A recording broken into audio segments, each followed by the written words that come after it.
All right, what's up, y'all? Jerry here, and we are back with another daily live stream.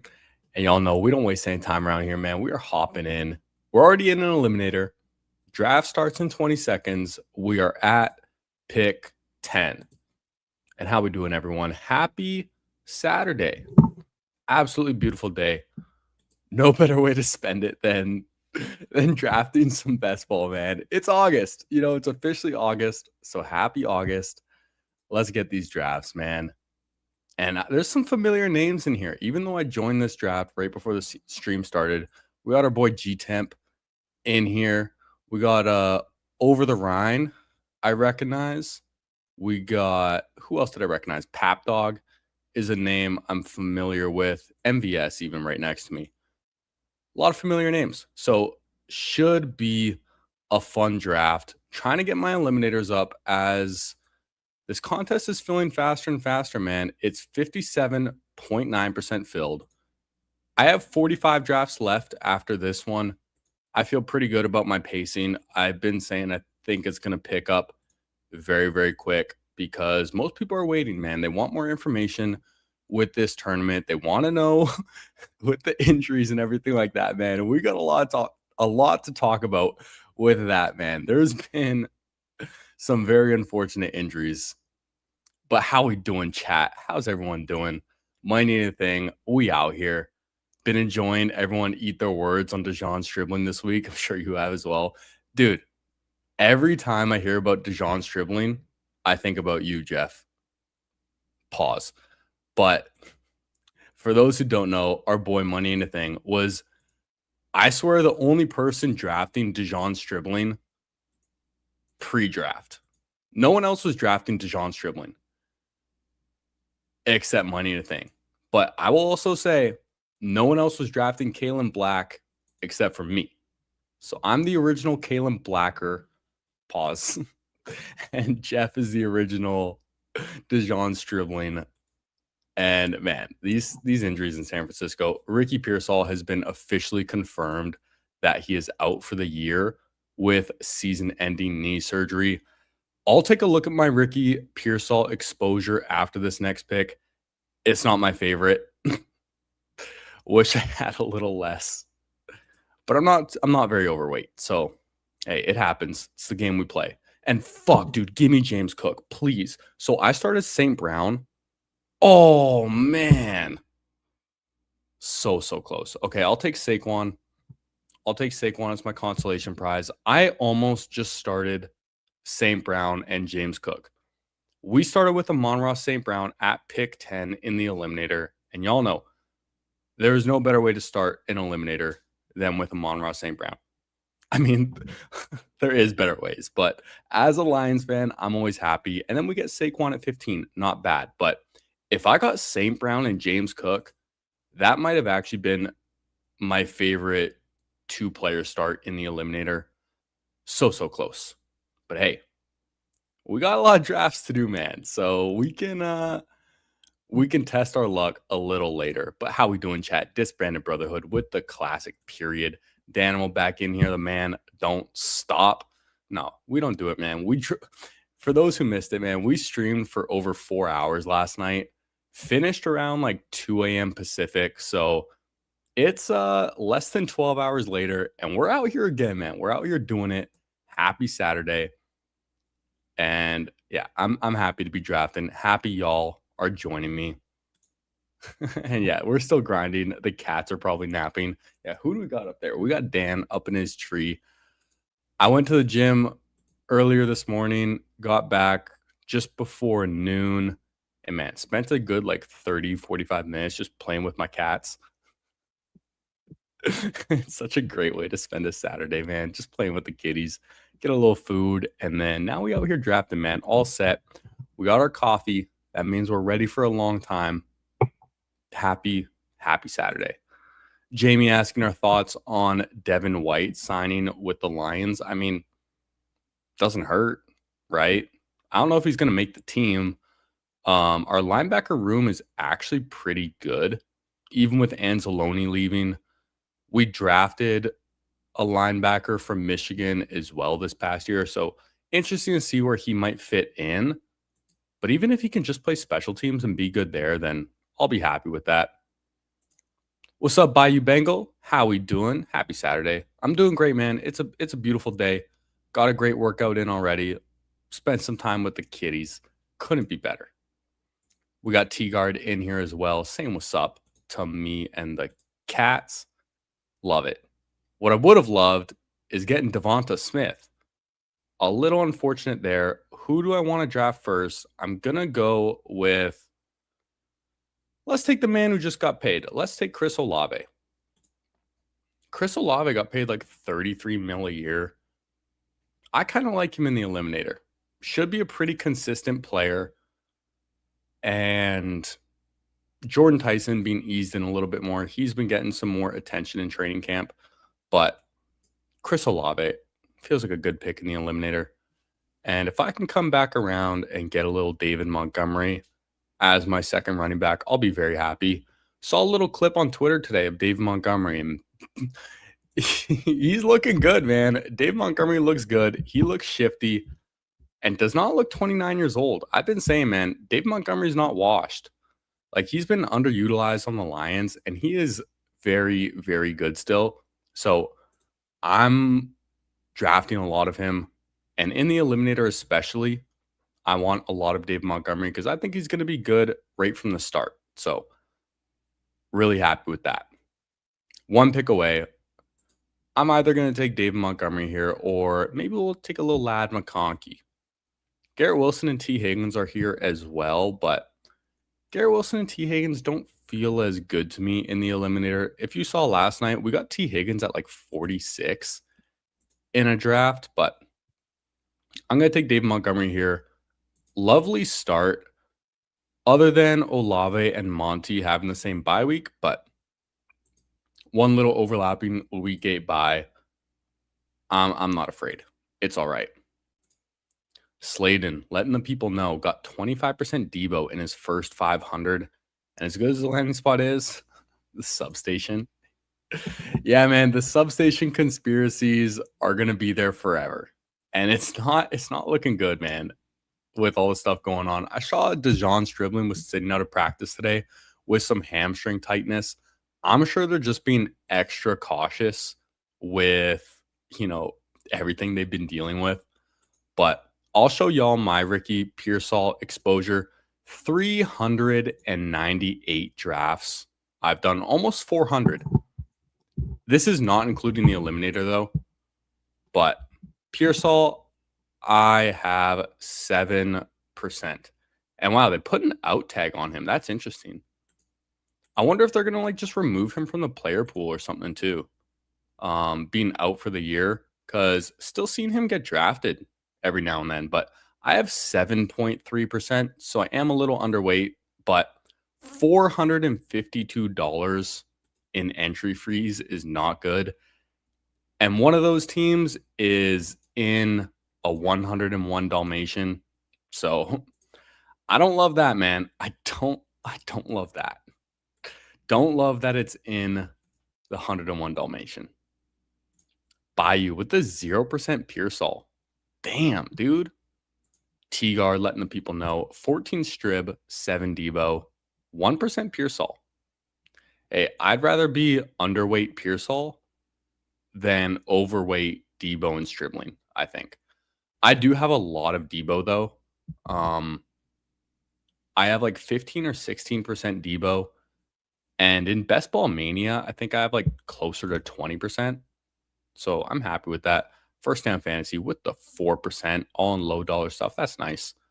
Yeah, my $100 draft might be kind of cooked, which I don't love because I only drafted 6 receivers on that team as well. One of them's Keenan Allen. So yeah, maybe I'll show you guys that team after this one as well. And we're back up on the clock looking at receivers, tight ends. DJ Moore is intriguing. I think I'm going to take Christian Watson, though. I'm going to take a share of Christian Watson. And I'll explain why after my next pick. Christian Watson, not my favorite eliminator pick. Someone actually left a comment on my last video asking why I liked JMO over Watson. And there's a lot of reasons. But injury history, I don't think the Green Bay offense is as good as Detroit. Yeah. And I think JMO is just far more talented. But I don't want to be completely out on Christian Watson because if he actually did just get a hold of his injuries, and made that, like, improve that area of his game, then he could just absolutely smash this year. But I'm going to take Parker Washington with my next pick. Y'all know I love P-Wash, and I don't think anyone's getting hyped up this offseason as much as Parker Washington is. And I think it's well-deserved, and I think it's for real. I've been drafting like it too. So ultimately, the reason why I took Christian Watson over DJ Moore is because DJ Moore has a week 7 bye, and I was planning on getting Parker Washington with my next pick, and I know Parker Washington has a week 7 bye, so trying not to overlap them so much. We ended up in a little trouble last night with our bye weeks a bit, so trying to correct that again and learn from our mistakes. Starting 2 running backs, 4 receivers. We have Saquon Barkley and David Montgomery. Receivers, Amon-Ra St. Brown, Chris Olave, Christian Watson, and Parker Washington. I'm wanting to get stronger at receiver earlier in these drafts right now because the receiver prices later are just not feeling good, man. Debo was like my go-to click in like the 160s, and he's not there anymore. So I'm going to have to find a new guy. I've been wanting a little more Denzel Boston. Maybe I'll mix him in a little bit more now, but we'll see. Danimal, 25% Debo pre and 44 in regular. Only 8 Ricky teams. Yo, Danimal's from the future, okay? Danimal's from the future. And Money Anything always has to rub this in. I swear, he always has to one-up us. Has St. Brown and James Cook in a BBM. That's an insane start. I'm really high on St. Brown, and I'm really high on James Cook. So, absolutely beautiful start. Oh my God, Bayou Bengal with 90% Vele. What the fuck, dude? I like Vele too, but 90% is wild. Absolutely wild. But hey, if he hits, he hits. First down fantasy, buying all the olds right now with 38 Debo, 33 Diggs, 18 Allen. Very interesting. I love how, dude, this needs to be a thing, okay? This needs to be a thing where if you come in the chat, you have to tell us your Ricky Pearsall exposure. It seems like that's what everyone's doing, and I love it.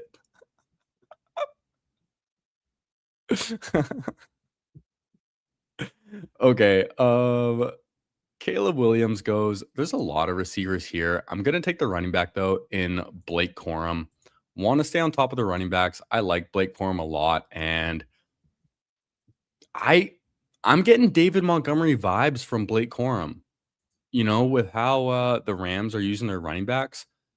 Except he might actually get more involved than Dave Montgomery was in Detroit. I think it could be pretty close to a 50-50 split between Kyren and Corum. And I've been saying since pre-draft, I much prefer Blake Corum at his price than I do Kyren Williams. So I'm happy with getting a share of Blake Corum here in the Eliminator. And I know who I want with my next pick. It's Trevor Lawrence stacked up with Parker Washington. Getting a quarterback here just feels like the right move because we need quarterbacks. I don't want to get boxed out. And I'm really, really liking this start. Feels extremely solid. Happy with that. Jay Rudy telling us he got the 4% Ricky Pearsall. I love it, man. DJ Spinoza, how we doing with the GMs? Letting us know he's got the 6% Pearsall and 21 Keenan. All right. I'm really expecting Keenan Allen and Stephon Diggs to sign within the next week. Keenan Allen to the Colts and Stephon Diggs to the Commanders. Honestly, it seems like 90%. But at this point, with what's going on with the Chiefs, and this is what I wanted to touch on a little bit with training camp and everything going on there. We've seen Cyrus Allen become the new player, getting all hyped up, and that hype lasted about 2 hours. I shouldn't be laughing. It's not funny, but he was carted off this morning. At least that's when I saw the video, but that's not great, man. Carted off. I saw Xavier Worthy was getting evaluated for an injury as well. Rashee Rice wasn't looking so hot coming back from his knee issue, so I wouldn't be surprised at all if the Chiefs are now in the market for one of these receivers. I think Diggs would probably be decent on the Chiefs at least. I think Diggs would probably hurt Rashee Rice though, because at this point in Diggs' career, I feel like he'd probably just be playing that, short A dot role, trying to get open, move the chains a little bit rather than stretch the field. And that's kind of what they use Rashee Rice for already. So I don't see Diggs fitting in as well to Kansas City as he would in Washington. But we'll see, man. We'll see. I expect him to sign pretty soon. And Kansas City, I'm starting to think they might just be cursed. They were running so hot for many years. Like, could we say they had a dynasty already? Were they doing it long enough to call it a dynasty? Maybe. I mean, they were winning their division for like 10 plus years straight or something like that. Made the AFC Conference Championship however many years in a row. But I don't know, man. Maybe it's catching up to them a little bit. Okay, we're on the clock. Harold Fannin is here. Kyle Pitts is here as well. I think actually what I'm going to do first is take Ja'Cory Krosky-Merritt. Just with how fast we've seen running backs go off the board. Kyle Monangai fell to 103 in this draft. Very interesting. But I'm going to take JCM and hope Fannin or Pitts fall back to me. If not, I might also look at my second quarterback. I could take Jordan Love. I could take Jared Goff. I'm either going to take a tight end or a second quarterback. And you know what? The more I think about it, I think I should probably just get my second quarterback first, because at the next turn, there's a lot of tight ends I like. I like Goddard. I like Kincaid. Those are good options. Whereas the quarterbacks, Darnold, Stroud, Daniel Jones, Cam Ward, feels like a pretty big drop off from Jared Goff, Jordan Love. So I'm going to take whoever's there. Pitts is still here, but I'm going to go ahead and take Jared Goff. We did draft Christian Watson, so maybe Christian Watson I want to stack with Jordan Love because I know I have way more Jared Goff, but I'm going to happily take Jared Goff over Jordan Love every time. I just think he's a much better quarterback. Yes, that is very biased, but that's what I think. And Detroit plays like 14 games in a dome.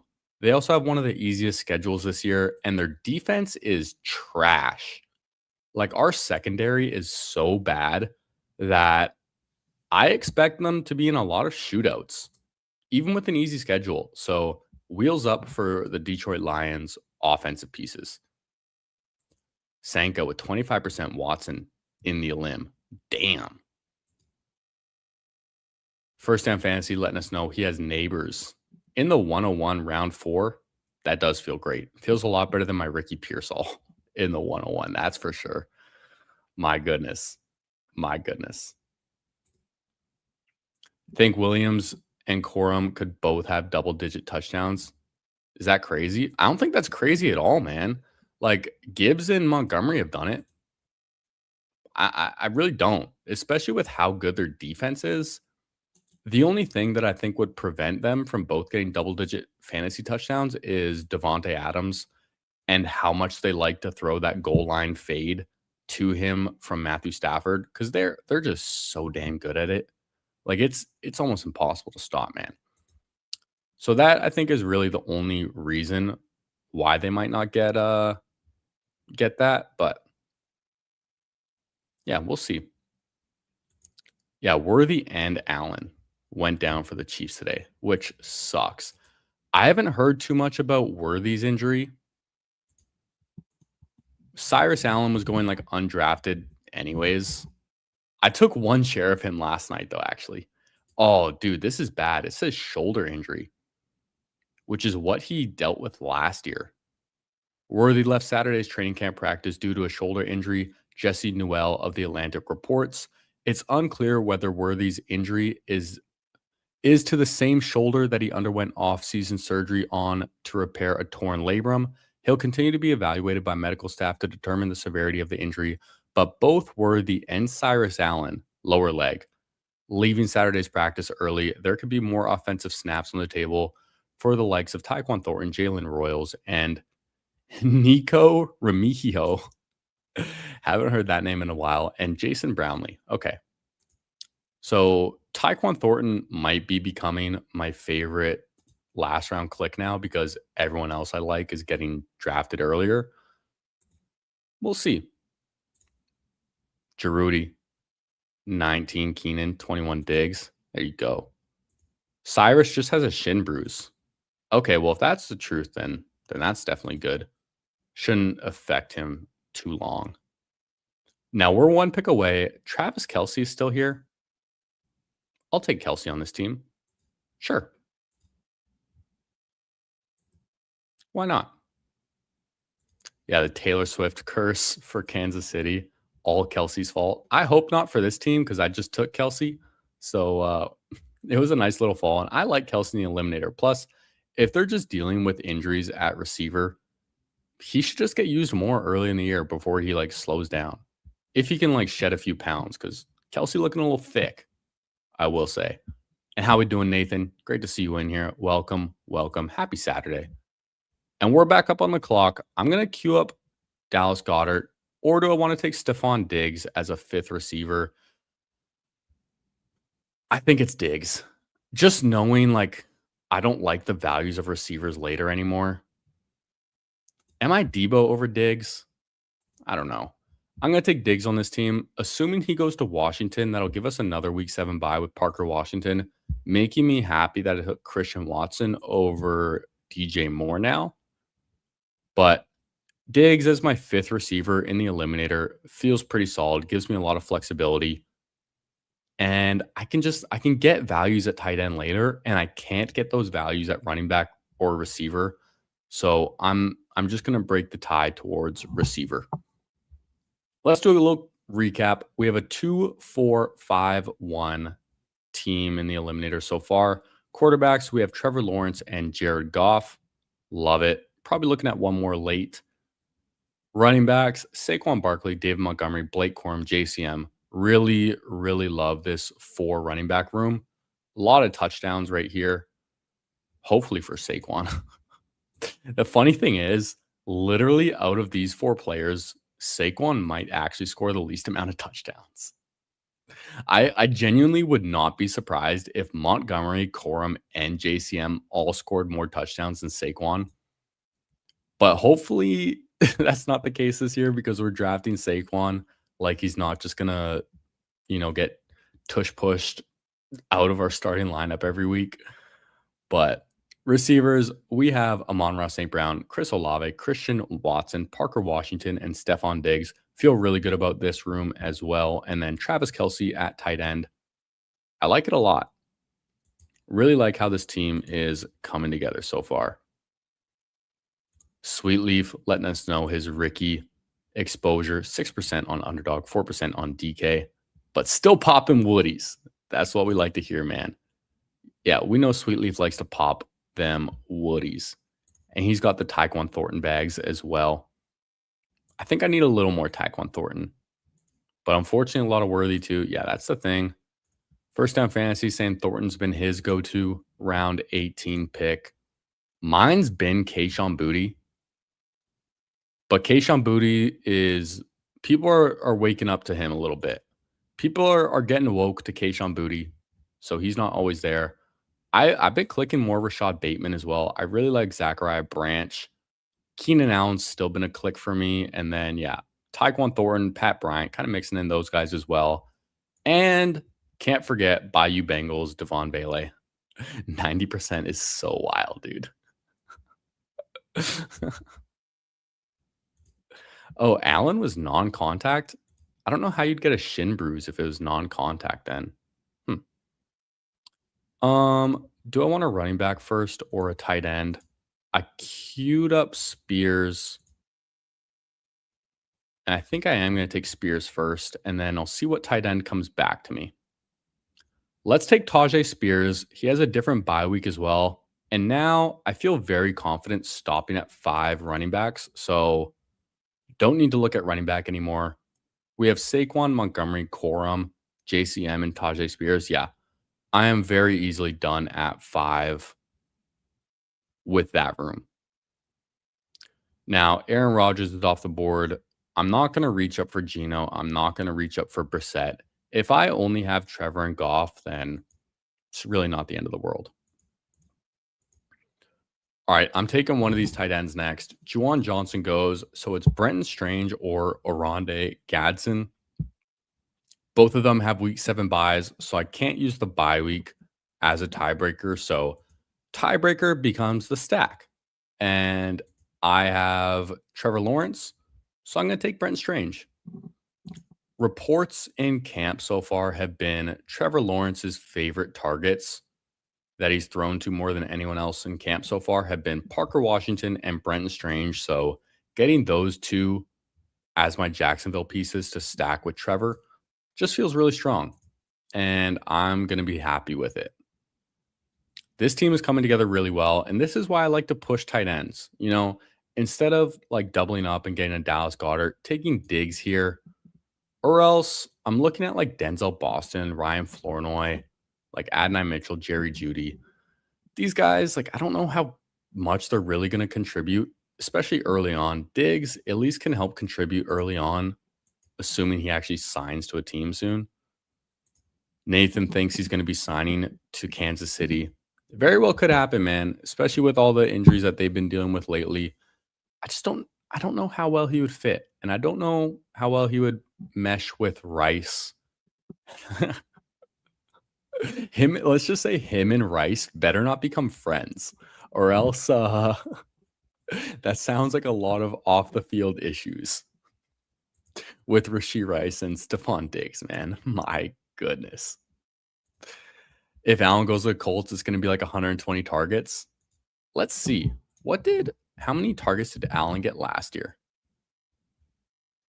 Keenan Allen got 122 targets last year. So, like, honestly, I don't see why it would be that different. 120 might be a little much because he had experience with Justin Herbert. He's going to a familiar system with Shane Steichen, who was in Los Angeles before, but still a different quarterback. Takes time to develop some of that chemistry. Overall, though, yeah, I think he's going to get a lot of targets. And I really like Josh Downs, but it's kind of one reason I'm trying to pause a little bit on taking Josh Downs, just because, like, he's going to fall if Keenan signs there. Now, I'm 2 picks away. Receivers, Trey Harris is a week 7 buy. I don't want it. Isaac Tesla is there, who is interesting. I'm actually just going to go ahead and take Fernando Mendoza. I don't know if he's going to be able to start for like week 6 or 7 to help cover Trevor Lawrence and Jared Goff's bye week. But this is a team where I feel like I can draft 3 quarterbacks. So I'm going to do it with Mendoza. He's really like the last option aside from Tua. And now do I want to draft a receiver or a tight end here? It's a little tricky because tight ends, they fall off a cliff. You never know who's going to come back to you. We just saw two get taken in Ferg and Dulcich right in front of us. Gunnar Helm, Pat Fryermuth are here. Isaac Tesla or Dontavian Wicks is going to be my pick. And I'm actually going to take Wicks on this team. We don't have a week 10 buy at receiver. I do have Saquon, so we get a little Philly correlation. And he might just be the starter like week 1 in 2 wide receiver sets. Him and Mekhi Lemon are competing. I definitely expect Mekhi Lemon to win that job, at least over time. But Dontavian Wicks has made some plays in camp. They did trade for him. He's going to have an opportunity. And if he can just learn to not drop the ball, he's really good at getting open. So I'll take a share of him here. I think he has a better chance to contribute more often and earlier than Isaac Tesla. He just has a lot more competition in front of him.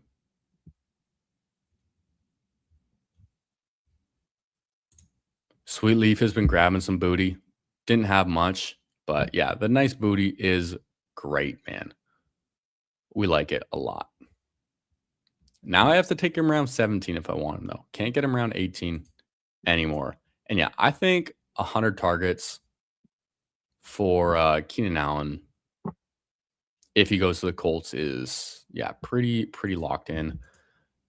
Basically be their wide receiver 1. I don't know about that at this point in his career. I think Josh Downs could have a real breakout year. I've been drafting a lot of Josh Downs all season. I couldn't believe that he was going in like the 150s and 160s pre-draft. And I had like 30% Josh Downs before he started rising up. You have 56% Evan Ingram. Damn, dude. Evan Ingram. I mean, that might actually be a target on this team for us. I think, who was it? Someone was talking to me about Evan Ingram yesterday or the day before or something like that. And I was saying I might need to mix him in a little bit more in the eliminator. Might not be completely trash. Although I did read something this morning that Sean Payton might bring in Taysom Hill, which wouldn't be great for Mr. Evan Ingram. Just having Taysom Hill there, who Sean Payton just has a man crush on. So, Been a lot of Ingram, Waddle, and Mims so far at camp. Mims, interesting. Yeah, I've heard good things about Waddle. I'm a little underweight on Waddle, so might have to pick that up a little bit. But he's still just been like injured his whole career. That's the thing with Waddle that scares me, is he just always seems to get banged up. And we see Tesla, Branch, Thornton, Bateman all off the board. These are all clicks that I liked. Would have been nice if one of them came back to me. Kayshon Boutte even gets taken. So yeah, all the guys I used to like, man, are getting taken. But I'm going to take Keenan Allen on this team. I think it makes perfect sense as our 7th receiver. And looking at the other receivers available, like it's Antonio Williams, Darnell Mooney, Pat Bryant, Keon Coleman, Elijah Surratt, Troy Franklin, like they're all dust balls. So let me take Keenan Allen, who has a chance to actually rise. I don't have too many vets, just Keenan and Diggs, so I'm happy with that. And now, going to look at a third tight end with my last pick. It's going to be Colby Parkinson or Evan Ingram. I like Colby Parkinson, man. He's the tight end 1 on the Rams depth chart. He got, what, 6 touchdowns? 8 touchdowns last year, man. And most of it was like late in the season. So as someone who can just get, the odd touchdown here or there, I like him hitting my lineup. And I do like Colby Parkinson more than Evan Ingram still, especially if Taysom Hill does end up signing there. So I'm going to snag Colby Parkinson as my 3rd tight end to complete this team. And I like it. Is Keenan really a good pick? If he signs to a team, any team, he'll be a good pick, round 18. So I'm taking my chances. I had a lot of Keenan Allen last year, and it really paid off. I think I had like 40% Keenan Allen before he signed because I was really, really confident last year that he was going to play football, and that paid off. Helped a lot with advance rates and everything. Money thing saying one of the biggest reasons you've been out on Ingram is you don't trust Sean Payton. Yeah, Sean Payton likes to spread the ball around a lot. He also likes to mislead the media. So, yeah, that's a very good point. Sweetleaf had some Brazel. Yeah, we didn't even mention Brazel. Out for the year already as well. I did not have a lot of Chris Brazel, at least. I did have a lot of, or I do have a lot of Tet and a lot of Coker. So dodged a bullet there at least. And they're saying Worthy may be okay. I don't like the may. That's not a good sign. That sounds like he could either pull a Ricky Pearsall and have season-ending surgery, or they think they can manage it. I don't know. I'm just not going to draft him till we hear a little bit more. Mims is probably the wide receiver 3 in Denver. I don't know about that. I could see Pat Bryant getting. I don't think Denver has a wide receiver 3. I think they have Jalen Waddle, Courtland Sutton, and then a bunch of people that are going to mix in after him. I think it's going to be a mix of Pat Bryant, Marvin Mims, whoever else they have there, man. Lil Jordan Humphrey, Troy Franklin, all those guys. I think they're all going to get some work. Sean Payton just likes to spread it around. But yeah, Parkinson, very nice pick. Red zone targets are great. Webb's calling plays now. Is that for? No, Blau is Commanders. Who's Davis Webb's calling plays for? Is that Denver? I think we're talking about Denver still. If he signs, he'll probably be 16th or higher round. So the ADP value alone is insane. If Keenan Allen signs, he's going higher than round 16. If Keenan Allen signs to the Colts, he's going at least in like round 13. Keenan Allen is at least going in the 150s. Maybe like 160s at the latest. Like round 13, 14, I think is where you'd more likely to see Keenan Allen rise to. Like I could see him going around like Juwan Jennings or something like that, or like around Jerry Jeudy, kind of somewhere in between there. We got Cree letting us know Worthy and Cyrus Allen said to be good from Schefter. Okay, well, that's good. That's good to hear. Never want any injuries. We're just out here thinking the Chiefs are cursed. Just overreacting like crazy. And we got Ray in here. Fast puppy winner. I think it was a fast puppy or a puppy. Either way, Ray, big dog out here. Welcome, welcome. Yeah, and ladies, we can't forget, we have our token females. We have at least one female that watches the streams, okay? So yeah, we don't want to exclude. The ladies are out here as well. Nathan is right. You did need Mims week 17 2 years ago. Yeah. And then he was just a 0 last year, essentially. But let's go over this team. We have a 3-5-7-3. Definitely my most common build in the Eliminator. Quarterbacks, we have Trevor Lawrence, Jared Goff, and Fernando Mendoza. I don't know when Mendoza is going to start. I think it's going to be later rather than sooner. But for the team that we had, we could definitely afford a third quarterback. I didn't need 6 running backs. I don't need 8 receivers. I don't need 4 tight ends. So getting Mendoza just makes sense on this team. Running backs, Saquon Barkley, David Montgomery, Blake Corum, Ja'Cory Krosky-Merritt, and Tajay Spears. Love the running back room. And they all have different bye weeks as well. So team is looking really clean so far. Receivers, Amon-Ra St. Brown, Chris Olave, Christian Watson, Parker Washington, Stephon Diggs, Dontavian Wicks, and Keenan Allen. So the bye weeks, at least for now, are all clean as well. If Diggs goes to the Commanders and Keenan Allen goes to the Colts, we would have like 2 week 7 buys with Diggs. But if he goes to the Chiefs, then we'll be clear on bye weeks here too. And then tight ends, we have Travis Kelce, Brenton Strange, and Colby Parkinson. Nice little trio here. And again, clean on our bye weeks. There we go. And yeah, there we go. We got Kelly in here. Let's go. Let's go. Okay. Let's hop in another draft. That one was fun. If y'all want to join, we're gonna hop in an eliminator. I'll hop in 5 seconds. Give y'all a minute to get ready. Actually, before we do that, let's see if we can get a big dog roulette going. Can we hit on big dog roulette today? We've been seeing on the weekends. You never know on the weekends, man. We got one. We were waiting for one time. So if y'all don't know big dog roulette, what we do every stream, we join a big dog. If it fills 12 out of 12 immediately, then we're stuck. We have to draft it. If not, I'm going to leave. And we're going to do it till it hits. Is today the day?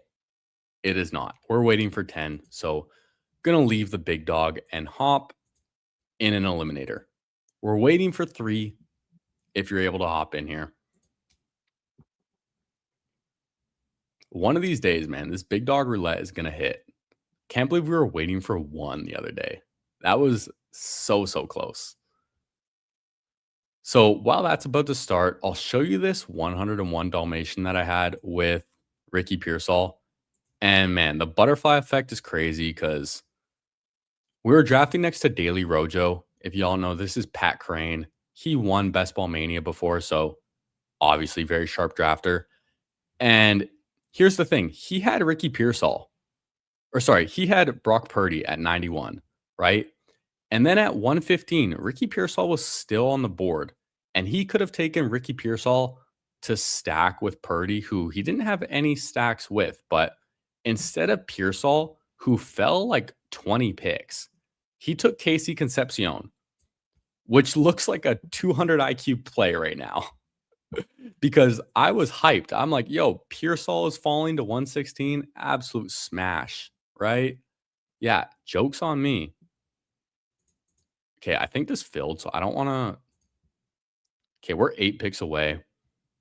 Yeah, maybe I'll go over that, the rest of that 101 Dalmatian later, but yeah, that one burns a little bit because I remember being so excited when Pat Crane passed on Ricky Pearsall and I got him 20 picks later. Yeah, not so happy now. I wish we dodged that bullet, man. Yeah, how we doing, Batwheat? Great to see you in here. Crazy day. Pearsall out for the season. Worthy hurt the shoulder. Yeah, at least we're hearing with Worthy that him and Cyrus Allen should be fine. So that's definitely good to hear. Yeah, insider trading. Yeah, Pat Crane knew it was coming, man. Insider trading for sure. That's what happens when you're a Best Ball Mania champ. You know? How we doing, Sam? Welcome. Welcome. All right. We're 1 pick away. We got pick 9 in this eliminator. And man, I'm going to start Amon-Ra St. Brown again. I'm not passing on him, man. I'm not passing on St. Brown at 9. Like, that's the thing. I can take Genty above him sometimes.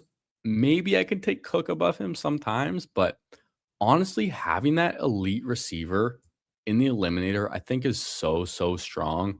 A lot of people really want to get running back thirsty, but man, receivers are important too. Like, don't forget, you have to start 3 of them, man. You have to start 3. And if I can get Saquon again, I'm going to do it. All right, fuck it, dude. We're starting the exact same way. St. Brown, Saquon Barkley. Sure. Fuck it. Take the value, man. I think one thing people do is they overthink it a little bit. Like, oh, I got St. Brown in the last draft. I can't take him again. Oh, I got Saquon with St. Brown in the last draft. I can't do that again. I don't care. I just think they're the best picks. Plus, like, St. Brown and Saquon, they might go down as like the top 2 like advanced rate players in each round. You know, St. Brown might be the best first round pick. Saquon might be the best second round pick. And we still have 16 other rounds. So gonna look to get different in the rest of the draft than how we did with our last team. But I actually think it's pretty fun when you do 2 drafts back to back and you get the same start. And then you can just, play around with the rest of your draft and land the plane differently. I like it. I like it. But will I get James Cook in the second? Unfortunately, not. I wish, man. I wish. Who is someone you didn't mean to be overweight on but got heavy bags? There actually are some players. I think one of them is actually Chris Godwin, who I do like. I like Chris Godwin, but I didn't really plan on having like 17 or 18% Chris Godwin. There's probably some running backs in there too. My exposures have actually smoothed out quite a bit over the last couple months because I've done almost 400 drafts.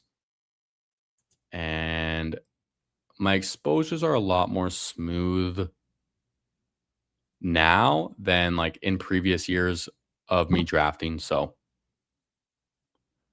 will I take Rashee Rice at 33? He goes. So Neighbors, come on down.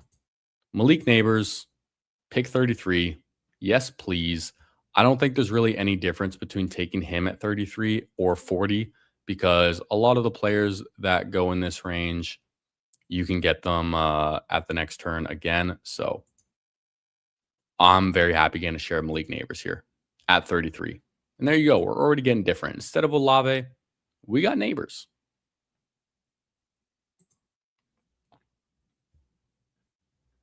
What if Ayuk plays? Yeah, I'm with First Down Fantasy. Ayuk is dead. Ayuk is definitely dead. And overthinking is very common with drafting best ball teams. I do it too. I'm human, I'll overthink some stuff sometimes. But yeah, dude, just take good players on good teams for the most part, and you're gonna have a good job. You're gonna have a good draft. Okay, we're one pick away. ETN goes. If I'm looking at running backs, Scatabo, Swift, Judkins. Judkins has been getting good talk as well. You know what? Let's get weird, man. I'm going to pull up Bashal Tutin. I'm pulling up Bashal Tutin. I don't think he really ever falls to 57 in the Eliminator. At least not often. So pulling him up here to get a little different, I think is pretty fun. Plus, I had Parker Washington on my last team. So maybe instead of the Jags passing offense, we go with the Jags running offense in this draft. A fun way to diversify right there, This is how we get different, even with the same start. Yeah, I agree. Ayuk not going back to the Niners. There's no way. That's dead. I don't think Ayuk's playing football again. Him and Joe Mixon can go be like best friends or something. First Down Fantasy likes Bijan, but yeah, Gibbs at the 101 with their schedule feels like cheating. I'm with you. I'm never taking Bijan over Gibbs. Never. Kurt Rambis tries to get me to do it. And he's made me do it before. I do not feel good about it though. Give me Gibbs all the time. I know there was like a report saying he has like back tightness or whatever, like his back hurts, but that's just bullshit. That's just contract disputes. No matter what, like Gibbs is fine. It's just for contract purposes because we're at mandatory minicamp, and if he sits out, then I'm pretty sure he gets fined. Wow, dude. Tet at 50? Yo, okay, sorry to interrupt myself, but this team at 2. Bijan Love, Devonta Smith, T. Higgins at 47, and then Tet at 50 is pretty nuts, dude. Pretty nuts. I don't have a lot of Tet in the Eliminator, though. I have a lot of him in other contests, but I don't know how consistent he's going to be. What's up, Levernucky? How we doing? Saying Tutin should be rising for sure. I think so, too. I mean, If y'all were watching me pre-draft or even like early post-draft, I was very, very skeptical of Bayshell Tootin, but man, he's just been getting good reports, like one after another. And I'm going to take Travion Henderson here. I don't love Travion Henderson in the eliminator, but as our third running back who falls to us, I think it's pretty fun to mix in with Tootin and Saquon. He has a different bye week as well, which is nice. So I'm going to be happy with that.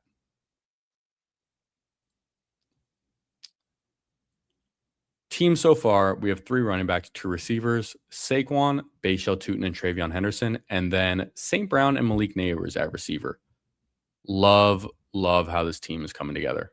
Feels great. Any news on Mayfield?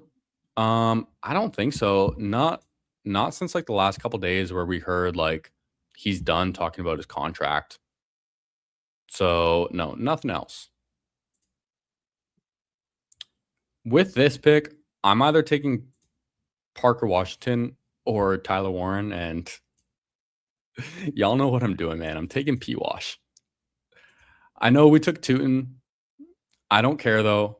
I'm happy getting both of them on the same team, to be honest. And receivers, like, yeah, man, we're seeing it more and more often. Like, I want a third receiver there, and no one else is there. Like, I'm taking P Wash over Brian Thomas every time.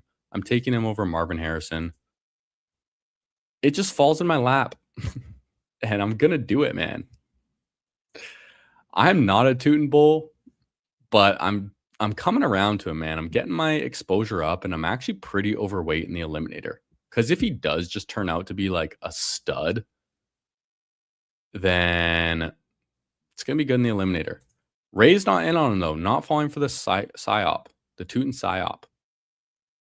It's tough, man. Like it's either gonna go either way, man. He's just been getting such good reports in camp. Talked about as the main running back. I was big on C-Rod earlier. I'm coming around to Tootin' though. Let's look at my exposure in normal tournaments. Let's see. I have 7%, so I'm a little underweight. $297 in entry fees. Probably more in lower buy-in contests. And in the eliminator, 104 drafts in, I have 13.5% Tootin. So I actually have a good bit. I have 28% Parker Washington.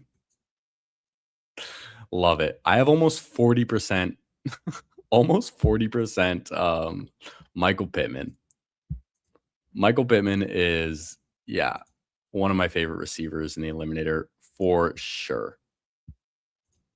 Even if Chris Rodriguez is ready week 1, it's fucking C-Rod. Dude, he got cut by the Commanders like 4 times. Yeah, great point. And I'm like, I check myself a little bit. Like, I think I bought into the C-Rod stuff a little too much. And yeah, I'm balancing that out for sure. I think he's still gonna have a role. You know, he's gonna get touchdowns. But Tootin can just like actually be a stud. Only one real number 1 goes by Uno. Yeah, Jamar Chase is sick, dude. Love Jamar Chase. One of the hardest players to get in the first. You have to get 3 pick. I have a lot of Jamar Chase in the eliminator, actually. I think I have like close to 15% or something, or at least I did at one point. Let me see. 11.5. Pretty happy with that. I've actually taken Puka over Chase like 2 or 3 times as well, just because I had like 2% Puka and 15% Chase.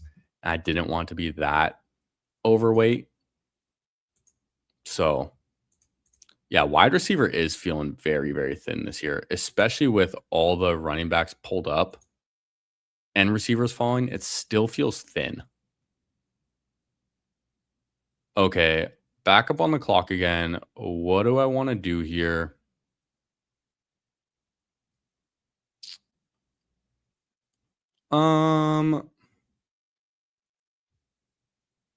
This might make you know what? I'm gonna take Godwin. Let's just take Godwin on this team. I'm gonna push quarterback a bit. We'll take Chris Godwin. I think he can just be solid. He can be consistent. I think he has at least one more year left in him. At least I'm hoping so. Really hoping so. But yeah, he could be a great pick in the eliminator if he is just, healthy and back to himself. He has been reported that he's healthy for training camp, so I'm really, really happy to see that. Because, yeah, I've drafted a lot of Chris Godwin. Drafted a lot of him. Now, I'm probably just going to take Trevor Lawrence again. It's either Trevor Lawrence or Michael Pittman. Y'all know how much I love Michael Pittman, but yeah, similar to the last draft, I just want a quarterback right here. We'll see what Game Tight does. Takes Manan guy. So I'm going to take Trevor here. We have Tootin. We have P-Wash. Makes sense. We'll take Trevor Lawrence. I'm actually really curious to see my Lawrence exposure.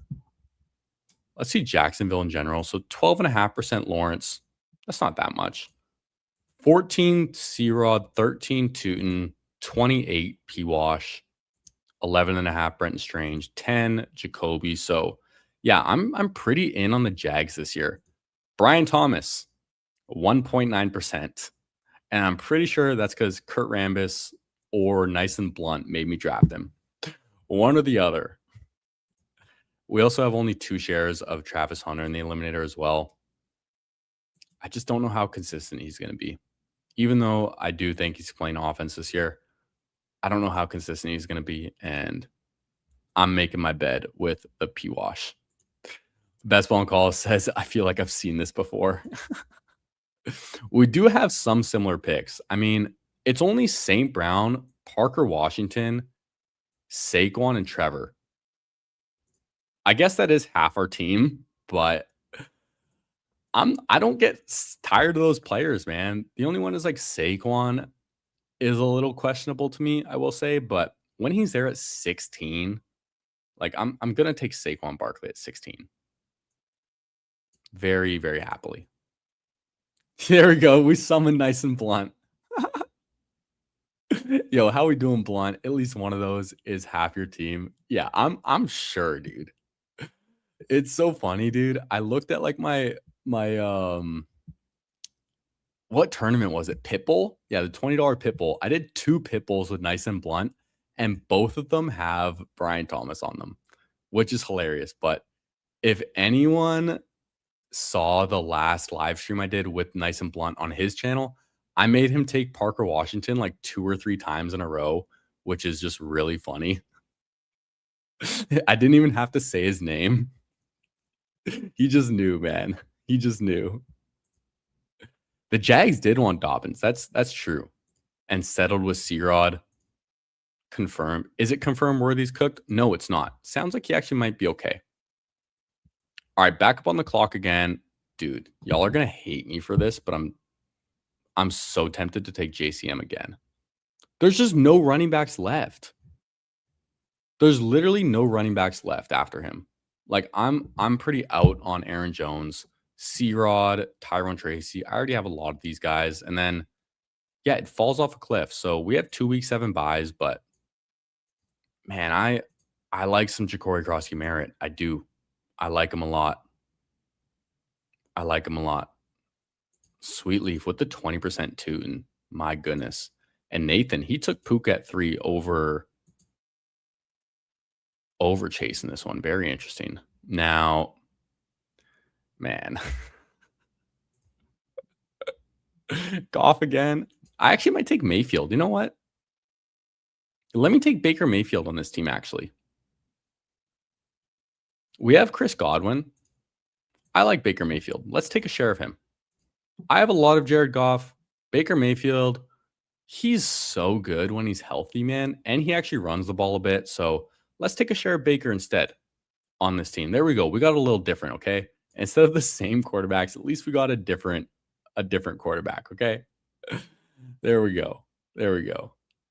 Stockton, 400 drafts, 14% Tootin overall, 18 in BBM. There you go, man. Nipples are perky. I've done almost 400 drafts as well. I've done 398. Nice and Blunt with the 11% BTJ and 9% P-Wash. Not bad. Oh, yeah. By the way, Nice and Blunt, yo, if you want to hop on, If you want to hop on the stream right now, let me know because I would love to have you join and chop it up. So if you got some time, if you're able to, you're welcome. More than welcome, my friend. Roshan may become relevant again with the Manungai mystery. Yeah, haven't heard anything on Manungai injury other than like he missed practice or something. I don't know if it was disclosed yet. Seeing C-Rod here go at 117 makes me pretty happy with taking JCM where I did. Where did Gainwell go in this draft? Oh, he went here at 101. Okay.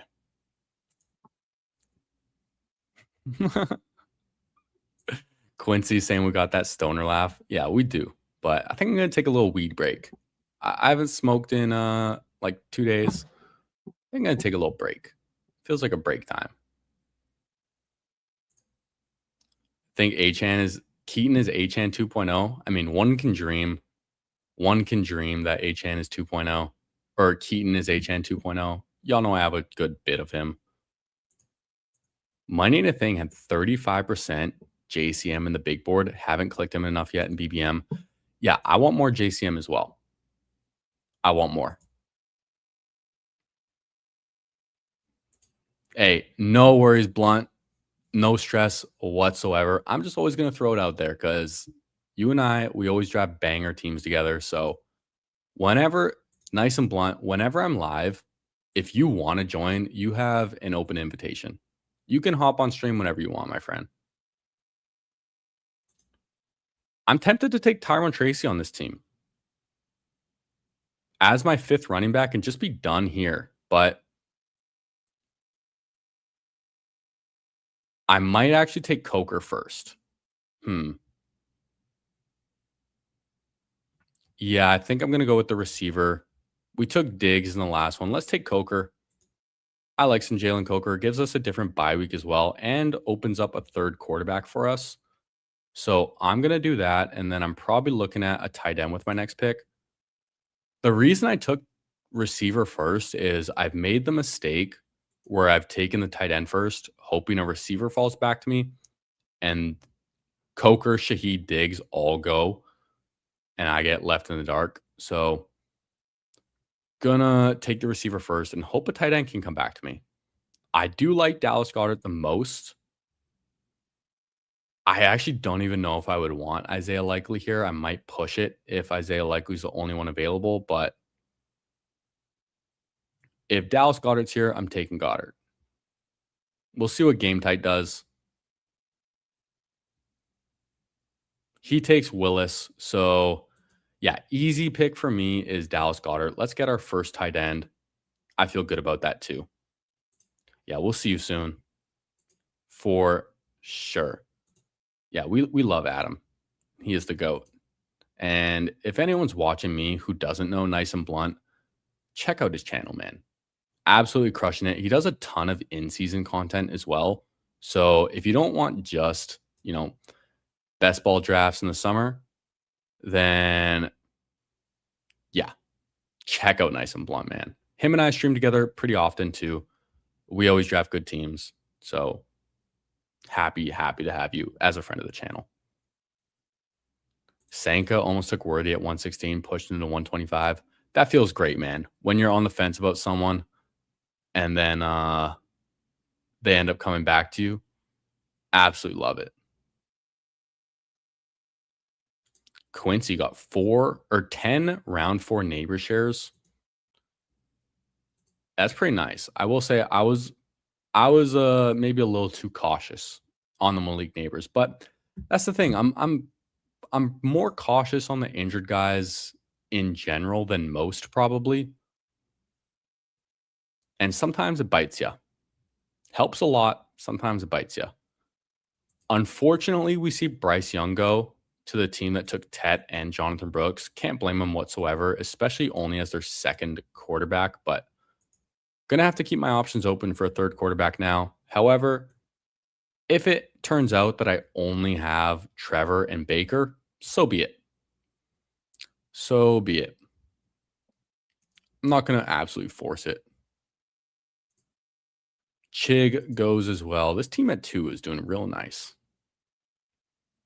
Has NBA in his name. So for a basketball fan, kind of crushing the football too.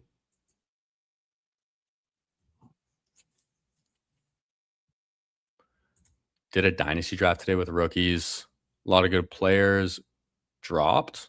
Got P-Wash. Nice, dude. Mendoza, Keaton, Stribling, Keenan Allen. It's tough with dynasty. Like, I don't know too much about dynasty, to be honest, so I can't really say. But hey, you got Parker Washington. That feels good.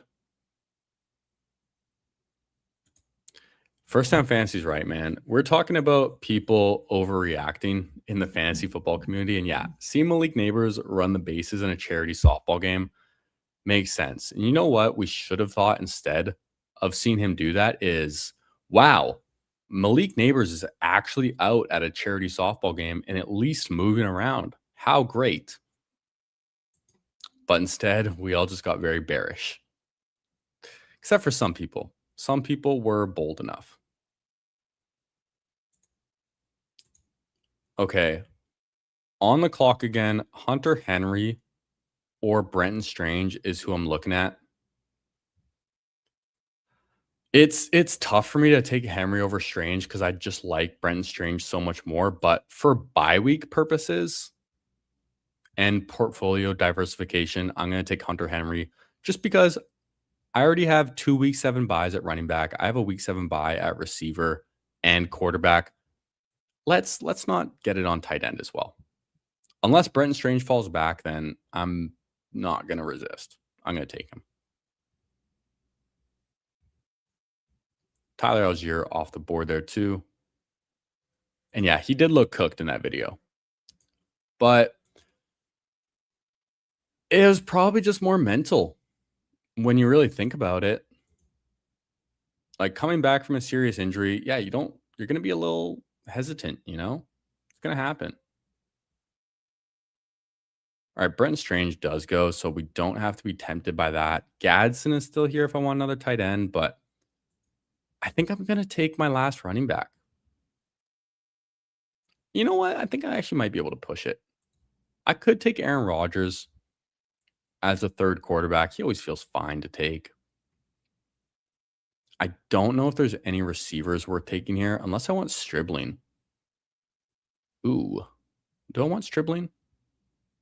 You know what? For how much receivers fall off completely, let's just take our 6th one here. I'm going to be very confident with 7 on this team. Let's take another share of Stribling. He does have a week 8 bye, same as Neighbors, but I don't care.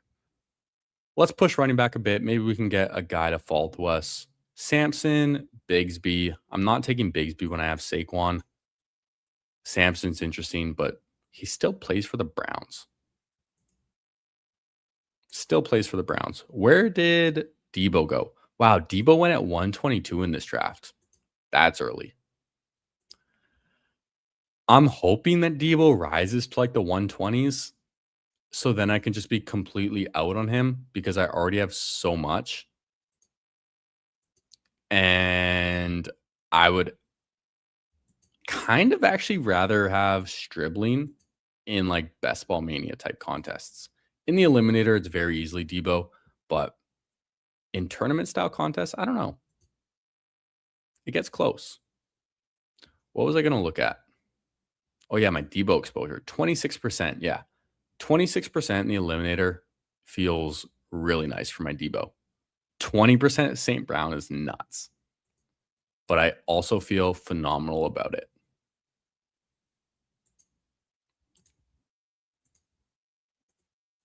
Man, they should just remove Ricky Pearsall from the player pool, honestly. Season-ending surgery. He's going to fall to like completely undrafted soon enough, but they should just remove him. Unless someone's just sleeping on Otto, and then they can take him. So, do I think Stribling's ceiling is capped with Debo? No, not at all. I don't think it really affects Stribling that much, to be honest, because Debo and Stribling play very different roles. Now, I'm not gonna go out here and say I know everything about Stribling because I don't watch college football. I didn't even know who he was until he got drafted, really. Actually, I didn't know who he was until Money and a Thing told us about him. So all credit to our friend Jeff for that one, but I don't think so. Plus, are we sure like Mike Evans and Debo are just going to be healthy for 17 games? I'm not really convinced. So I could just see Stribling being the stud rookie this year, man.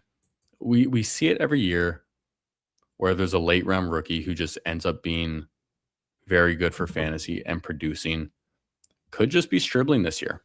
He went 33rd overall in the draft. Like, when has a borderline round one pick gone this late? You know, it actually reminds me of Ricky Pearsall, who got taken like a couple picks earlier in the draft, end of round one by the Niners, and he was going around like 150 to 170 in drafts. So I do get a third quarterback to fall to me. Would I rather have Geno or would I rather have Brissett? I would actually rather have Jacoby Brissett straight up over Geno. Unstacked, don't care. He's probably going to get benched at some point in the year, but he's going to be starting at least, you know.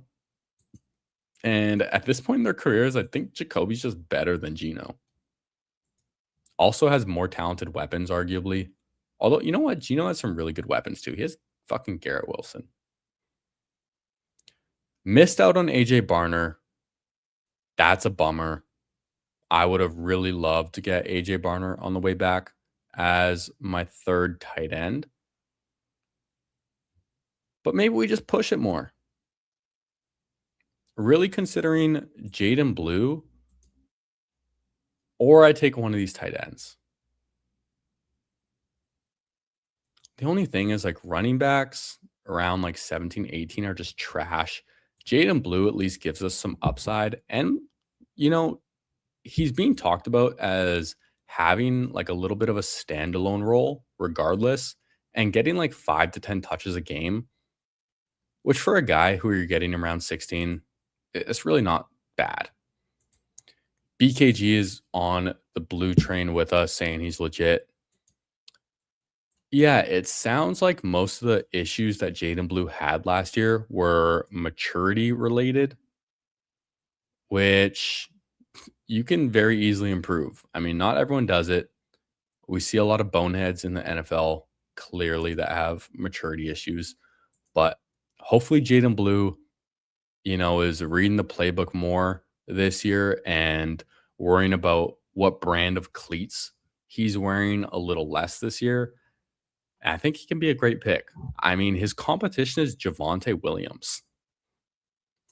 I actually think this year, like the running back handcuffs are way too cheap this year.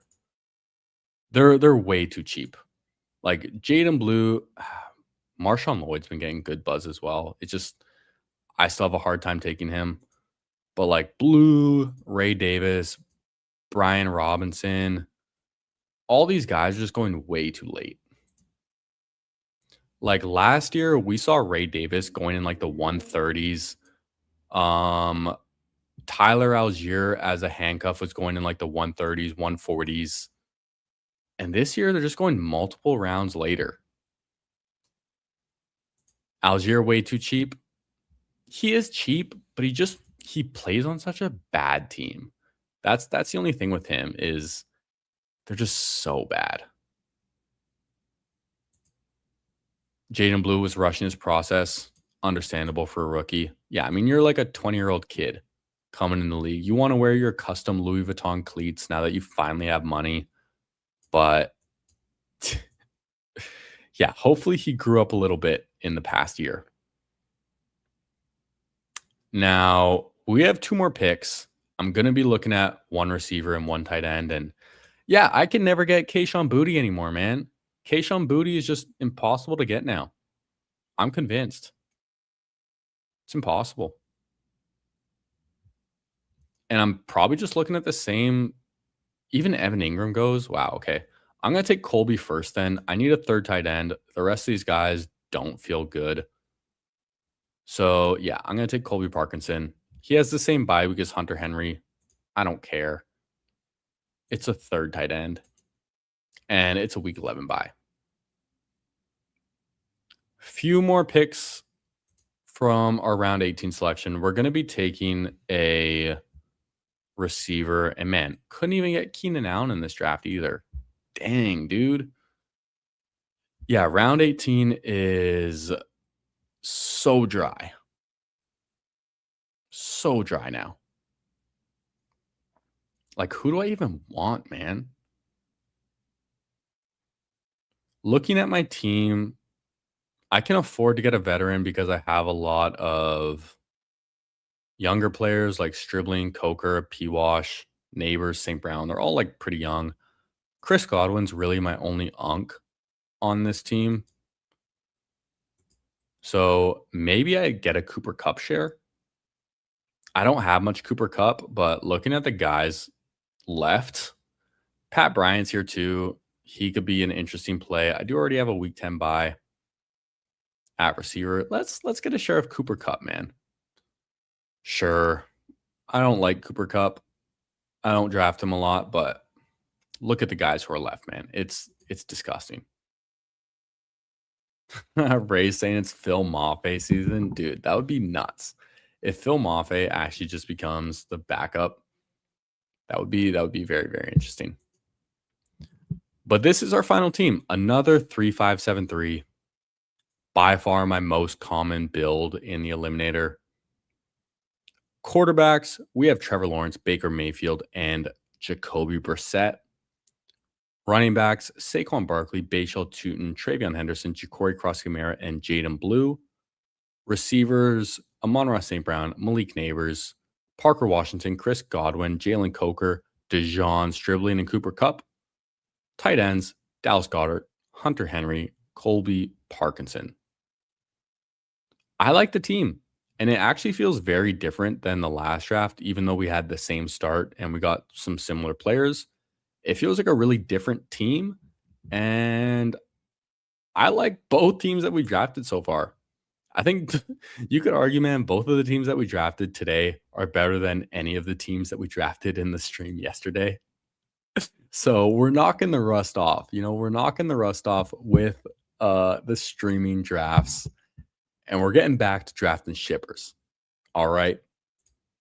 Ray saying Phil Maffei is real good. I honestly don't know anything about him. You could be completely right. But Blue at least has gotten the buzz so far. So I'll lean towards that. Yeah, Kelly's right. It was the cleats. The Louis Vuitton cleats were too tight and caused blisters last year, which is honestly such a funny thing to read on an injury report. Blisters. We got Darius Slayton sighting in this draft. We have a Caleb Douglas sighting in this draft. Shout out Centex. Yo, if Centex is lurking in the chat right now, that would be so funny if he just hops in the chat because Caleb Douglas got drafted by Menabu. What's up, Menabu? How we doing? But I'm waiting for text just to pop out of nowhere. Okay. Dude, sick teams. Before I hop in another one, I want to show this 101 Dalmatian that I had Ricky Pearsall on, and y'all tell me if it's cooked or not, okay? Tell me if this team's cooked. It doesn't look good that I only have 6 receivers to begin with. I went with a 2-7-6-3, and one of my 6 is Ricky Pearsall. So I have a 2-7-5-3. Very thin. Very thin. Quarterbacks, I have Drake May and Jared Goff. Feels great. Running backs, David Montgomery, Ramondre Stevenson, Blake Corum, Chris Rodriguez, Tank Bigsby, Brian Robinson, Jaden Blue. For a 0 RB-ish team, honestly, I really like the running back room. It feels really strong.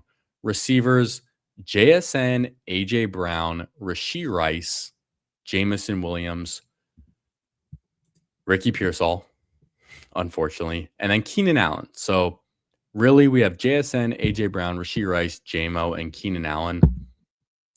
Still 5 really good receivers. And at least for this tournament, it's 4 out of 12 advance.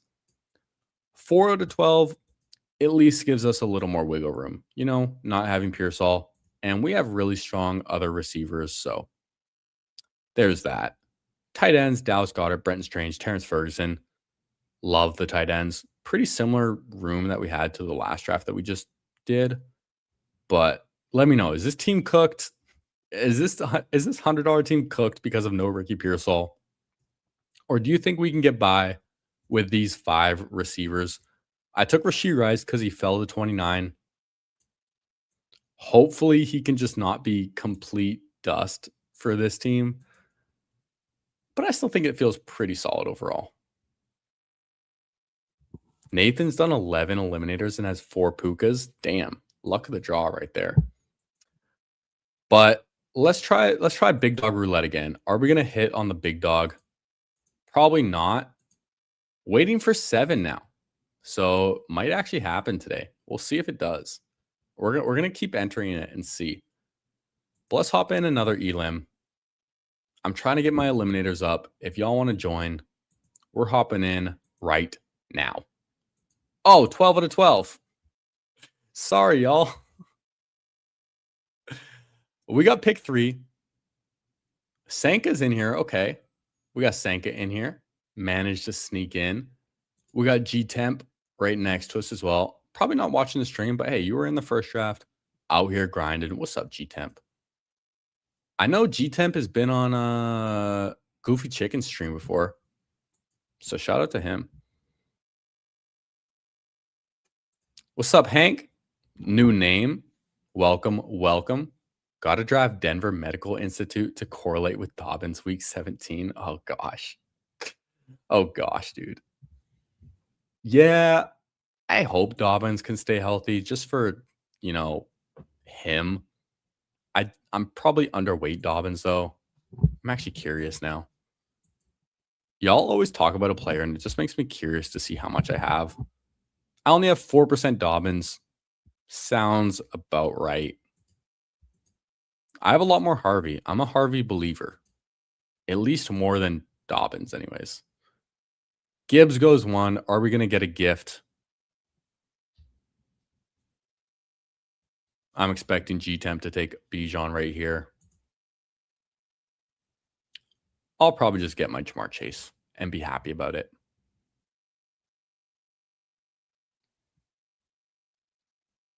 Yeah, Bijan off the board at 2, so we're not going to overthink it. We'll take Ja'Marr Chase here at pick 3 and be happy about it.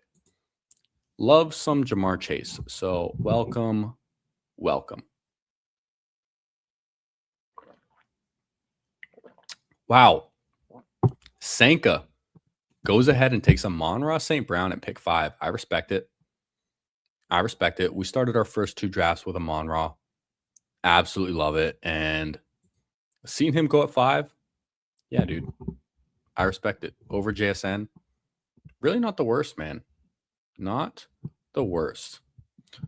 So we're in our 3rd draft of the day already. The stream's going quick, man. I'm having a fun time. Probably going to stream a little while longer. I don't know how long exactly, but I don't know, man. I might just do like another 2-3 hours. I might just fucking keep going. You know what? I'm actually kind of like I'm thinking about just messaging some people and seeing if they want to hop on. So I might do that right now. I might just see if we can get some impulsive guests to make it a little fun. And you know what? Instead of asking, I'm just gonna send people the StreamYard link, and then if they join, is what I'm gonna say.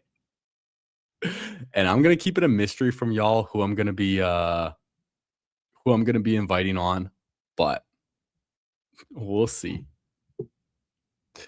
DJ Spinoza missed this draft, but ended up with pick 2 in the overflow. Hey, that's great. And yeah, unfortunately, this one was a 12 out of 12. So people didn't really have the chance to join. Sanka managed to get in, though. What's up, No Cap Mac? How we doing? Yeah, we out here vibing and drafting. That's what we do, man. That's what we do around here. We out here with good vibes and good drafts. What could be better? Impulsive stream invite. Welcome to join if you want. I'm live now. All right, I'm sending this message to some people and we'll see if we can get someone to respond. I'm gonna not send it to everyone at once. We'll pace it a little bit so we don't overlap people. But I'm gonna take AJ Brown right here. Pretty easy pick. Starting 2 wide receivers. It just feels good. We can catch up at running back. I believe it. I really don't like the running backs that go right here. Javonte, Love, Breece Hall, Kyron. Honestly, they all feel so overpriced. They feel so overpriced. I don't like it whatsoever. I'm either going to take Devonta Smith or Malik Neighbors. Part of me, honestly, even is wanting to pull up Dave Montgomery. I'm not joking. I genuinely think Dave Montgomery might be a better pick in the eliminator than Javonte, Love, Breece Hall, Kyron. Montgomery actually might just be better than all of them.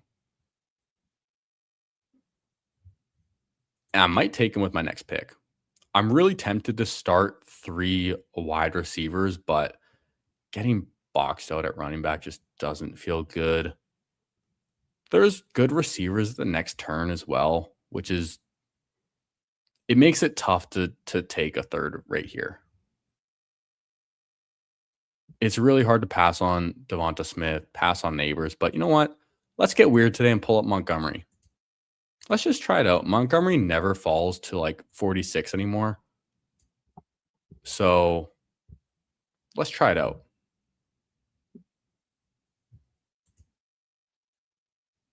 What's up, Air Hefe? Yeah, we out here grinding, man, as always. Every single day we're out here doing it, man. We're stacking it. Harvey to the moon. I like some RJ Harvey, man. I think he can be a good pick. So I'm happy with it. SummerSlam drafts. What a Saturday night. Is that a basketball thing? Do they have basketball drafts already? And a stack of pre-rolls. Hey, there you go, Ray. Sounds like a great Saturday night. I think I'm gonna take a little break though. A little break from the greens, you know? We all need a little break sometimes. But who knows? I might get a little tempted later. I don't know. We see Neighbors go at 32 here. I'm happy with pulling up Dave Montgomery. It's just different as well. There's going to be so many combinations of Chase with like Javonte or Love or Kyron or Breece. But the amount of teams that have Chase and David Montgomery, I don't think is going to be very high. We have different bye weeks as well. So I'm liking the start. I'm liking the start. And I think what I'm going to do for like August is I think I'm going to try and throw ADP out the window a little bit. Like I've been an ADP hound. Y'all know that. I like getting unique. I like just taking falling values, but I'm 400 drafts in and over 100 eliminators as well. I've gotten great values and unique combinations. And I think one mistake I've done in previous years around this time is I think I paid too much attention to my portfolio and try and like balance it out so much. And I don't know if that's the right thing to do. Like, you know, being so overweight on some players, it can be a little uncomfortable, but if it's right, it's just right. Now, I'm probably looking at running back again with this pick.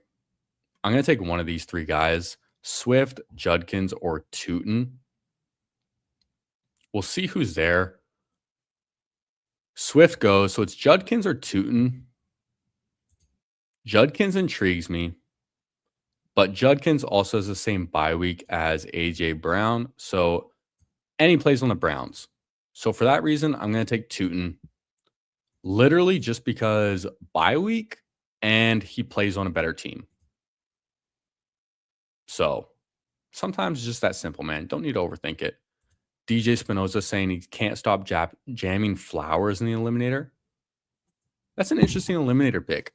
I can't stop jamming Flowers in tournament contests. I have so much Flowers, man. I have like I might only have like 14, 15%, but for whatever reason, it feels like I have way more. And I like it.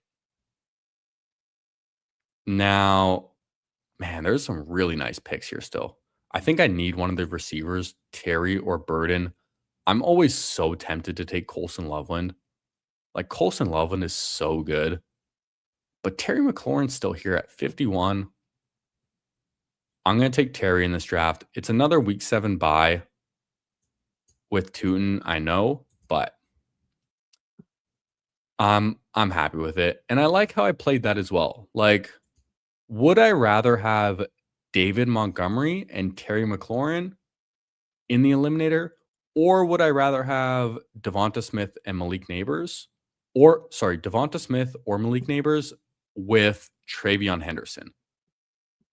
Me personally, I think I'd much rather have Dave Montgomery and someone like Terry McLaurin than a higher end receiver with Henderson, who might be a really, really hard player to advance in the eliminator with where he's going and his role. So I feel a lot better having Demo.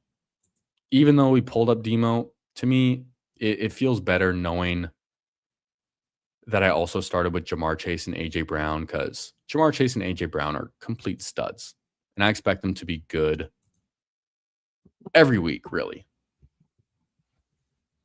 All right, first person I invited on has not responded, but let's hit up our next guest.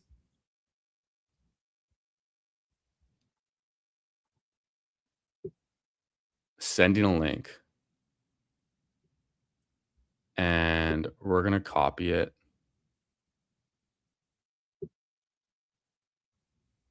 And send it. There we go. We sent it to our next potential guest. I kind of feel like chopping it up with someone. So one by one, we're going to wait like 5-10 minutes, see if someone responds. And if they don't, we'll try someone else. If not, we'll keep rocking solo. Oh, fuck, Ray. SummerSlam is wrestling. Yeah, no shit. Damn. You know why I thought it was basketball is because like where I live, I grew up playing like a youth basketball league and it was called SummerSlam. So whenever I hear SummerSlam, it makes me think of basketball. But yeah, wrestling makes a lot of sense. If you didn't have SummerSlam, you would hop on. Only done like 3 this year with DFS Army. Oh, damn. 3 streams, I'm assuming. That's fun. Judkins was real good in last year's Madden. Madden always knows. Dude, honestly, I don't think that's completely wrong. Like, looking at Madden ratings, I don't think it's that bad. Sanka took Parker Washington from us. Had to do it. That one hurts, but I'm going to pass on Brian Thomas right here in favor of Joe Burrow. I was really hoping that Jaden Daniels fell back to me when I have Terry McLaurin, but I'll take Joe Burrow. Was also hoping Drake May would be there with AJ Brown, but at least we get one of our quarterbacks that pairs up with our elite receiver. And there's a chance he could have came back to me, but in the eliminator, I don't really trust people taking or people leaving a naked quarterback. I expect them to get taken, so I'm not going to risk it and just play it a little safe. Now here's the question. If Jalen Hurts is there, do I take Hurts as well? Or do I go with a Rico Dowdle or Chuba Hubbard? Because I also desperately need more running backs. Rico gets taken, so it's Chuba or Hurts. And when I say that out loud, the answer is pretty easy. So let's try this out, man. Let's go Joe Burrow and Jalen Hurts on this team. Dak Prescott gets insta-clicked right after, so it makes me feel a little better. But let's try this out for a change. You know, instead of a 3-5-7-3, I'm going to stop at 2 quarterbacks now. And this team actually feels really good, not going to lie. Like David Montgomery and Bashal Tootin, we pushed running back a little bit, but these are two good players who should just be starters for their team and have like a big workload. And then Jamar Chase, AJ Brown, Terry McLaurin, they're all wide receiver ones for their team. So feels really strong. Joe Burrow, Jalen Hurts, two elite quarterbacks. I'm liking it. And hopefully we start to see quarterbacks get pushed up a little bit now. That would make me feel better.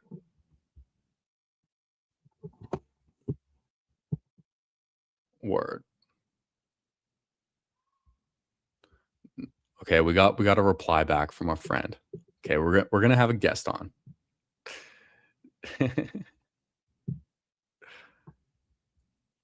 Got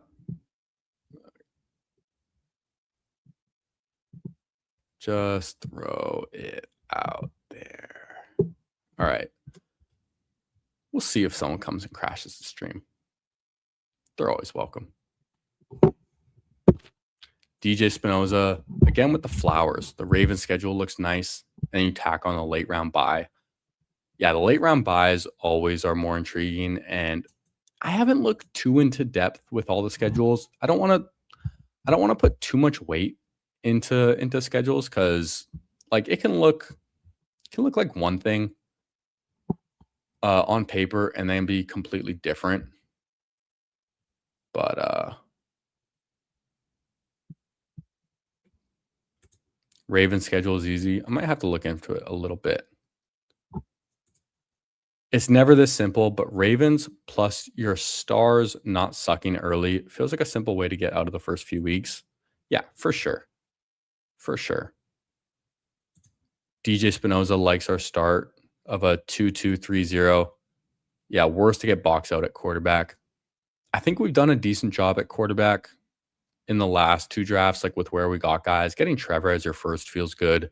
And then you can get a quarterback easily at like the 9-10 turn, and you can get a quarterback at the 11-12 turn as well. So a lot of options at the back end, but in like the front half of drafts, you can get boxed out a quarterback a lot easier, I feel like, than at the back end. And I'm back up on the clock. I as much as I need running back, I'm taking Michael Pittman first. Just because, again, like my receivers are still really good, but I don't want to get boxed out. And I don't want my receivers to feel weak.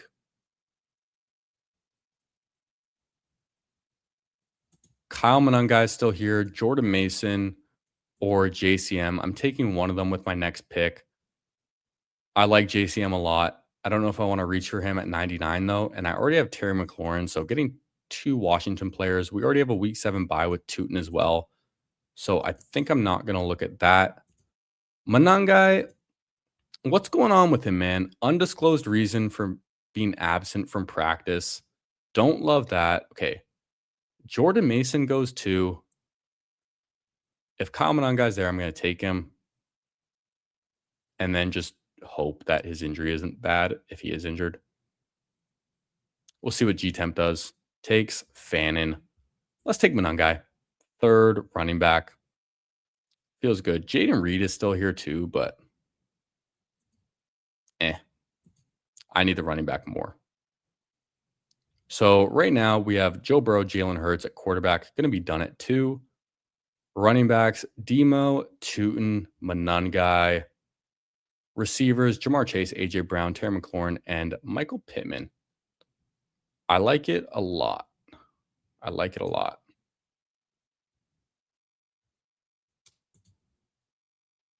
Let's bring up this draft board again too. I know people like seeing that. Hey, what's up? How we doing? Is this Jill Vise? You're going to have to tell me how to pronounce the name. Jill, you're going to have to tell me how to pronounce your name. I'm probably just going to call you Jill. But hey, welcome, welcome. Thinking 6 or 7 running backs. I'm going to do 6 at least on this team. I don't know if I'm going to need 7, but stopping at 2 quarterbacks at least gives me the option to get 6.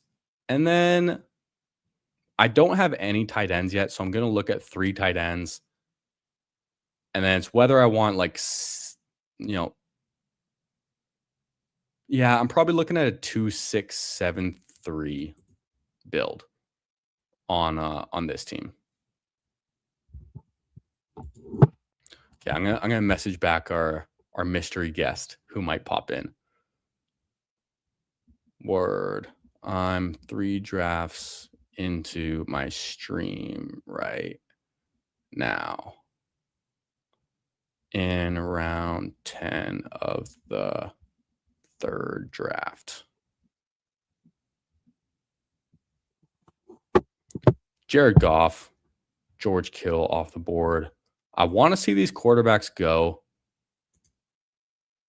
because I'm done at quarterback. I don't think there's any chance I'm taking a 3rd. When I have Burrow and Jalen Hurts that early, I'm making a big bet on them. Some guys study Madden. It's not 1990. They get these guys in and put them on wires and then all get their movement. Interesting. Also with Madden, you're in a serious league this year. Your running back was Judkins, made him a Hall of Famer. And last year, he had Trey Benson. Guy was stiff and clunky. Guys like Chuba Mahomes as a rookie, etc., could go on the Madden theory. Interesting. All right, we're on the clock. Let's not get too distracted. Who are we taking? Aaron Jones is at the top of ADP. I'm going to take Aaron Jones. I need running backs. Feels like a pretty no-brainer click right there. Not looking at quarterbacks. So, yeah, Jordan Love, Tyler Shuck, let him go. Y'all can have them. And if I can get Kelsey as my first tight end here, I'll be pretty happy with that. Chunky Kelsey. Or do I take Chris Rodriguez? I already have Tootin, though. I could take Tracy.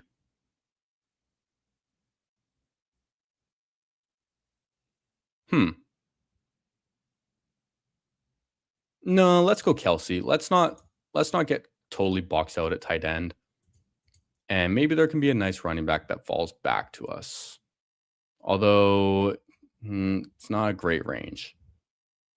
But I don't want to get completely boxed out of tight end. So taking Kelsey here feels like a fine first tight end, similar to our last draft. And it gives us a different bye week as well. Only one on our team with a week 5 bye. So let's do a little recap. We have a 2-4-4-1 build. We have Joe Burrow and Jalen Hurts. Running backs, Dave Montgomery, Bashal Tootin, Kyle Monangai, and Aaron Jones. Wide receivers, Jamar Chase, A.J. Brown, Terry McLaurin, and Michael Pittman, with Travis Kelce as our tight end.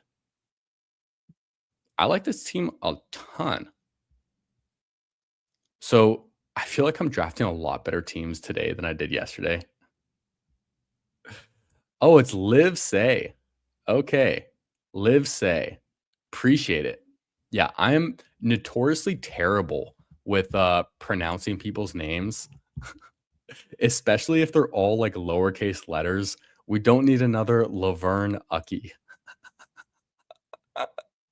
That one still makes me laugh, dude. Oh, man.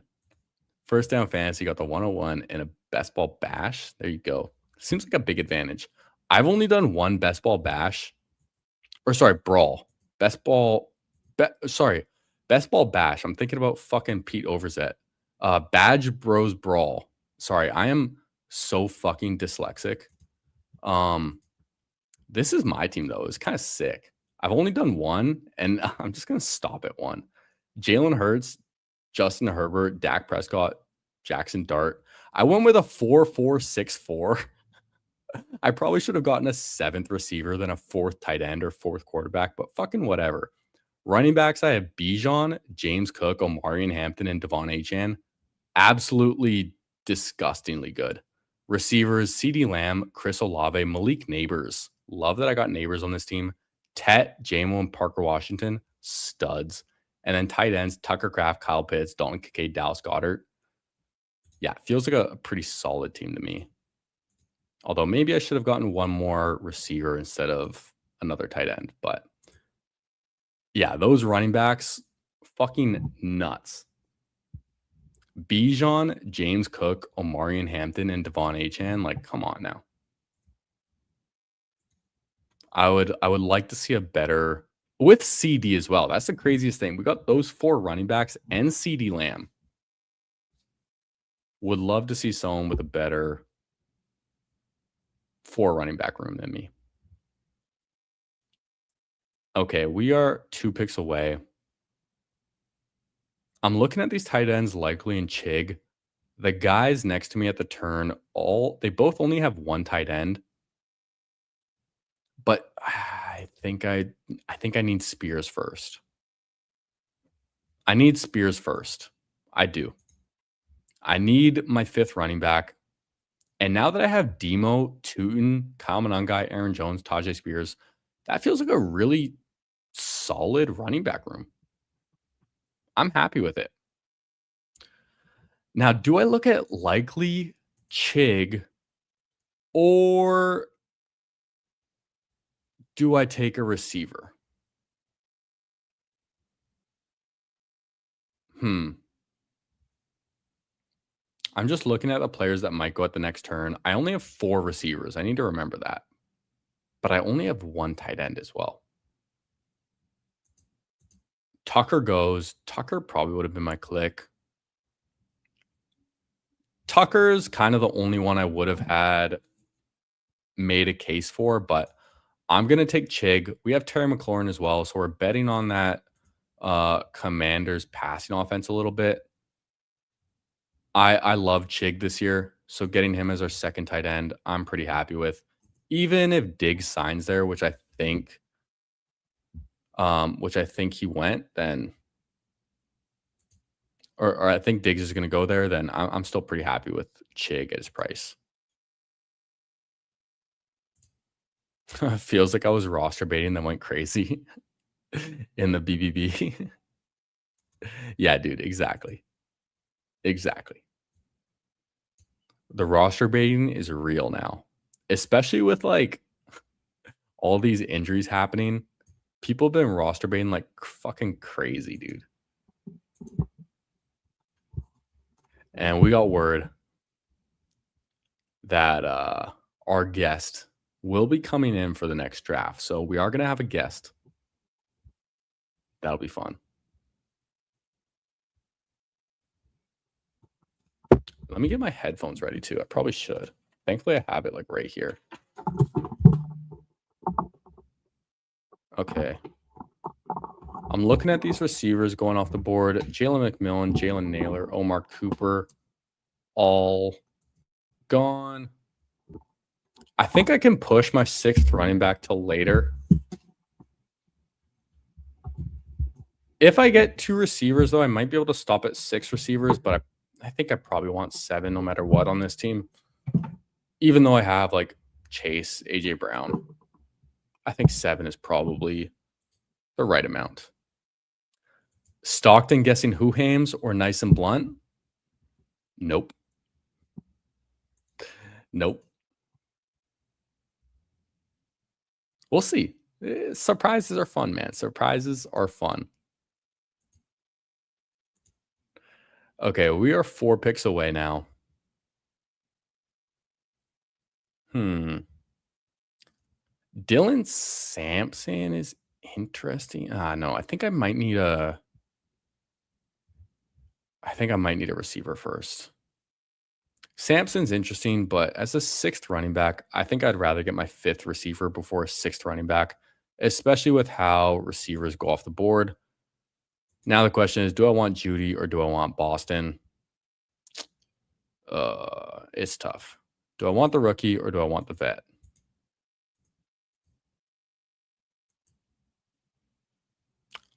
You know what? Let's take Boston on this team. Just looking at our team, we have Jamar Chase, AJ Brown, Terry McLaurin, and Michael Pittman. These are all vets, right? They're all vets. So let's get a rookie instead of another old player like Judy. Although Judy, actually not that old. He's like 27 or 28, something like that. Really not that old for how long it feels like he's been in the league. And if I can get my third tight end here in AJ Barner, I will be very happy about it. We'll see what G-Temp does. Sadiq and Schultz have gotten taken. And our dreams are crushed. AJ Barner is gone. So I don't think it's worth taking a tight end right here. Oh, fuck. Whatever. Let's take Wicks. It's a reach, but he gives us a different bye week, and he does stack with Jalen Hurts. I didn't want Jerry Jeudy. If it was another contest, I probably would take him, but I have AJ Brown with a week 11 bye as well. I don't want 3 players with a week 11 bye. We've made that mistake before. Yo, we got Goofy Chicken Fantasy in the house. Yo, Goofy, do you want to hop on, man? Yo, you're welcome to hop on too, man. I sent a link to a friend who's gonna hop on for the next draft. But hey, if we want to just do like a little 3-person draft, dude, yo, Goofy, let me know. Let me know. I haven't streamed with Goofy in a while. I would love to. And before you even say anything, I'm just gonna send you the link. And if you want to join, you're welcome to join. So ball's in your court, Goofy. Oh, dude, he said send the link. The link has been sent, Goofy. Let's fucking go. Let's go.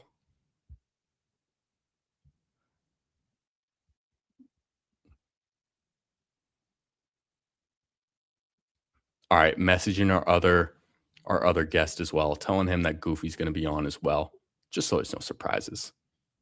Let's go, dude. Yo, this is a lit Saturday. This is a great Saturday. What's up, Seth? How we doing? Yeah, we're back at it, man. We can't stop, won't stop. We got money to make out here, okay? We got money to make in these draft streets. And that's just exactly what we're doing. Just printing money right now. And good timing too. We're just about done this draft. So we're gonna get some surprise guests on, man. This is fun. It's kind of how I like to do things. I kind of like just doing things spur of the moment a little bit, you know? And okay. Making sure that I have the right setting as well. Making sure I actually have a thing with 3-person. So there we go. Okay, we're set. All right, we're 2 picks away. Man, Charbonnet and Brian Robinson are still here. I'm really tempted to take Sharps on this team, but it's the eliminator. Okay, I was going to say Brian Robinson. I was going to take ahead of him, but you know what? Let's take Sharps at 190. Like, really, at 190, what's the downside?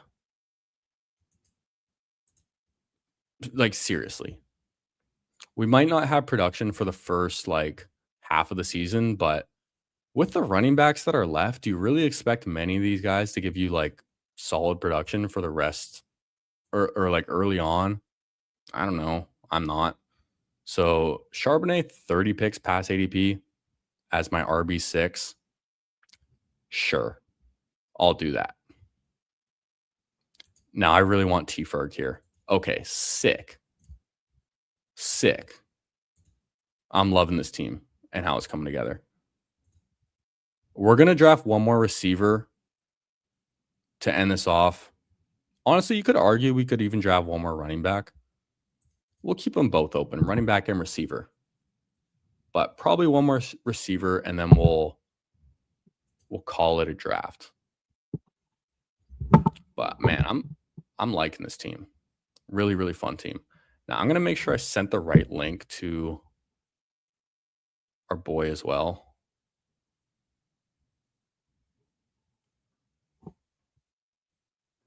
We're gonna make sure. Oh, enter the studio. Let's see.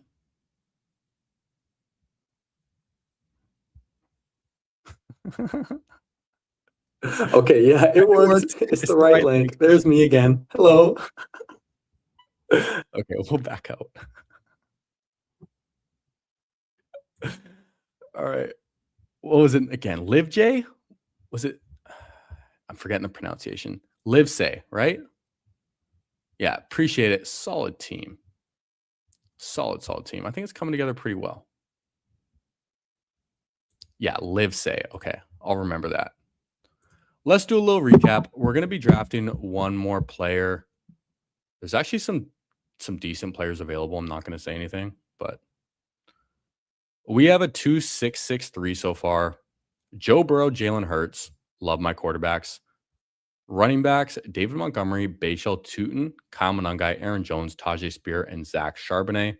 Receivers, Jamar Chase, A.J. Brown, Terry McLaurin, Michael Pittman, Denzel Boston, and Dontavian Wicks. With Travis Kelce, Chig Okonkwo, and Terrence Ferguson at tight end.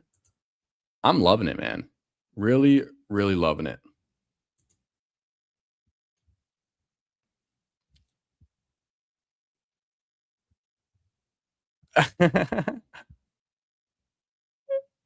Yo, I'm seeing okay, one person we reached out to is Chad Candles, and he just responded.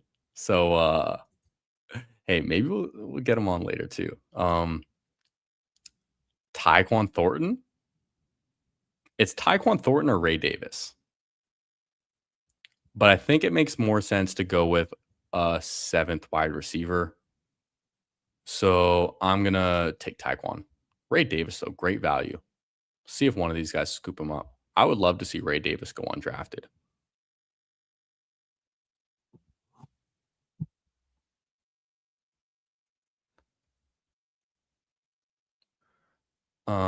Just messaging back a friend, the guest. Gonna have this person join. Okay. Let's recap our team real quick. And you know what? We might as well bring in our first guest to help recap this team with us. And let's get their opinion. Welcome to the stage, Goofy Chicken Fantasy. What's up? What's good, Jerry? Appreciate you sending me that link, bro. Dude, always. It's been too long, man. It's been too long. So I'm happy you can make it on. Yeah, it's been quite a while. Happy to be on here, man. Let's get it. I see you drafting some winners. It's an exciting time, man. Camp news, drafts. Yes, I know you don't draft the dollar Dalmatians. I know you don't get into the small stuff, Jerry. So what you doing here? BBM, what you doing here? We're in some eliminators, man. I've been grinding these eliminators because this contest is gonna fill faster than we think. So I'm trying to get my entries in. I don't want to be in slow draft hell in August, you know? Okay. Yeah. You plan on maxing the eliminator? I do. This is draft number 105, I believe. Okay. So we're getting up there. How many BBMs you got in? 127. 127? That's a good number, though. Yeah.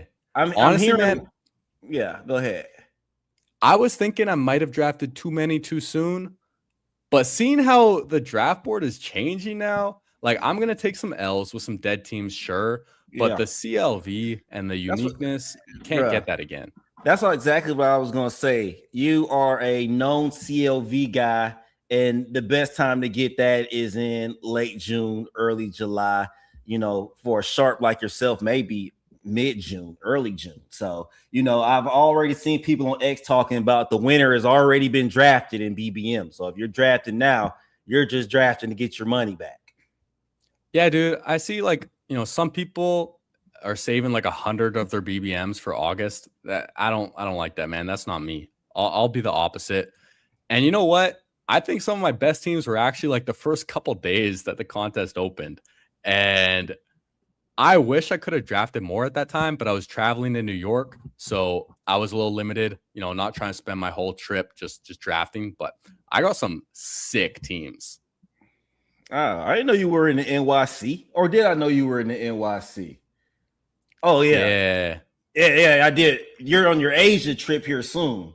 Yeah, Asia in November, man. We were in New York getting tattooed, getting 2 tattoo sessions on our leg, getting that full sleeve worked on, you know? Oh, yeah. I forgot you get tattooed by celebrity tattoo artists. I forgot. Yeah. All right. Bet.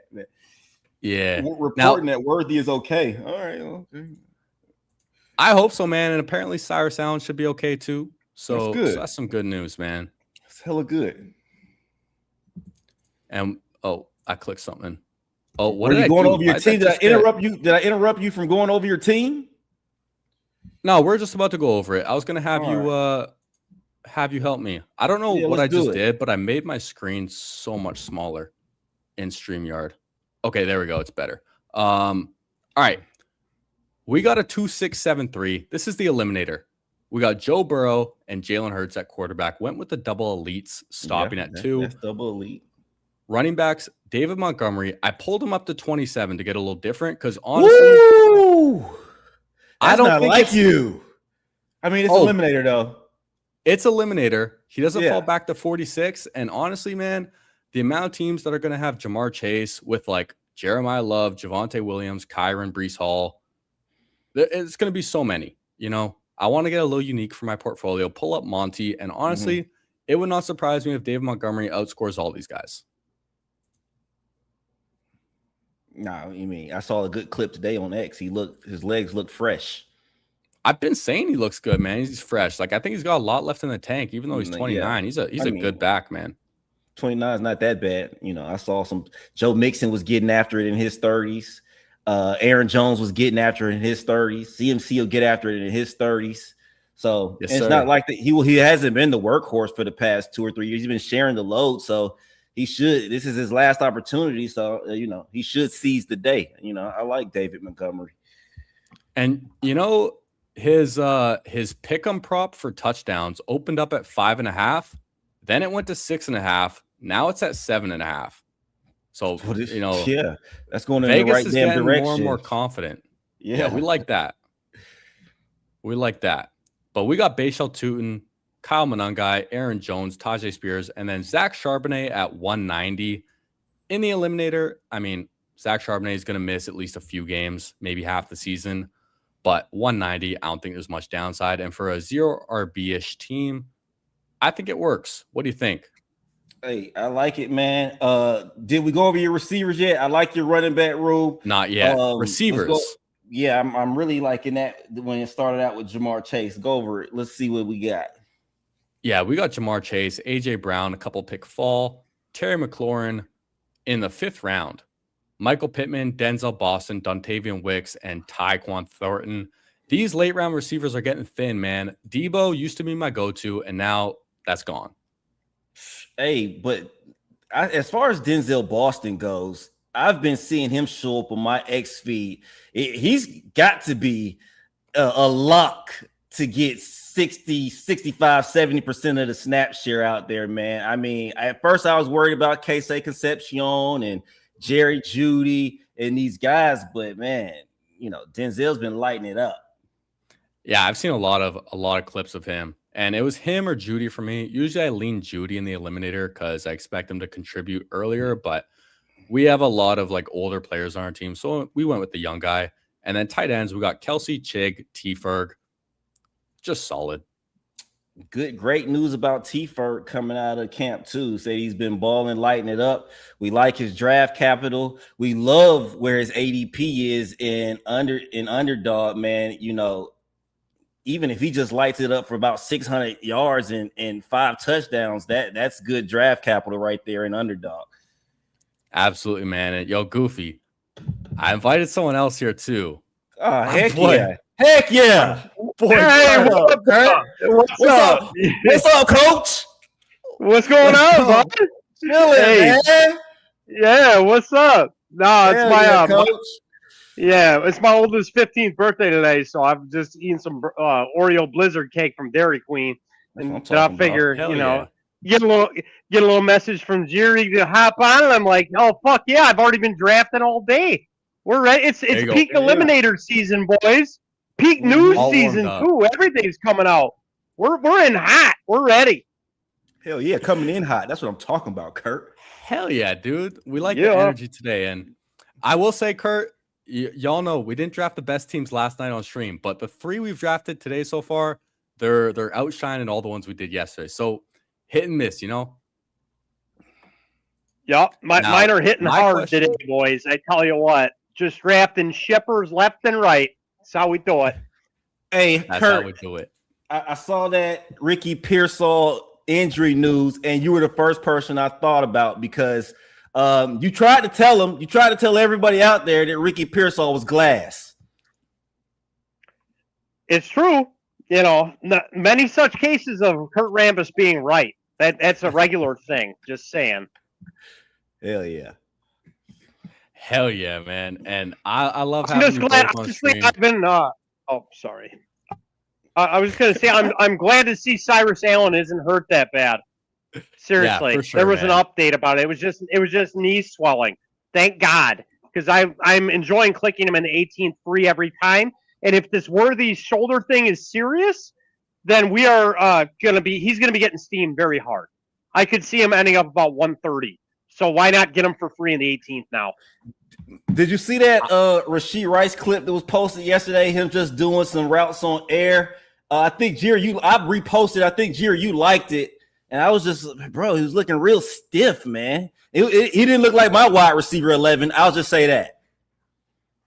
Yeah, I've been Smith over Rice, and I wasn't taking any Rice until he got released from jail. And I heard that the league wasn't going to be disciplining him any further, so that made me more confident in taking him.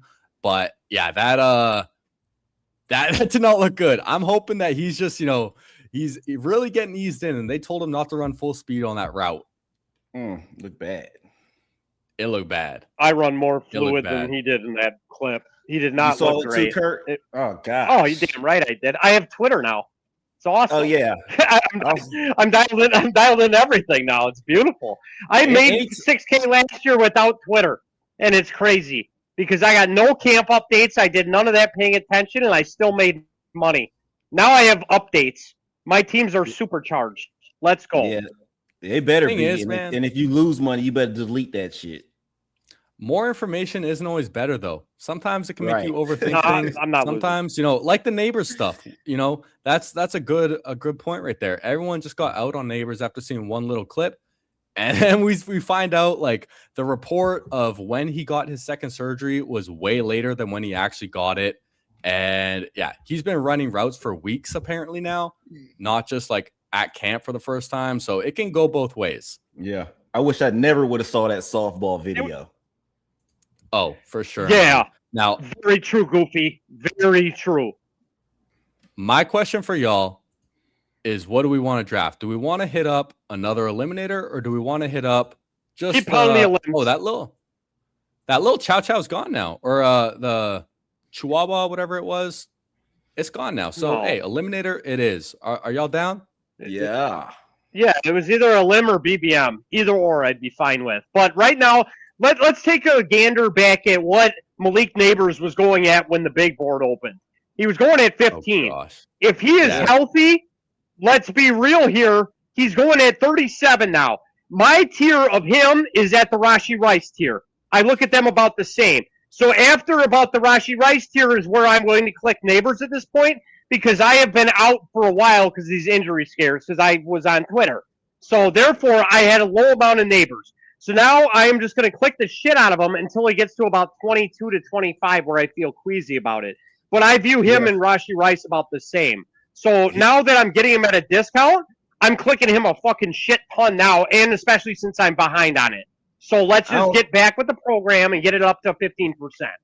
I don't know how it looks in the eliminator, but he's going at 25 now in every other contest. I've never seen him at 37. Not even anymore. 25. I Yeah, see him in the I first just got round, him at man. 37.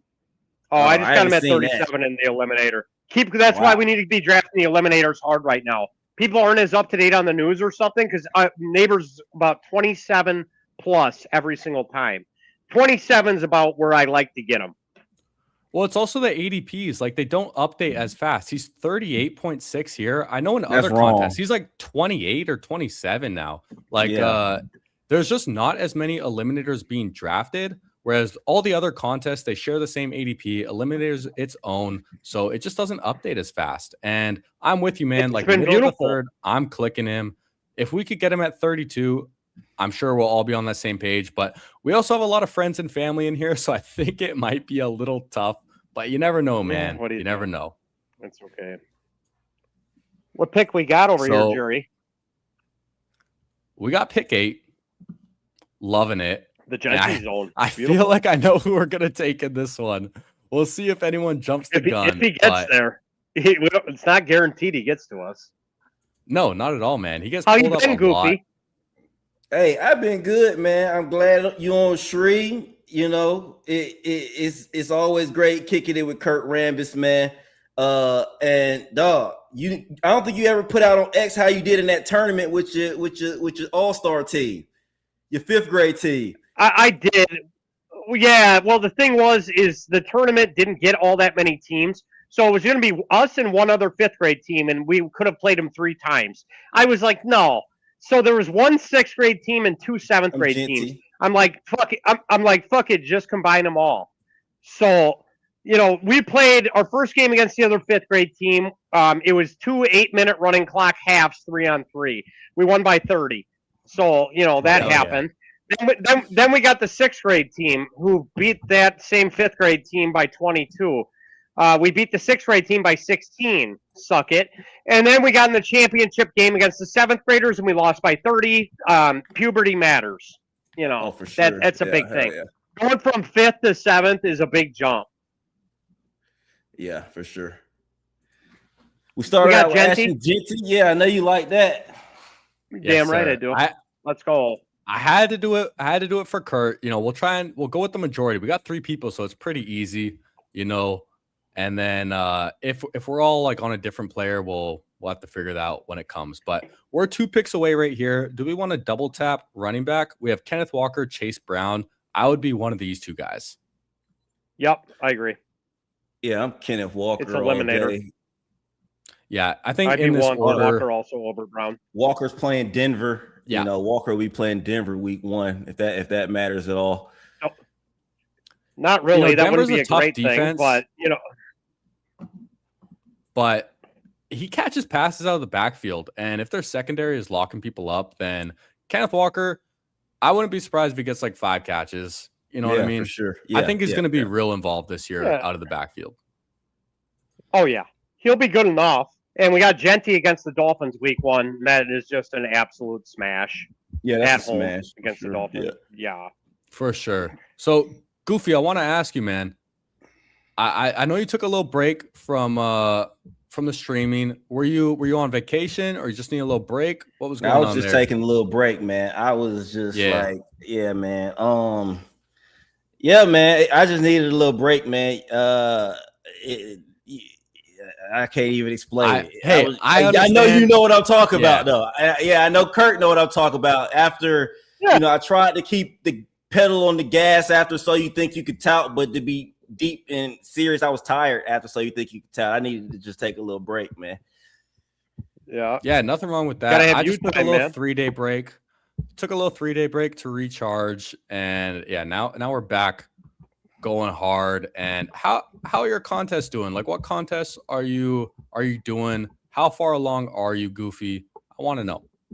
So right now I've been doing the small stuff, the schnauzers and the Dalmatians. I maxed out the schnauzer. I just enjoyed the little $3, $1 contest, sitting back, giving myself 45 minutes to relax, draft a team. I haven't been doing very many eliminators, although I'm starting to feel like I want to get about 50 in, after watching other people stream about eliminators, talk about eliminators. Kurt Rambis has inspired me to get about 50 eliminators in. And other than that, man, trying to stay away from BBM as much as possible. But it was hard for a while because that's all we had for a couple of days was BBM or nothing. Or eliminator. I know what you mean. Or eliminator, right, Kurt? Yeah. Which pays you I've after been week hammering 4. the elims. Yeah, definitely nice. Nice to get some money for sure. Now we're 2 picks away again. Fucking Jeremiah Neighbors Love's at the went. top. Yeah, Neighbors is gone. Yeah, he's Yeah. Brees I'd Hall be is here. I'd be a Buka. I think I would be Olave. Igbuka goes. We have Trey McBride, Brees Hall here as well. I think I'm still Olave. I'm Olave Okay. now. Okay. You don't like it, Goofy? You're not an I Olave mean, guy? I would, I would have clicked Brees Hall, but that's just the running back. Running back. Man. Yeah, that's just the running back, get your money back. Yeah, I hear you. We Yeah. went running back, get your money back. Now we went Olave. Right. Yeah, running back. You did go running back, get your money back. That's for sure. It is So I double, can't it is complain. double. That's why I couldn't jump in there and say Brees Hall. Yeah, I will say, man. Goofy, Like, another thing, the Saints play the Lions week 1, by the way.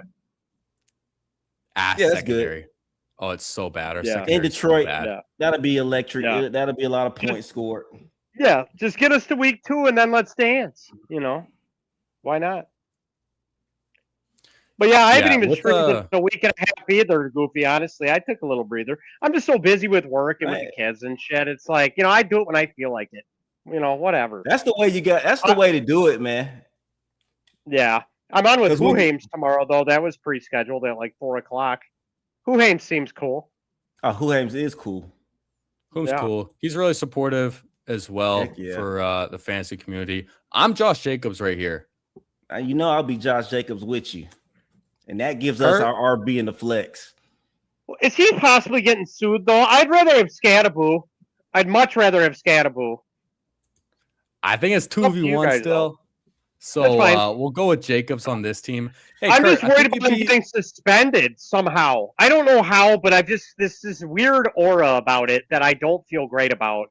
And I have too much of them. That's the problem. I already have 15%. Okay. So like, I'm trying That's to fair. go anti Jacobs for a while just in case the league just suspends him for whatever, And then I've been taking a lot of Marshawn Lloyd on those teams. I don't have Jacobs as well. It's But- August now. I've seen Scattaboo do multiple backflips, and I'm still not sold that I'm still not clicking him. I'm still not sold. I'm just gonna have to miss out. If he goes crazy, I'm just gonna have to miss out. I don't know where Jerry's at right now with Scattaboo. I know he was off. I don't know if he's back on. I'm sure he'll tell us. I will say, like, tournaments, I still haven't taken much, but I've been getting more shares in the eliminator just because, like, it looks like he's going to play week 1. And if he is just good and healthy and going to be consistent, then I think it's better to have him in the eliminator. I'm at 8.5%, surprisingly. That's healthy. So I'm Yeah, that's actually healthy, on man. field. Yeah. And I will say half of them is probably with Kurt. So there's that. Yeah, I'm at a That's- healthy 24% of Scattaboo. You realize this guy catches my God. passes like awesome as well, right? Like, what are we worried about? The Giants Tyrone offense, man. Tracy? Man, Tyrone I'm he's Tracy worried not- about the we're- Giants offense. Look at the game logs last year when he was healthy. I mean, the guy was smashing. What are we worried about? I get it. It's the Giants offense, but this guy's a premier talent. Look at the game logs. All you got to do, just take a peek. Take a I little mean, gander. you say that's when he was healthy, but we don't know if it's the Giants' plan to ramp him. We don't know where he's at. We know he's going to play week 1, but we don't understand if he's getting ramped back up. We don't understand if he's going to take set. We don't know. He's And- a and- psychopath. Like, the guy's going to go to the coach and be like, fuck you, I'm in.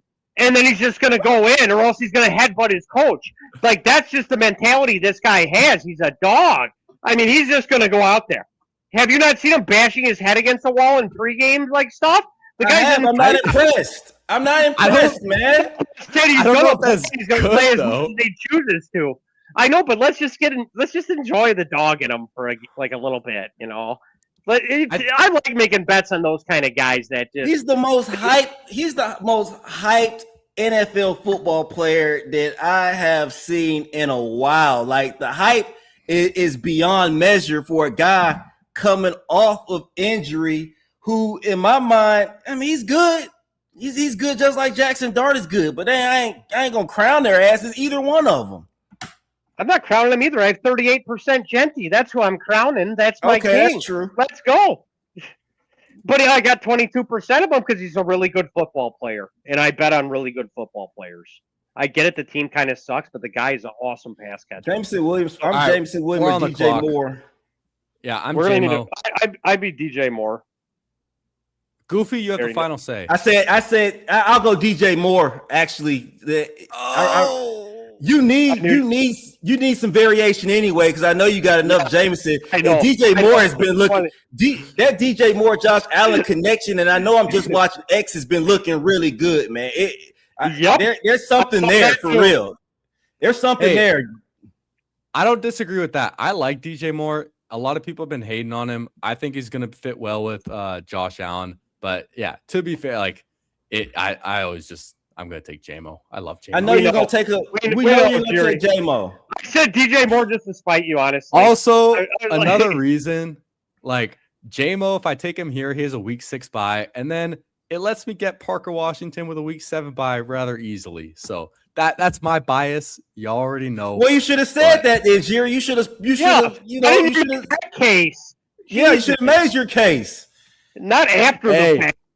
We had like 6 seconds. Yeah, you can spit it out quick. You know. That's fair. That's fair. Hey, I'm not afraid to still take Parker Washington. I get it. but, Okay, you know, yeah, I'm get it. I'm thinking Drake May. I think we can push quarterback. I'm thinking we just take Drake May and enjoy. But look And at then the we can push receivers wide. left. Like the receivers are so Yeah, there's tons of gross. them. Actually, no, I like those receivers. We have Michael Goofy. Wilson sitting in the back burner, like a ways away. Goofy, final say. I'm 4 gonna go seconds. I'm gonna go Parker Washington. All right, there we That's go. fine. I love him. But too. I love just him. want to. I'm treating y'all both like my sons. I don't want to have a favorite. I went DJ Moore with Kurt. I wanted to go Drake May with Kurt, but I said, nah, this is Jerry's stream. Let me go Parker Washington. I would have went Drake May and then tried to grab DK Metcalf later. Parker Washington falls. Oh, he wouldn't have been there. Yeah. He sometimes Goofy. I'm telling you, especially in Eliminator, it happens more than you'd think. But I think quarterbacks have been like I just don't like quarterback the range, buck with man. DJ Moore. I would rather get someone else who doesn't have the same buy. I would have took DK Metcalf probably. Actually, I would have just took the quarterback and then got Metcalf on the way back after that. That's what I was thinking, but Metcalf might not have been there. You know, He's been falling Yeah. though. He does fall. I don't know a lot. why. I don't He know does why. though. I don't know why either. He's an Adonis. Unbelievable. He does. Quarterbacks surprisingly they're all going in this one. I see Caleb Williams going the 80s more often than not. He goes at 71, so that's although this guy had Burden and Loveland, so I guess that makes sense. He didn't want to risk it. But But honestly, like for the eliminator, right now. I don't see that big of a difference between these guys and Trevor, like on a week-to-week basis. I really Yeah, but I usually don't. get two. I'll get Drake May and Trevor, and then be done. I have that happen a That's lot fair. too. I have did that that in my idea a last lot. draft. I did that in my last draft with Joe Burrow and Jalen Hurts. So yeah, Yeah. It can work, and I'm pretty happy with it. We'll see if Taking Dollars takes Joe Burrow, even though he already took Daniels. But if we could get Joe Burrow naked at pick 80, oh wait, fuck, dude, Burrow already went 66. Sorry, I'm blind. I'm good. I missed it. Sorry. DK's We're looking still at there the though. draft. If we get Can't DK, see who's I would coming I would up. still I take can't him. see the players. There we go. I'd go quarterback first before DK. We're not getting left in the dark. Either Herbert or Dak. I don't give a shit. Or actually, Yeah, DK goes. I feel better about I'm- Herbert. I feel better about Herbert unstacked than Dak unstacked. Here's- And then here's what I'll the say. week 7 buys are the problem. Though we could Yeah. go Dak and then Lawrence. Yeah, that's what I was gonna Because say. Lawrence The falls week a 7 lot. But buys. if it plays out like that, who knows? Are we next? Yeah, Because Lawrence yeah, falls we're one a pick lot. away. Dak, Yeah, take Dak. I'm Dak. all day. Dak. Okay. I mean, you say week 7 buys, at least if you get to week 7, you've already made your money back and some more. I know you're trying to get rich, Kurt. I know you're trying to get rich. and I'm shit, playing Kurt. to win, man. But I yeah. know you are, man. But making it to week 7 in the Elim is winning. Kind of. Yeah, like $400. How much? Like $400 maybe. If 400 I don't bucks. even think so. Is it that much? I don't think it's that much. Week 4, 5, 6, it's like $50. Okay, so that's like if you make nothing. it to week All 7, right. you win $50. Yeah, it's weak. 8, 9, 10. No, it's not about stacking an eliminator, Goofy. Like, I like his week 14 bye, and no one else in the team having one right now. Like, we have 2 week 7 wide receivers already. That's a problem. We're going to need at least 2 other ones to play on week 7 when we get to week 7. Just to have our 3 wide receivers that are auto starting. So, like, we have work to do at receiver now. But, Yeah, and that's why I wanted Parker first, just because like I wanted to get a third receiver before a first quarterback, because in the last like few days I've been doing eliminators, the receivers they dry up so fast, man. They dry up so fast. Got to get creative. Got to do it sometimes. You get creative, man, but then when you get down here, like it gets disgusting. So this next pick coming up, I'm gonna be either Drake or Trevor. Did he go too? Mm-hmm. Trevor's gone. I'm Harvey. I'm Brooks. Or Pittman. Brooks. I'm Jonathan Brooks. I'm Michael. I'm Pittman. I'm Pittman. I'm Michael Pittman. We do need a 4th wide receiver, probably badly. Yeah. All right. Michael Pittman. Yeah, Pittman all day. I really, I'm all in on the McCarthy Aaron Rodgers train this year, man. I'm all in. Like 35% DK, 20-something% Aaron Rodgers. If I get burnt, it's gonna be in Pittsburgh. 37% Michael Pittman in the eliminator. Yeah, man. I don't blame you, bro. I don't blame you either, man. 25 Debo as well. Love. Oh, now that's electric. Hammering I'm about Debo, 18. Man. I wasn't touching him, to be honest with you, man. It's not because of talent reasons. It was just because my eye just wasn't gravitating towards him. Maybe that's just maybe I'm just don't got it. My eyes just weren't gravitating towards Debo in these drafts. Yeah, I was thinking he either goes back to San Francisco or back to Washington. Whichever scenario, it's going to be a familiar offense. I was thinking San Francisco was going to be a bad landing spot, but now that Ricky Pearsall is out for the season, it's a perfect landing spot, man. Yeah, like, where do you think he's going to end up going in drafts? Definitely. I saw him go at 130. He was like in the 120s, 130. You couldn't get him after 139. Over these past couple of weeks in the Dalmatians and the Schnauzers, he was gone. As soon as the news hit, there was no more getting them in. I mean, he was in like 1 set. Happen to Diggs. Think about what's going to happen to Diggs when he signs with the Commanders. On Calci right now, he's minus 500 to go to the Commanders. Diggs is already in the 130, so I can only imagine where he's. I mean, right. But I've been clicking him since January. It's beautiful at these cheap prices. It's nice. And if he goes to Commanders, he's the just immediate wide receiver 2. Thank you. He's gonna pay off that price easily. Yeah, easy. Yeah, I completely agree. It's Commanders or Chiefs. I think the Commanders makes way more sense, and I think he's a much better fit in Washington as well. I wasn't clicking too much Diggs early in the offseason. Some of the off-the-field stuff gave me a little pushback, and him getting released abruptly from New England made me question some things. Yeah. But, yeah, sounds like he's going to play. And yeah, I do worry that he's just washed, though. I worry that he's washed. Who? Diggs. No, hell no. No, he didn't look so great. No, he looked great. Eye test, man. He's passing. Yards. He's passing. What eye test you were? He was passing. The eye test. With Jaden Daniels, dude. I don't know. Oh, man, you're a Lions homer to the fullest. It is unbelievable. I am. Mahomes.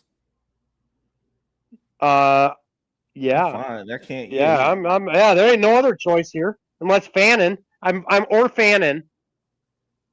But we do need a quarterback. With Fannin. I think we should go Mahomes, though. I'm okay with Mahomes. There's tight ends down there, man. Yeah, we can figure it out. I agree. We need Mahomes right now, or else we'd be so behind a quarterback.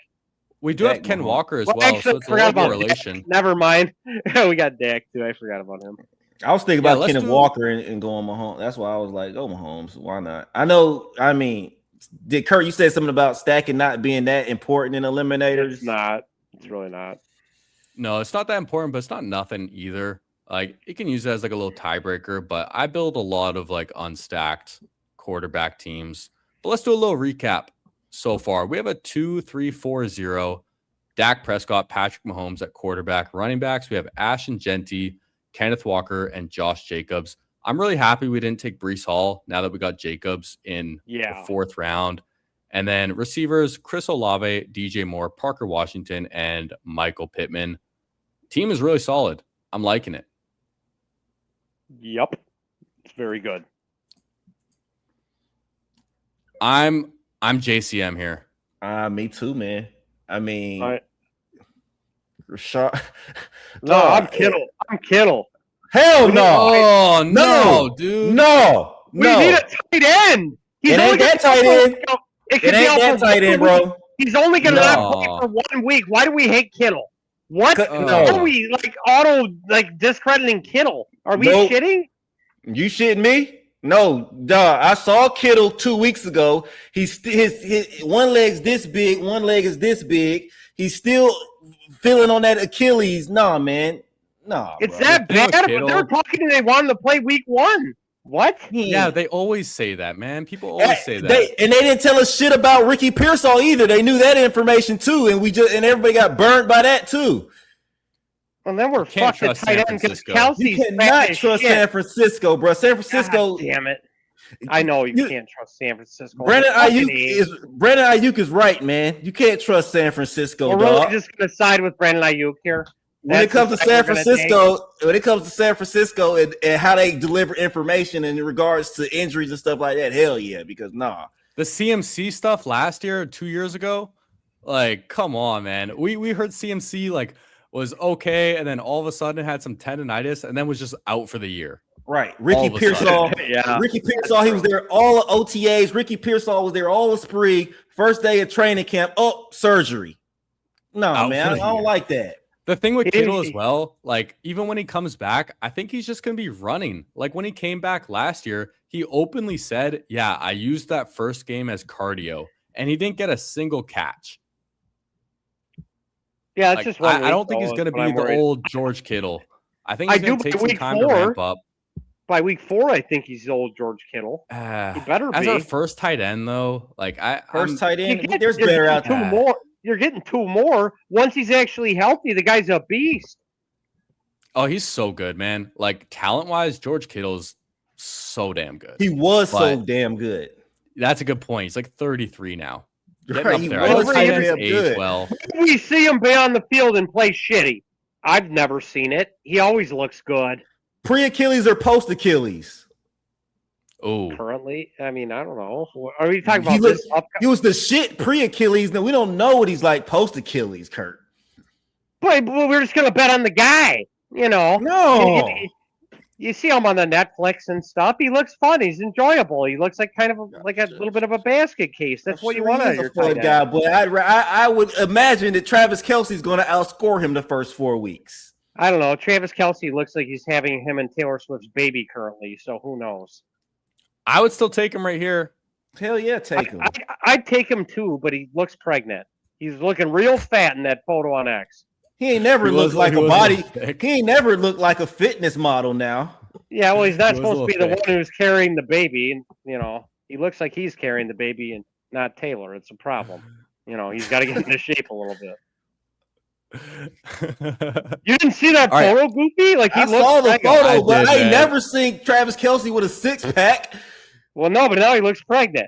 Fucking A. Garside Dev saying the photo's fake.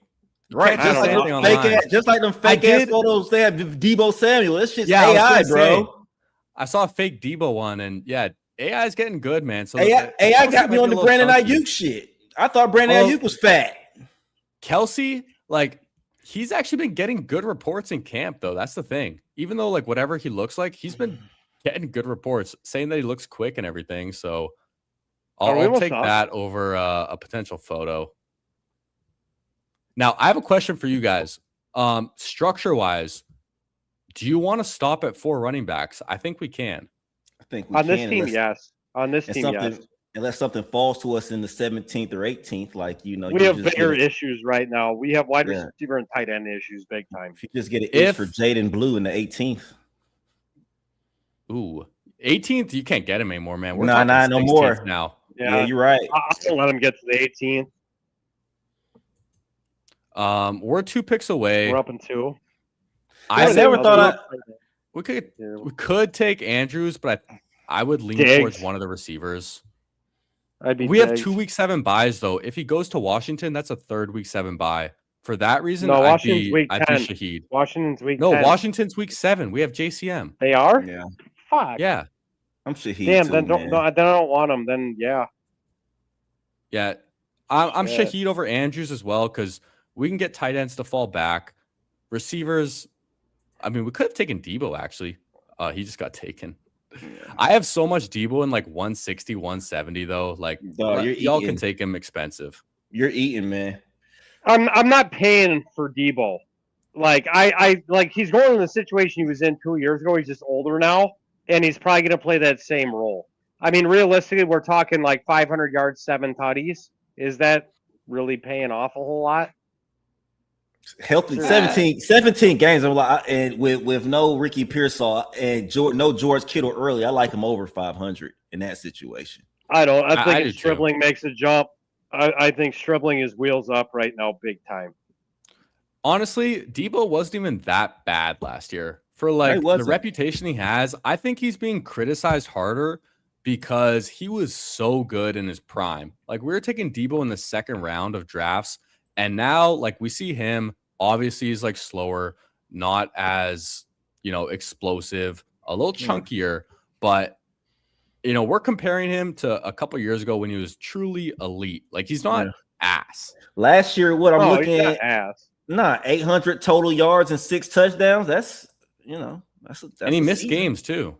Yeah, that's a season for you, man. Yeah, but he probably will miss games again this season. In reality, yeah, he's but getting older. I wouldn't be surprised if he gets like 700 plus yards and 5 to 8 touchdowns. We're similar in what we're projecting out of him.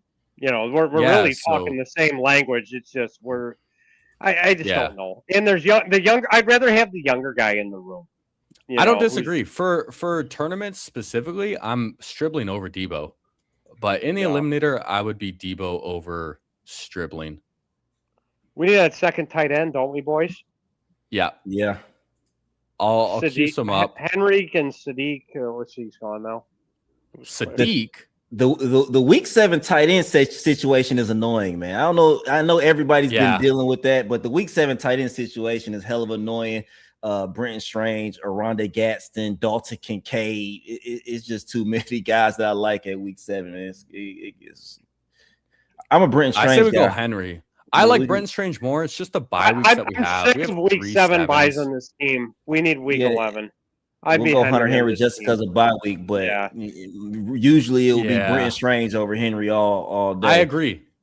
I actually had the same dilemma in my last draft. So I had the same issue, and I took Henry just for bye week purposes. Sometimes you just have to do it. There was a report that came out that Brenton Strange and Parker Washington were seeing the most looks on that offense currently. Yep. Hell yeah. Mm-hmm. Yeah. And Brenton Strange is not coming off the field. That's one thing that makes me feel good about that situation. Agreed. Yeah, I got 11.3%. Yeah, that's good in the eliminator, and then 2 shares of Brian Thomas. I was saying this is either with Kurt Rambis or Nice and Blunt. Probably both of them. I know one at least was with Kurt. I'm sure. It's crazy. I went back and forth on this. I started with Jacoby Myers just pounding them. Then I got scared that Brian Thomas might have been just hurt last year, and I started taking him. And now I'm like, oh, shit, I can't just be out in Jacoby Myers and Eliminator. That guy's steady Eddie. So now I've been clicking Jacoby Myers recently a lot, too, because the Parker Washington price has kind of rose so much. Yeah. Right now, go ahead. Yeah, right now I've only been clicking Jacoby Myers, man. Steve Smith, I don't know if anybody watches Steve Smith Sr.'s content, but he broke down the Jaguars wide receiver room, and he was adamant that Jacoby Myers is not coming off the field, and he's the alpha in that wide receiver room. So if that's the case, then I'm going to keep – if Steve Smith says Jacoby Myers is the guy, well, then damn it, he's the guy, and I've been taking Jacoby Myers ever since. Agreed, and he's the cheapest Steve Smith of the too. 3. Yeah, I used to get down with Steve Smith Sr. and Madden.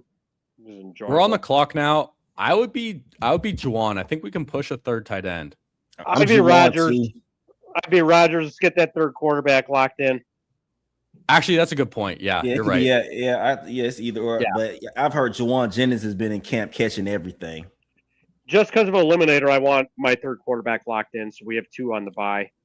Yeah, I agree with Kurt there. Juwan Jennings is nice though in the eliminator in the 160s He is, too. but I still, don't like here. either of the quarterbacks. It makes me pretty like not I don't feel so good about Addison with Jennings there.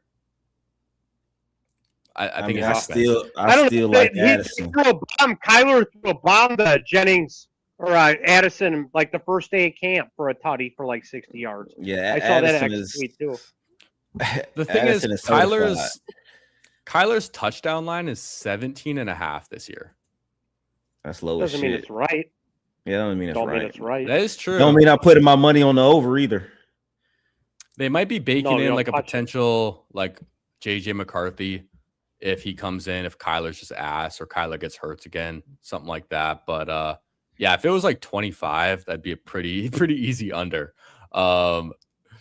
Jennings, yeah, he was good last year, man. He had like 7 touchdowns still, or like 8 touchdowns. Look at that quarterback room we got, boys. Dak, Mahomes, and 9. Rodgers. Fuck yeah. Not messing around there. Yeah, that's why I feel better about passing on like a Drake May for a receiver, especially when we're a little weaker, because I feel like we can get some nice pockets of quarterbacks in this back half of the draft. Now, looking at the rest of our team, we're done at quarterback, and I think we're done at running back unless someone really falls, but I'd probably rather get 8 receivers on this team and then 3 tight ends.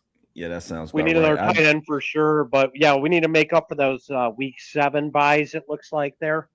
So we want to have about 5 to 6 receivers on week 7 that aren't week 7 buys because we're losing DJ Moore and P. Wash that week. So Olave, For Pittman, sure. and right now Shaheed, yeah. And we got Chad Candles in the chat too with the elite sir. panel. I sent a link to Chad as well.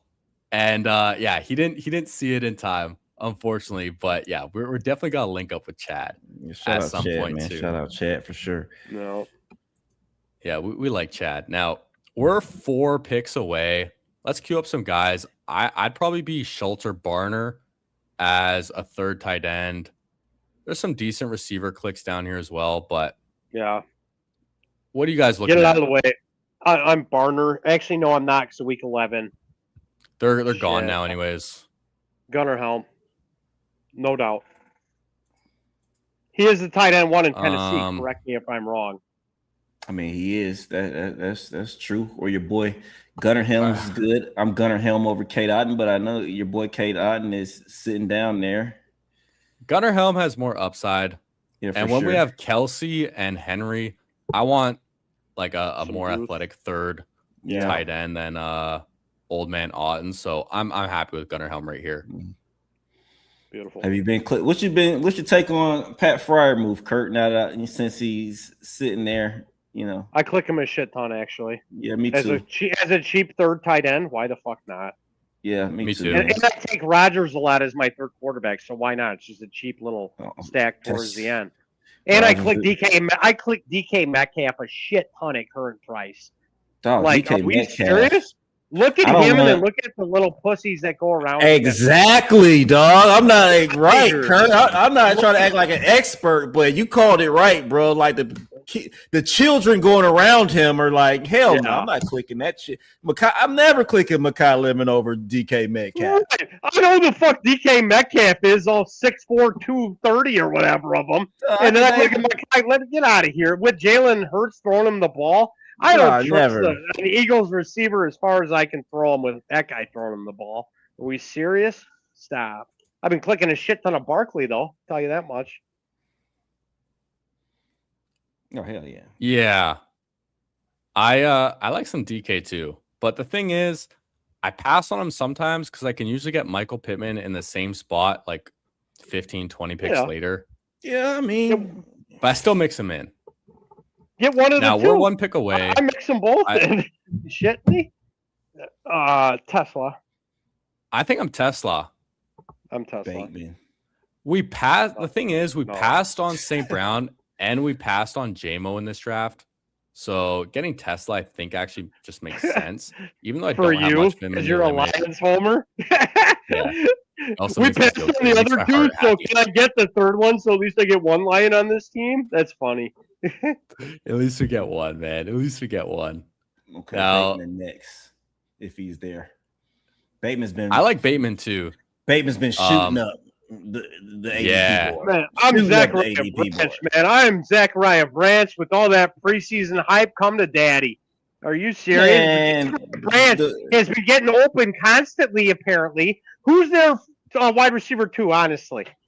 In Atlanta right now. Who is it? Is it him? 'Cause it might be him. If it's not Pitts, you can't count Yeah, Pitts. that's what I'm saying. The smart aleck answer would be Pitts. You know what I'm saying? If I was trying to be a smart ass, but you're right. But the camp reports have been good, though. Nah, he's been looking dynamic out there. Like, so why are we hating? 100%.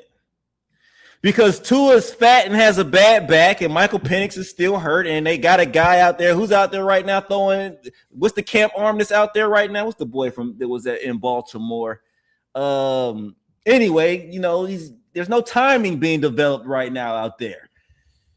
Don't matter if the fucker's 5 yards open because he's so electric. I'm talking about in Atlanta. Branch. He's talking about Zachary Branch. Branch. It's not Bateman. Yeah. Bateman's rarely ever open. He's a fucking golfer too. That's not true. Branch though, like golfer. chemistry is important, but I think he's going to be a lower ADOT type of guy. And I think chemistry is more important on those deep balls, with just like the timing of everything. I like Branch, man. He's just looked good. Like he looks quick, he looks fast, and yeah, there's really no competition in Atlanta. And I'm really surprised they're not one of the teams being talked about as bringing in one of these veterans, because they probably have one of the bigger holes than all the other teams we're talking about. Diggs can't come to Atlanta. I'm just telling you that right now. No, Diggs won't come to Atlanta. It ain't gonna be. It ain't gonna He end won't well. survive. Atlanta, Miami, he's not. That is not Miami. Yeah, he can't come to Atlanta or Miami. That ain't. No, the organization's gonna be smart enough to know that that's a bad idea. That's bad. Like that is a bad idea.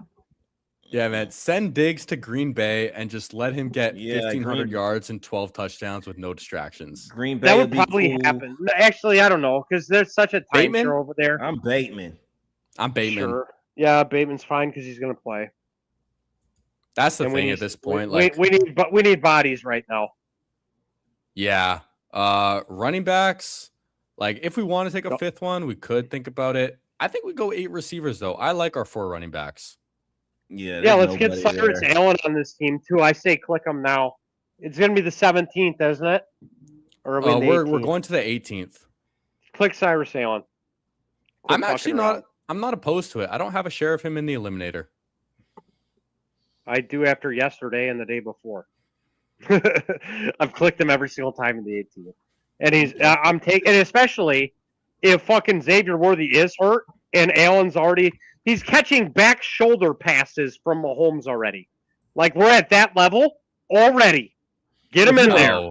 If you want to crown his ass, then crown his ass. That's why we got to Curly. shut our You mouth, wanna man. crown- Cyrus I'm Allen gonna crown the taken. fact he's gonna go to 130. He got picked already. Yeah, fine. Yeah, we got to keep our mouth shut. Yeah, we have to we're on give him the the clock 17th. now. That's gonna be the price in a week. I think Vele is my favorite player. Malachi I Fields like has gotten Vele. some love. I love Does Baylor. Does Bailey work with the buys though? We already have Olave. Yep. He does. Yeah, no, it's We just have okay. Olave. That's fine. We'll take I'm him cool either way. New Orleans. I I like love Vela Vele. and Eliminator a Yeah. lot. I do too. Yo, did you know Bayou Bengal has 90% Devon Vele?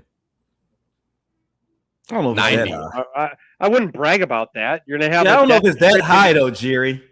That's If what he it's said in the that's chat today. embarrassing, Actually, I'm going to That's scroll up and embarrassing. find it. have Let's you heard go of find it. injury variance? You want to have one guy on that's- 9 out of 10 of your rosters get hurt, and then you're That's fucked. high. Are you serious? I thought it was It's- like. That's it's just bold. stupid. It's It's bold. dumb. I think Dumb. he's joking with. I think he's joking with you a little bit there, man. I think it's I- about 40% though. I hope so. 40 is 9 fine. out of 10 Nine- drafts is crazy, man. I'm gonna be Oh, honest here it with is. you. Yeah, I don't know. I bet Bayou's a jokester. I mean, I don't think he has. No, he's LOLing. The guy's not that dumb. Yeah, No yeah, way. no, I don't think so. That's wild. Oh, wild, man. I will say though, like when I first was into best ball like a few years ago, I was like 70% some players round 18, and I'm a little scared to say which player it was, because he was just a complete zero and he got hurt. But it was DJ Chark. Damn. Mm-hmm. I don't even remember what team he was playing for at the time. It was probably the Jacksonville. Lions. Oh wait, yeah, he did go to the Lions, and he was free. Yeah. Yeah. But hey, what do you say we recap this team, man? And I'll have you guys do it. Maybe a Goofy if you want to do quarterbacks, running backs. We'll have Kurt do receivers, tight ends. Let's go over this team. Let's do it. Hey, at the quarterback spot, we got Dak Prescott, Patrick Mahomes, Aaron Rodgers, 3 vets. So nothing wrong with that quarterback room. 3 vets, 3 starters. And in the running back room, which I really like, man, I think we did right by stopping at 4. We went Ashton, I think so. Kenneth Walker, Kenneth Walker, Josh Jacobs, and Ja'Cory Krosky-Merritt. If those guys don't get it done, well then shit, we're not advancing anyway. So we might as well have stopped at 4.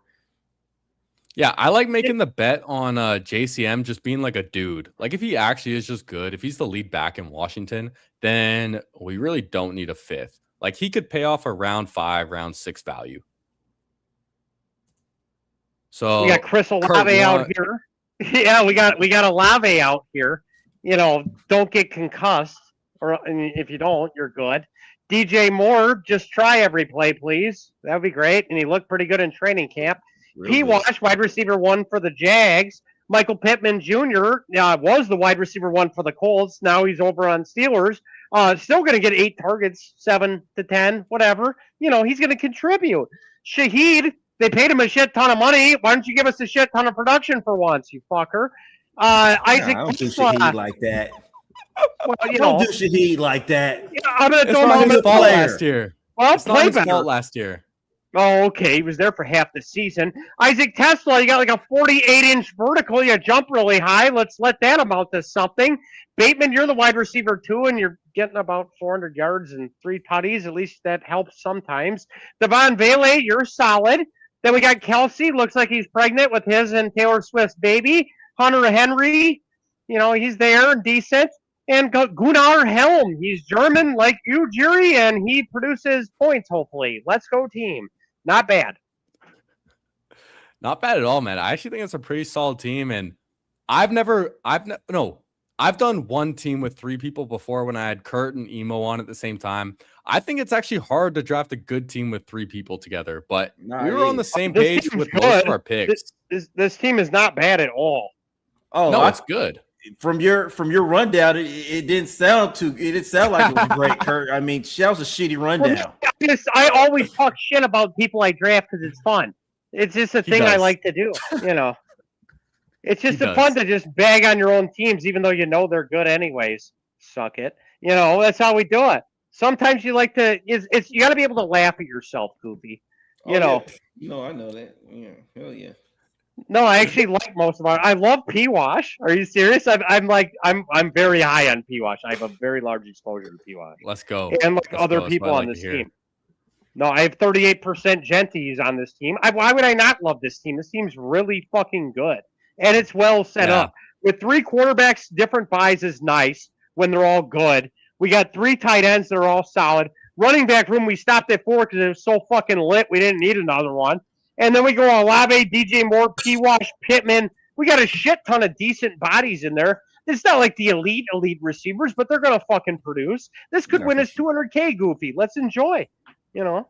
Hell yeah. Yo, Chad has 75% P-Wash in the Badge Bros Brawl. Mad respect, Chad. Mad respect. Yeah. Jerry, you rocking Badge Bros? 2 minutes. Hey, I got to piss, smoke some reefer and stuff. I'll be right back. All right, word. You knocking out badge? Are you knocking out the Badge Bro brawls? Jerry? I've done one team, and my one team was so good it made me not want to draft another one. There it is. I'll show you. I will say though, the one thing I wish I did, I wish I took one more receiver than a 4th tight end, but I went 4-4-6-4 on this team. And is this super flex? No. So why'd you go 4? Why'd you go 4 quarterbacks? When you see my running backs, you'll understand. Okay.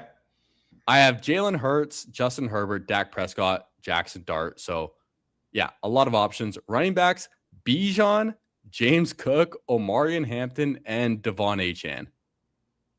Okay.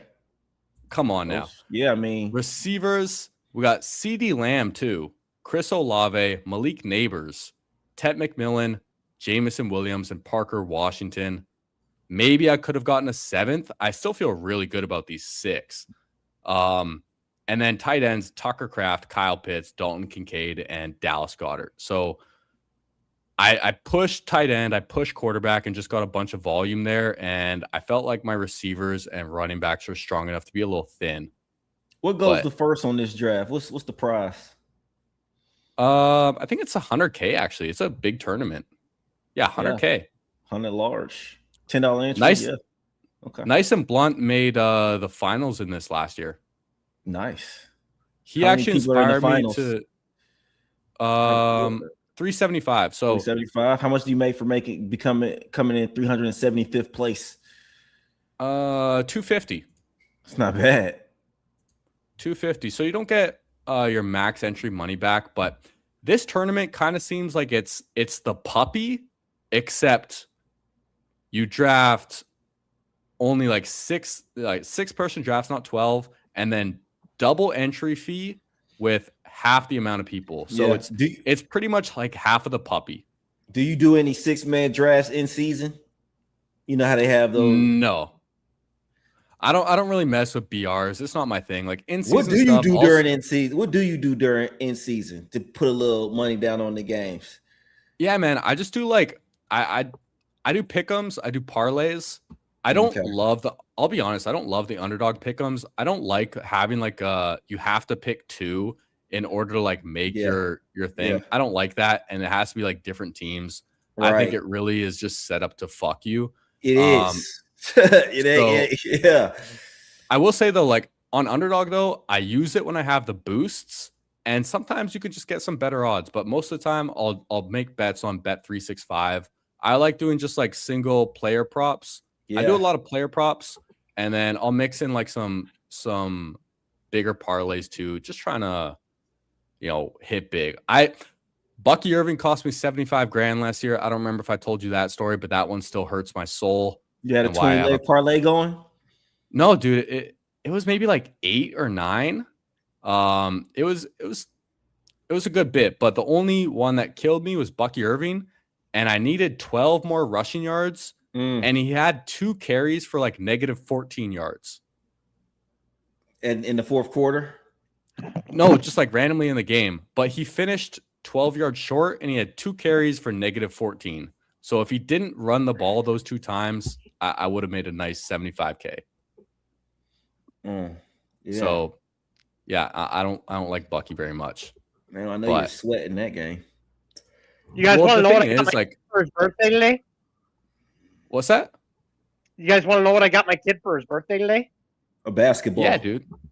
Wrong. He has plenty of those. I got he wanted a weight bench and weights and stuff so he can like bench press and shit. And I went on Marketplace. I got the weight with the bench press, all the weights, and like 2 curl things, like the big curls, and then the hand curls too, for $140. The chick just got in a divorce or some shit 2 weeks ago. I met her at her trailer, and she's like, "Just get the shit out of here for $140." It's for like $600 worth of shit. It's beautiful. Hey, nice. So then I got him, and then I was like, now I got to go to GNC and get him creatine because he's 15. He's ready to do the creatine thing. No back squats though, Kurt. Man, stun his growth. Yeah. No, I don't want him doing that shit. No, he's already 6'2". No. I don't want him getting he's trying to dunk. So yeah, but he almost did it in a game 2 weeks ago too. He's been going to this ETS performance thing the last 3 months. He's improved his vertical 8 inches in 3 months. Nice. So nice. He's like on the verge of. Yeah, it's worth the money. ETS performance is the shit. So if you ever have kids, Jerry, Goofy, do you have kids? I got a daughter. Yeah. Yeah. Well, if you want to get her dunking, Damn, they could get her dunking, and they could get her dunking. Those guys are legit. You never know, Goofy. Fuck eBay when you can have a daughter in the WNBA, and then I got him the creatine. And what was the best part was the chick was like, "Fuck, this is his creatine anyway." She's like, "You can just have it on top." I'm like, "Sweet, I don't have to go and GNC now. I just save money." That's awesome, and it's the fruit punch. Apparently, the kids like the fruit punch. So this video is sponsored by creatine or whatever their thing is in fruit punch brand. I didn't read the label. Never mind. Let's go. But hey, that was a fail. I hopped us in another draft. I hopped us in another eliminator. We got pick 2, and we got some big hitters in here, man. I see Sacrilegious over here at 9. This is a sim bro, so I'm gonna keep my eye on Sac. We're going against a robot over there. Oh, sim meets ball. Guess what? Ball wins every fucking time that I'm drafting. We're dialed in right now, baby. Let's go. Me and Goofy and Jerry. This is a dream team. This is like the best 3-on-3 team you've ever seen in your fucking life. Get out of here. You don't want to be in a room against us. Big 3 going against the side. What up, Yosh? They respect it, man. The people respect it. They acknowledge it. What a lineup of dudes. Yeah, how we doing, Purple Yosh? It's a surprise too, because I don't have it in the thumbnail. I didn't even tweet it out. You know, we're just out here doing it. But hey, we got 56 people in here right now. If y'all could do me a favor, go down, hit that like button for me. Subscribe if you're new. And hey, if y'all are not subscribed to our boy Goofy Chicken, if y'all are not subscribed to our boy Kurt Rambis, then hey, definitely check them out, man. Low key, Saturdays are the best days to stream, man. A lot of streamers are taking breaks. Guys are at home. You know, I don't know about you, Jerry. Sometimes I tend to do my best numbers on Saturday. Dude, last night I started my draft at 9:45 p.m. on the West Coast. I drafted until 2 a.m. I had over 60 people live at like almost 2 a.m., dude. Like the late night. You might have found your time slot, bro. Yeah, dude, the late night streets, man. Like people want to draft, and when it works with my schedule, and like I know I'm gonna be up late anyways. Then I'll rip a draft. Is that too? Were you talking about 2 a.m. Pacific time? Yeah, that's Pacific, man. No, but that's midnight my time when he started, or like 11:45. I made it 15 minutes, and I had to pass out. I'm like, holy shit, I got things to do tomorrow. That's the problem. That's 5 o'clock my time. You ended. Like you might have got some folks waking up on the East Coast watching it. Right. That's dedication, though, Jerry. I tell you what. You know. Hey, that's my job is shift work, right? And like the last 2 weeks, I've been working nights, so I was working 10 p.m. until 6 a.m. So as far as like last night goes, I was used to being up late at night. So it actually it just worked out well for me. So when it works with my schedule, I'll stream late. And yeah, it's wide open, and people like watching it, man. Late night's very open. Because there ain't shit else open as long as Flock's on at 6 o'clock, 7 o'clock. That shit ain't open. Yeah. Back on the clock. I'm Nico right here. Yeah, I'm cool with Nico. Fuck that. Let's take Rashi Rice and then let's get Neighbors. Hell no. Back. Oh no, dude. Yeah, let's go Rice Neighbors with them. No, Nico over Rice. You know, his quarterback looked fat too walking in. Stroud was not looking cool. He had he had like no drip. He was like just looking scrubby as hell. Like, are you not looking his best? It didn't look good. Nah. I agree. All right, so we took Nico. I still like Nico, man. Take Neighbors on the way back, though. Let's get Neighbors. I'm taking Neighbors. They have the same bye week. I hate these running backs here. That's the problem. Oh, it's week 8 again. That's why we didn't need Nico. I'm not afraid. I'm not afraid either. Let's just do it. Bijan, Nico, Neighbors is nuts. Yeah, go ahead. It really is, man. Yeah. We'll land this plane. We always do. You know, we got three brilliant minds working on it. And the only thing with this is like Neighbors was going at this 4 or 5 turn a lot. So there's going to be a lot of Neighbors with these guys, but it's the eliminator, man. And whatever. Man, exactly. Just draft the fucking team. The guy at the beginning of the big board, he was going early second round. That's where he should be again. You know, if we didn't take Neighbors, the next guy was about to take Neighbors, so he won't last much longer. Just get him. By the way, do you guys know that Purple Yosh was the one who won the eliminator last year? Yes. Yeah. We have the he eliminated me in week 14. Here. He eliminated me in week 14. I don't for real, Kurt. Fuck, yeah, dude. For real. Yeah. For real. Damn. Yo, that could have been Kurt, man. Damn, Kurt, you looking a little sour over there right now. No, I'm not happy about it. No, I can tell. It's what it is. It is what it is. No, you brought some shit. You brought some shit back on that one, Jerry. Like he sat back on that one. Like, yeah, you eliminated me. Yosh pops into my streams constantly too. Whenever I'm streaming, feels like Yosh comments, and I just relive that day over and over and over again, and it pisses me off every fucking time. So that's why I'm just gonna win this shit this year, and that's why I'm at 98 eliminators right now, and I'm gonna get to 150. I'm gonna ship the whole goddamn thing. Let's fucking go. Zero Rambus. Fuck this shit. Damn. I'm winning, damn it. I want to quit my fucking job. I'm sick of this. I got stung 6 times the other day, and once in my thumb by a fucking yellow jacket. You know how many nerves are in your thumb? It fucking hurts. You know, Damn. I love you too, Yosh, but seriously, getting stung in the thumb sucked. And then for 3 days, my thumb is just in pain or numb, like constantly, because I'm old now and I'm 40. What a fucking joke. I'm so sick of this shit. I should wear a beast suit. I fucked up. I underestimated the nest. Fucking bullshit. Damn, you never know how folks feel about you until damn, Yosh. I mean, it's all love. Goofy, you know, I'm an emotional person. Get over it. Yeah, I can tell Yosh is living rent free up there, man. God damn. Dude, that's like me when I talk about Bucky Irving now. Hey, did you guys? If you eliminate, you're not gonna be able to quit your damn job, Kurt.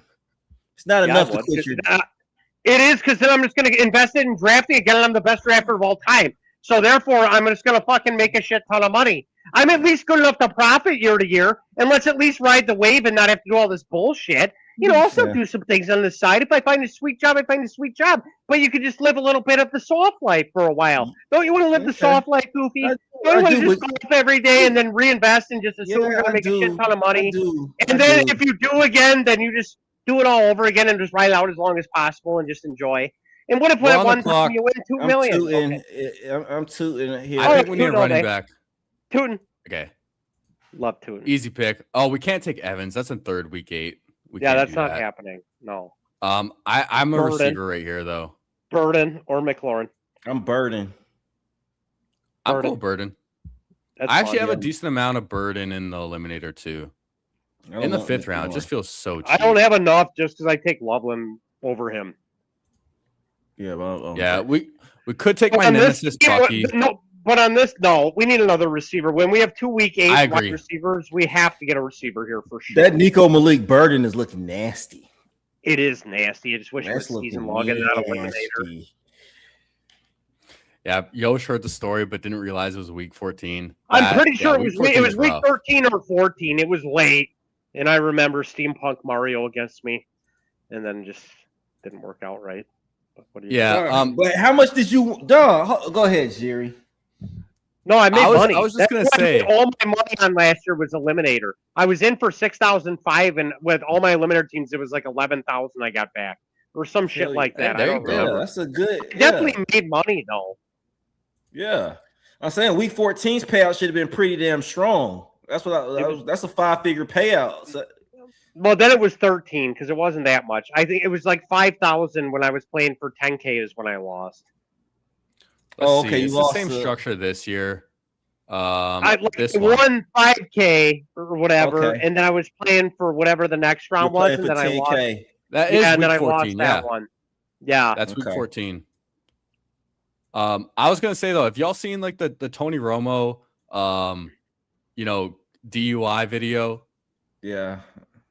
No, but I feel bad for him. Like, he was just leaving the golf course. He had a couple brews, let the guy go. He's fine. I doubt he was even he didn't seem that drunk. Like, give him a break. Come on. He was at the course having brews. Was he really driving that bad? Who knows how bad he was really driving? I want to see that cam. What if he just barely swerved and like, you know what? Fuck Tony Romo. I'm gonna pull him over today. And then they just pull him over, and they're like, the problem is he had a visible open container. I understand you, Tony Romo, and shit, but at least put the open container underneath the damn seat before the police get up there. I know you the shit, but you ain't got Lee. Help him out a little bit. You ain't never left the course with the to-go brew? I have. Bro, You know, I'm not saying anything wrong with having a little. Have a little brew in the car if you want to, but shit, at least when the cops come, at least put it under the seat or something so it's not visible if that's what went down. Yeah, he's not Tiger Woods. It's not like he was Tiger Woods. He didn't pull the Woods where he crashes into something, destroys a car in his life. I get it. You know, man, let's rehire him. He's a very good analyst, and he's very good watching. I'd rather hear him on the games than Joe Buck. You know, Did give a break. did you guys see the part of the video where the cop asked him though, like, have you ever had any head injuries I saw or that anything like that? bullshit. And he just like paused and like stared off into like into nothing and got hit with the PTSD. That's what Kurt Rambis reminded me of when Purple Yosh got brought up in week 14. Just the PTSD right away. We're one pick away. Brian Thomas is still here. Okay, he gets taken. Quarterbacks Joe Burrow and Jalen Hurts are still here. Burrow. Take Burrow. I'm happy with Burrow naked. Yup. Goofy? It's kind of Man, fire, I know Marvin Harrison has been struggling, man, but you know, he had one good day apparently, but he's got it in his head. And it's in his head, and that's why he's dropping it so much. That doesn't just go away, Goofy. I understand. That's gonna be a problem. I understand. Even if he's struggling with drops and LaFleur decides he wants to pepper him with 140 or 150 targets, he's gonna give it to Wilson. Fuck Marvin Harrison. I'm Rico or Caleb? I'm Caleb over Rico. Hold on. Wait a minute. I'm J.K. Dobbins over Rico. I'm thinking J.K. Dobbins over Rico. It's eliminator too. He's definitely the running back one. Over Rico. Yeah, 100%. I'll take the actual running back one in Denver. Yeah, in an eliminator tournament. Yes. I mean, J.K. Dobbins is he's going to get his 15 carries, man. You know, he's going to tap out at 15 points, though. That's the thing. Like Rico, this is the number one offensive line in the NFL, Jerry. Even shitty running backs can thrive with the number one offensive line in the NFL. All right. Thank you. You know what? The eliminator champ says good pick. Was he talking about Burrow or was he talking about Dobbins? He's talking about Dobbins. Hopefully he's talking about Dobbins. I think he's talking about Dobbins. Yosh is smart. He knows. That's a good pick there. It does make more sense in the eliminator than other tournaments, I'll say, but 74 just feels so expensive. But he's going around. Running backs are expensive this year. You got to pay for them. You can't be cheap. Pay the piper. It's the U.S. This isn't Canada. Yeah, you can't be cheap, man. Yeah, he was talking about Dobbins. There you go. So I'm curious to know my exposure because I don't think I draft much of Dobbins in the elim. Let me see. Dobbins 3.7. So you know what? Yeah, none of us have like a ton of them. But on some teams, he fits. That's the thing. Is like you can have your player takes and whatnot, but on some teams, you just got to eat your fucking vegetables and take the guys who's going to get you points when you get them. I have a question though. If Hurts was still here, would you guys take Hurts over Dobbins for the double quarterback and stop at 2, or would you want the running back still? I think it's too pricey to go Burrow and Hurts. Honestly, it just leaves you too thin in other positions. Because you can still you can go back another round or two and get someone pretty similar to Hurts. What's the difference between Lawrence and Hurts? Honestly, yeah, I'm taking the tush push. I'm taking Dobbins there too, man. There's other quarterbacks later on. I mean, I don't feel like I have to have a Burrow Hurts combination. If we didn't have Burrow, it'd be a different conversation. If we didn't have Burrow, it'd be a different conversation. But when we already have Burrow, I can get some mid-tier quarterbacks and even still get 3 quarterbacks on this team.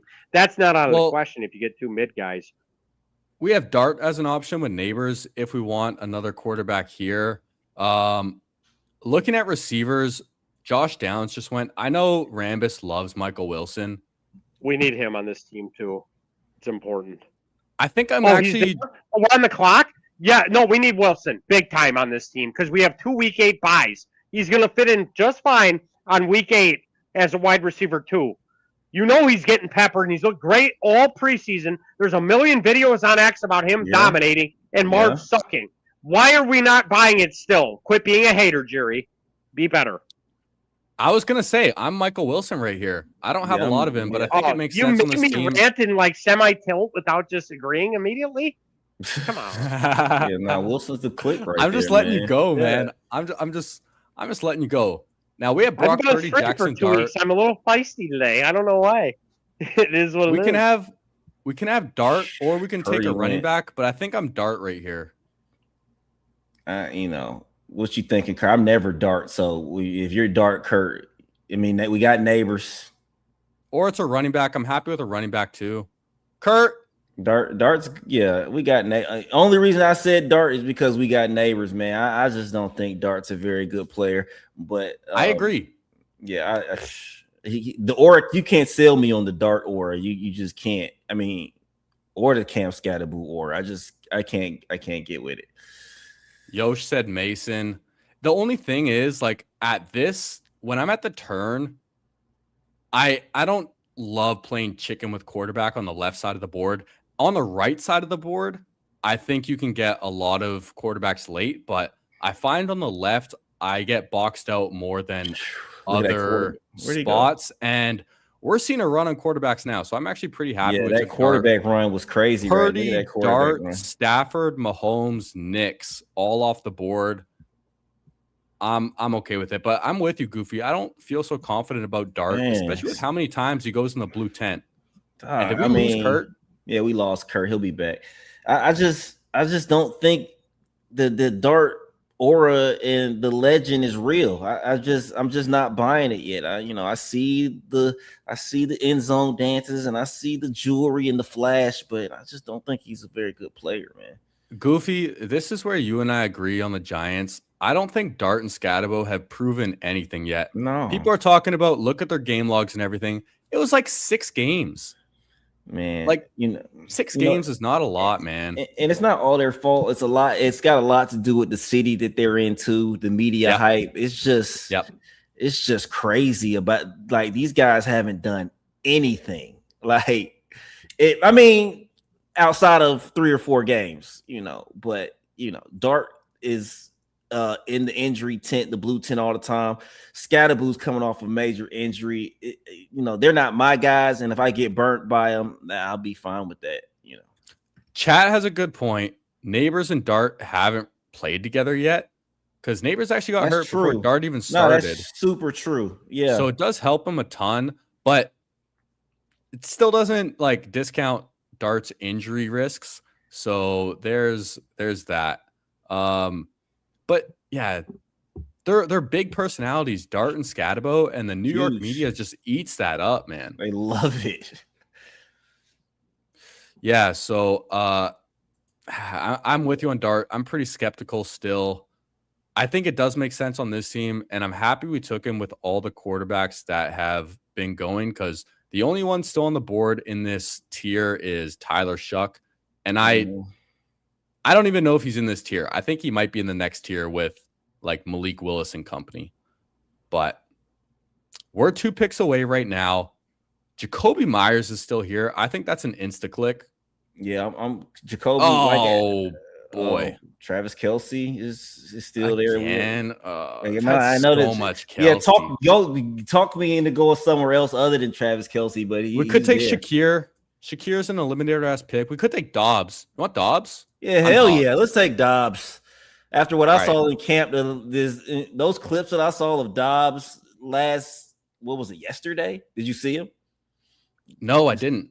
Just snatching balls off the top of people's heads in camp. I mean, I loved what I saw. All right, hear me out. Goddard or Kincaid? For me, Kincaid, man. I like Kincaid. Let's do it. I like Kincaid too. I like Josh Allen throwing to Kincaid more than I like Goddard more than I like Hurts throwing to Goddard. Although I do think the Hurts-Goddard connection is real strong. I know A.J. Brown is out to build it. But they say Kincaid is feeling the best he's ever felt. I know Josh Allen likes Kincaid. I think he might be roommates with Kincaid or Knox, but I'm sure they're all homies and they kick it with each other. So I like the connection there between Kincaid and Josh Allen. Yeah, I do too, and he's still real young. And what's going on, Emo? Yo, welcome. Happy Saturday. Yosh likes the Dobbs price as well. Yeah, I think Dobbs was the right pick there. Yeah. And then instead of Khalil Shakir, we got another Buffalo Bills player in Dalton Kincaid. Yeah. I'm hoping he's past the knee issues. I'm hoping he gets those cleared up. Me too. But I got a lot of Kincaid exposure, man. He's just one of those tight ends that is a vertical threat. There's not too many of them out there. There's not too many guys that in the game plan, they're part of stretching the field. So it's his job to stretch the field, and you don't get that out of a lot of tight ends in the league. Yeah, for real, man. They brought in DJ Moore, but having Kincaid there as well, they need someone else to catch passes too. Now, let's do a little recap of our team. So far through 11 rounds, we have a 2-3-5-1 with Joe Burrow, Jackson Dart as our two quarterbacks, running backs, Bayshell Tootin, Bijan Robinson, and J.K. Dobbins. I will say I'm happy with the Dobbins pick now. I think it works. Yeah. Receivers, Nico Collins, Malik Neighbors, Luther Burden, Michael Wilson, and Romeo Dobbs. I like it too. And then Dalton Kincaid as a tight end. I like that wide receiver room. And I hope we can get a little stronger at tight end. And if we do that, I'm feeling pretty good. Yeah. Like I feel like I need 5 wide receivers in the eliminator by pick like 130-ish because it just gets so dang dry after that. We accomplished that. Yep. We're looking good, man. We've had a lot of similar builds. Like we're pushing tight end a lot, which I feel good about. I did a build last night where I tried going double elite tight end because I don't take a lot of Trey McBride. He fell to me like around where he went here to Sacrilegious's team. Yeah. And then Colson Loveland was still available in the 5th round. So I'm like, why not? Let's try it out. It's tough to land that plane, I will say, man. The double elite tight end. It's always tough to land double. It's tough for me to land single elite tight end. So, double elite, I can only imagine. Yeah, man. Now we're 2 picks away. Wow. Diggs went to 140. That's a pretty nice price right there. Tight ends, Likely is here. Chig is here. I'm Chig over Likely still. Me too. Call me crazy. I'm Chig over Likely, and we already got Neighbors. Who else did we take from? I thought we took somebody else from New York too. But no. Chig is Want to fine. go Chig first? Yeah. Chig. We could take Cam Ward though as a 3rd quarterback. Do we want 3 quarterbacks? No, let's take Chig first. Let's push a quarterback. Yeah, let's take Chig first. What's up, Paulino? Good to see you, man. Yeah, how we doing, Paulino? Welcome. I wonder if Kurt's coming back. Maybe he had to run for his kid or something. I'm sure he's looking for his charger right now. That's all it is. It just died? I'm sure he's looking for his laptop charger right now. I'm Spears. Go up real quick. Let me see. Your Spears. Okay, go ahead. Look at the other running backs. It's dusty. You know what? Maybe we could have taken Cam Ward first and then got Tajay Spears to stack on the way back. But Joe Burrow, Jackson Dart, if worst comes to worst, and we only have those 2, I think we can lean on them a little bit. Yeah, I mean, did Tyler Algier already go? I was looking for his name out there. I didn't see him. Somebody must have scooped him up early. Wow, he did actually. Yeah, that was interesting. I was like, man, Tyler Algier is gone. 138 went before Keaton Missile. Wow. Okay. I mean, I really like Tyler Algier. I'm not mad at it, and I think he's going to climb even more as we get further into camp and people keep seeing him run out there with the ones. I think he's going to go even higher. So probably it is around where he's going to fall or end up. I was looking at Darkside Dev's comment over there. I saw your tweet earlier today, Darkside Dev, of the practice that Jackson Dart had. Like, everybody thinks Malik Neighbors is going to make him a better quarterback, but, I believe that he's going to just have his eyes on Malik Neighbors. He's going to automatically go to Malik Neighbors too much, right? Where it becomes a crutch for him. Malik Neighbors becomes a crutch for him, and I don't see that being good. Love his backup. People getting woke. Yeah, I'm I don't know how to feel about Likely, man. I feel better about Chig. I think the offense in Washington's going to be better. I'm buying the Jaden Daniels. I'm buying the Jaden Daniels bounce back season more than I am the Giants breakout. And I don't think Theo Johnson's nothing. Although likely has been getting great reports in camp, has been showing good connection with Dart, which is nice. Oh, fuck. I just realized Chig and Kincaid both have week 7 buys. That's why those tight ends, those week 7 tight ends, all the tight ends got week 7 buys. It feels like sometimes.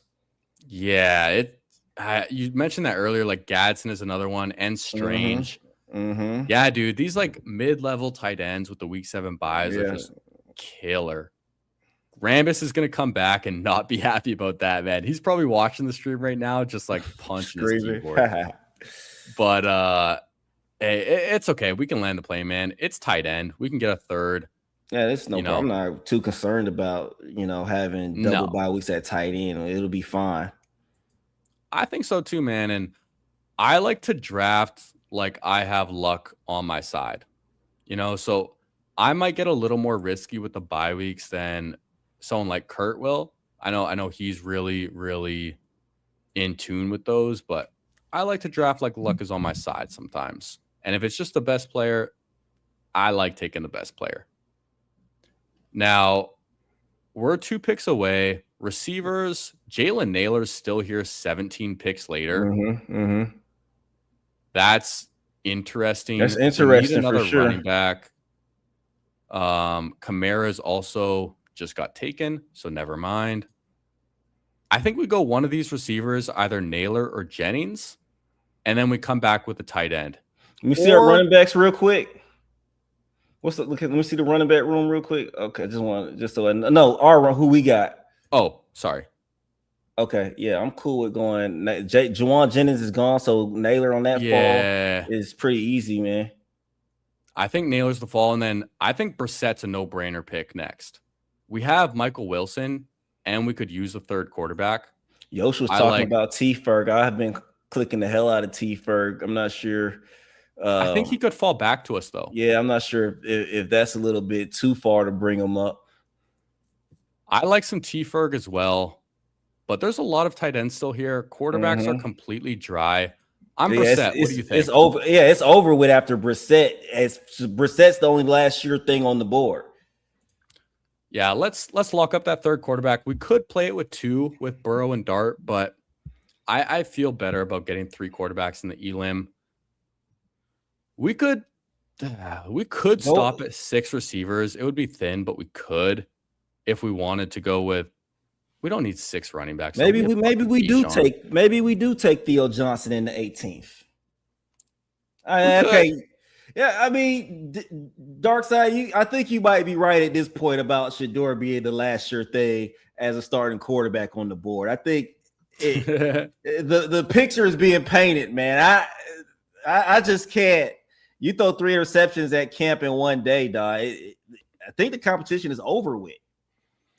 Yeah, Deshaun Watson has not looked good, man. And I don't care if Jerry Jeudy's on his Instagram story putting up the 4 and everything, but man, at this point, if Todd Monken ran Deshaun Watson out of there, they're gonna run him and Deshaun Watson out of town, and I think he knows that. He can't even run him out of there. The whole city will go up in smoke if he does that. Yeah, and Yosh, we have that would be our first week 8 bye. Our other 2 are week 7, so we would be clear if we do end up with just Theo Johnson, but I have faith we can get T. Ferg on the way back. I think we can. No, I thought Deshaun Watson was, I'm not saying I'm the biggest fan, but I thought he was at least going to go out there and be competitive. I thought it was going to be a competition. I didn't think the competition was going to be over day 3. I thought we were at least going to get some preseason games in. That's what I thought. Yeah, like Deshaun Watson, man. That's the thing is, mental game is big in football. Like you have to be in it mentally, and he got $200 million guaranteed, right? Yeah, and like with everything that's gone on in the past couple of years with Deshaun Watson, it's hard to imagine that he's just locked in mentally like he has been in the past with all those, legal issues and distractions. It's not great for a person's mental. Man, I'm really hoping I'm really hoping Terrence Ferguson comes back to us, man. I think Terrence Ferguson is going to be playing a lot of ball out there. I think like Yo said, this could be a pick that's going. Oh man, I'm talking. Well, let's stop talking about it. Then it's over with. I mean, if we just want to take your roundabout tight end just to get one, I mean, I'm Pat Freiermuth.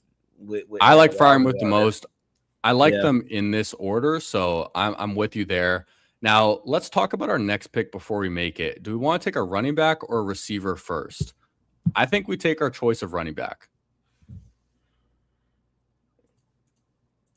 I'm looking at the running backs right now. Yeah, I'm either Allen or Black.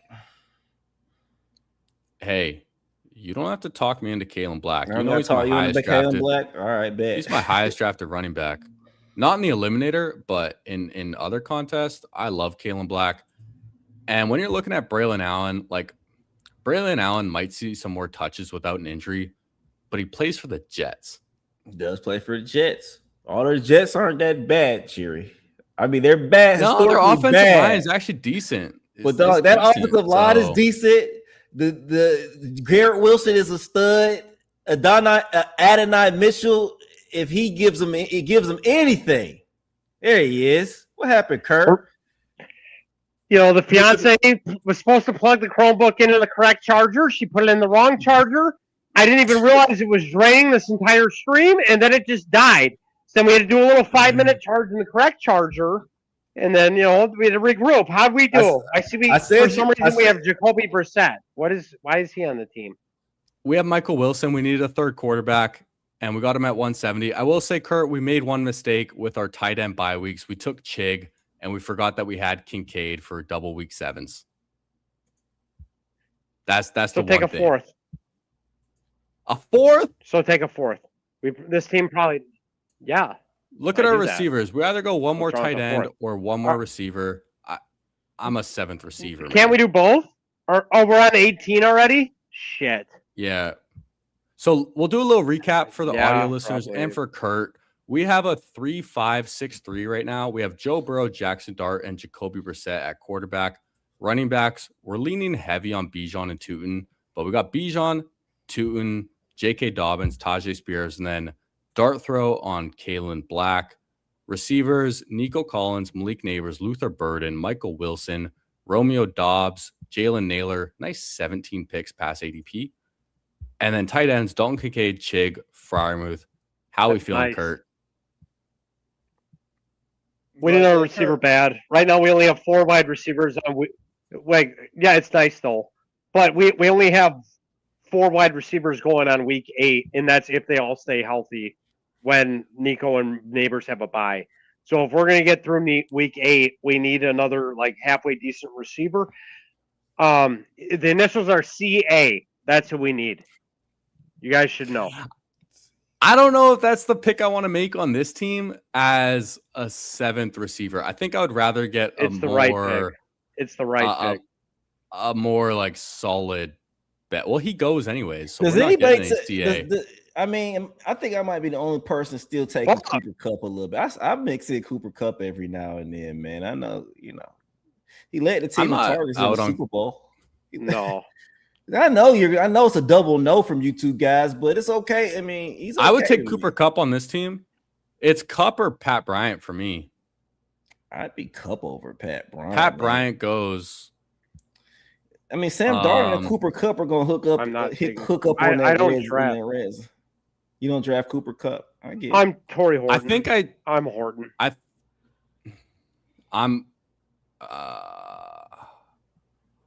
I think I'm going to lean Cooper Kupp on this team.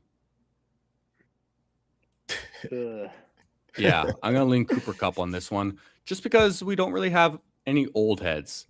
I like having one, old Unk veteran on this team. So Keenan Allen's not there. I'll settle for Cooper Kupp. I mean, Bateman, unfortunately, was not there. I would have definitely taken Bateman. I would have taken Vele, but we have 2 week 8 buys. We want to avoid no, the week 8 doesn't buys work. and Yeah. Covers. Yeah. People are saying Cyrus Allen's the next Puka. Wow. Insane, man. Whatever. He's too cheap right now. That's the whole thing. He's way too cheap. For if Worthy's actually hurt and is going to miss some time, he's so cheap. I also feel like I'm lagging because I'm pretty sure I got confused and turned the off switch and the on switch on a couple times. And then it was the whole internet accidentally because I just thought it wasn't plugged in properly and maybe it wasn't on, but it's like a joint cable cord thing. And then I clicked off and then the internet got reset. So now everything's you all are laggy. a little laggy. Are we okay? You've been lagging, but your audio's good. Audio's good, just the visuals lagging. Sounds like they're both fine. Let's do a little recap. Hey, Kurt, do you want to do the quarterbacks and running backs this time? And maybe I'll get Goofy to do the receivers and tight ends. No, I'm good. I'm lagging. It's pissing me off. Until I get dialed in with the internet getting up to date, give me a second. I'll run it. Okay. I'll take over, and then you can do the second half, Goofy. So got you. We have a 3-5-7-3 classic eliminator build. Quarterbacks, we have Joe Burrow, Jackson Dart, Jacoby Brissett. Burrow's unstacked. None of us care. Actually, you know what? Maybe we could have considered Andre Yoshivas with my last pick. I actually, if we could run it back, I think I would take Yoshivas over Cup. He's so far down, though. He never gets taken. I completely forget about him. But that's, oh well. Running backs, we have Bijan Robinson, Bashal Tootin, J.K. Dobbins, Tajay Spears, and Kalen Black. I like it. I'm happy with the Dobbins pick looking back. Although, I will say I'm still Rico Dowdle over J.K. Dobbins. But we'll see how that plays out. You want to do receivers? Yeah, heck yeah, I do want to do receivers. At receivers, which is I think is our strongest room in this draft, man. We went Nico Collins, Malik Neighbors, Luther Burden, Michael Wilson, Romeo Dobbs, Jalen Naylor, and Cooper Kupp. I know that we're not extremely excited on Cooper Kupp, but Sam Darnold and Cooper Kupp are going to connect in the red zone several times this year. When I say several, 4 or 5. All right, because I think that they're going to draw up some designers for Kupp. I think they're going to draw up some designers for Kupp, have him rubbing off some guys, simple stuff, man. I mean, the speed is gone, but the brain, the mind is still there. And then at the tight end room, we went Dalton Kincaid, Chig, and Pat Freiermuth. Kurt? Yeah, aside from a couple of the bye weeks, I do like the players. And I mean, it's a different combination of players than I've made in the eliminator, so it's not bad. I like it. What do you think, Kurt? You missed half of it, so curious to hear your opinion. My half was the good half. It went to shit after that. The wide receivers are still good, but I mean, we fucked up Brissett, really? What I think he's a good pick in the eliminator. At 170, I think he's a good pick. Bro, how can you love Michael? No, I was going to say. How can you love Michael Wilson and hate Jacoby Brissett? Because Wilson will get 14 catches for 140 yards in one, and then Brissett will throw for I don't know, 18 and 178 and 2 with 4 picks. It's I don't know. I'm just not big on Brissett, I guess. I get it. There was other parts of the team I didn't agree with, and it was the tight end room was one of them. Just with the 2 week 7s, kind of really hurt you. Because then on week 7 you just got one. You got one tight end on week 7 basically, and what if he's hurt? Then you have no tight ends. It hurt. Yeah. Well, not necessarily over, but I guess that was. I think your statement about going 4 tight ends is somewhat valid there. I mean, I could see that being something that could have possibly. I'm not saying that this lineup is dead, but the 4 tight ends thing makes sense. Dead. It's not dead, but it could be better. I actually disagree with you guys. I think 4 tight ends wouldn't do much, and I think having only 1 tight end for the week 7 bye, it's not going to kill your team because if you draft another one, whatever, they could literally just get 3 points. And then I think Pat Freiermuth has a floor. I mean, I think he has a floor every single week. So. He does have a floor. But the thing is, though, is this team also needed receivers because of what we did at the beginning with Neighbors in week 8 and the other guy in week 8 or whatever. So, this team was kind of capped from the jump. It's okay, though. It's not bad. No, it's not bad. It's maybe one of the weaker ones of this stream. But hey, in the Eliminator, anything can happen, man. We never know. But hey, y'all want to run one more? I mean, it's Saturday night. I do if I'm not lagging too bad. Am I coming in like shit, or is it okay? No, you're lagging like a bitch. But the audio's fine though, Jerry. Right? That's what. Yeah, audio's really good. The audio's what really matters. Let me restart the computer and come back in. Just give me a sec, okay? Are we gonna do another one or no? I'm down to another. Goofy sounds like he's down. It's Saturday night. I'm chilling, man. I'm just enjoying being on stream, man. All right, I'm just gonna click off, restart the computer, and come back. You guys make the first round pick if I'm not there. No big deal. That'd be perfect. All right, that's cool. Hey, Jerry, I saw that your car got to 100,000 kilometers. I don't know how much that is in miles. So what is that in miles? Let me see. I guess I can look it up. 100,000 km to miles. Dude, I saw it coming up. I'm like, it's 62,000 miles. That's it? Oh. Yeah. Oh, okay. Was that a Honda? Yeah, Honda Civic, man. Dude. Oh, it was. Hey, yeah. you like thrifting, you like deals, man. I bought this car almost 5 years ago now. It's a 2013 Honda Civic Touring. So it's the deluxe model of the Honda Civics, right? Mm-hmm. Bro, when I bought it, it had 38,000 kilometers. All right. Now you're talking about miles. Let's see. 38,000 kilometers to miles. That's 23,000 miles for a 2013 Honda Civic that I bought almost 5 years ago. Yeah. I love it, man. Yeah. And you can run that thing to 150,000 miles. So, bro, I'm talking more than that, man. I'm trying to get it to 400 kilometers. Hell yeah! I'm gonna be honest with you, dog. If you're a best ball drafter and you're maxing, we can't have car notes and be maxing out stuff at the same time. You gotta choose one or the other. Nah, I know, dude, I do. Lucy's all paid off, so we're good there. Yeah. Right. And yeah, we're chilling there, man. I love my car, and yes, so satisfying seeing it go from 99999 to a cool 100K. 100K. Next stop, 200K. And you know what, man? I believe in the omens too. That was like when I was leaving work on Friday, and it was my last shift before I'm off for 2 weeks. So a nice little transition there too, you know? And you off for 2 weeks? I'm off for 2 weeks, man. Bro, yeah, Best Ball and Call letting us know the Honda can run for 300K miles. Yeah, we're gonna push this man. I love that car too. It's got leather seats, it's got heated seats, it's got a sunroof. Yeah, like it's got everything in that car, man. Backup camera, even for a 2013, it's loaded. And you can work on it yourself. You don't need to, there's new shit you can't even work on yourself. So you got to go take it to the dealership. Yeah, dude. Everything needs like a computer now. I'm not a car guy, but at least I have car guy friends. So at least you could take it to one of your homies' garage and they can fix it. You ain't got to take it to the damn dealership. Yeah, dog. So I mean, you're almost at 500 subs, bro. You're about to get these memberships popping here in a second. If that's something that you decide to do. If that's something that you decide to do, some folks, it's popped into my mind recently, and like I'm at 457 right now. And hey, shout out to all the new subscribers today. If y'all have not done so, do me a favor, leave a like, subscribe if you're new, man. We're streaming every single day, having a great time doing it.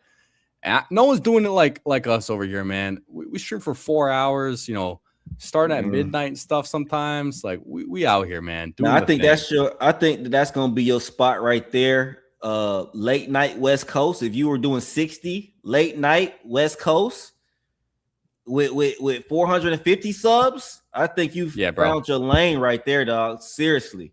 Like the thing is, man, ain't nobody on the East Coast gonna be up at that time putting in work. I'm an early bird. Like if I had a choice, man, I'm happy to be up at like 5, 6 a.m. and get going right away. But my job is shift work, right? Like it changes. So even like when I'm working the afternoons, I get home at like 10:30, I might just start firing up streams then, when I'm working nights. So man, you a solid dude, man. It's hard for me to spark up the old stream machine after work. Though. I'm like, I guess because that's my job. My job is pretty like you got to be pretty social. You got to talk a lot. So I'm like, Yeah, you're a teacher, online yeah, teacher, exactly, too, right? Yeah, exactly. So I do this shit I stream all day long, like a good 5-6 hours a day to kids, and then like after work. Yeah, like, that's a lot because it's the together. same thing, right? Like there's no break. Whereas mine it's opposite. So it works out. We got Kurt back. You're already not lagging. We're good. I think we're good now. Nah, you're better good now. Yeah, you're better. I think we're better. We're ready to roll. Let's go. Yeah, let's do it. Ready to roll. Internet is reset. Kurt, when the last time you talked to I know I can tout. I mean, I talk to Cups like once every couple days. Not Cups. I know Daniel. I can tout. I'm in some league against him coming up this off season or the regular season. The commissions league. I call it the off season because yeah. Are you in that? Why commission ain't call me? I'm gonna have to talk to commission. Commission ain't call me, man. I'm gonna have to. You should talk to him about that. But he's got some hotties in the league.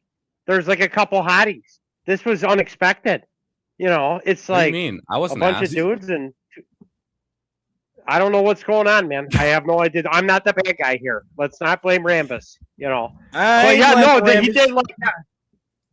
Yeah, no, I would have definitely had you two in there for sure. But it's a league. I'm offended, bro. It's got some different rules too. He's got the trailer coming out soon or whatever. I'm offended. Yeah, you guys were tout partners, so that's a little short, man. I'm not offended. Yeah. I wouldn't have joined anyways, to be honest, because I'm leaving for Asia for 5 weeks, and I honestly just want to completely disconnect, and I don't want to have to keep up with like sending in videos or whatever. But man, I look forward to. I don't think it's going to be that much work. I asked that initially when he asked me. I was like, "How much work is this really going to be, dude?" And he's like, "Not much." I'm like, "Okay." There we go. Maybe 2 hours a week, he said. And I'm like, okay, fine. 2 hours a week? That's a lot. I was gonna say that's actually like a good bit, man. Hell yeah. And if I'm traveling, I definitely don't want to do that. I got no time for that, man. I'm trying to see the world and shit.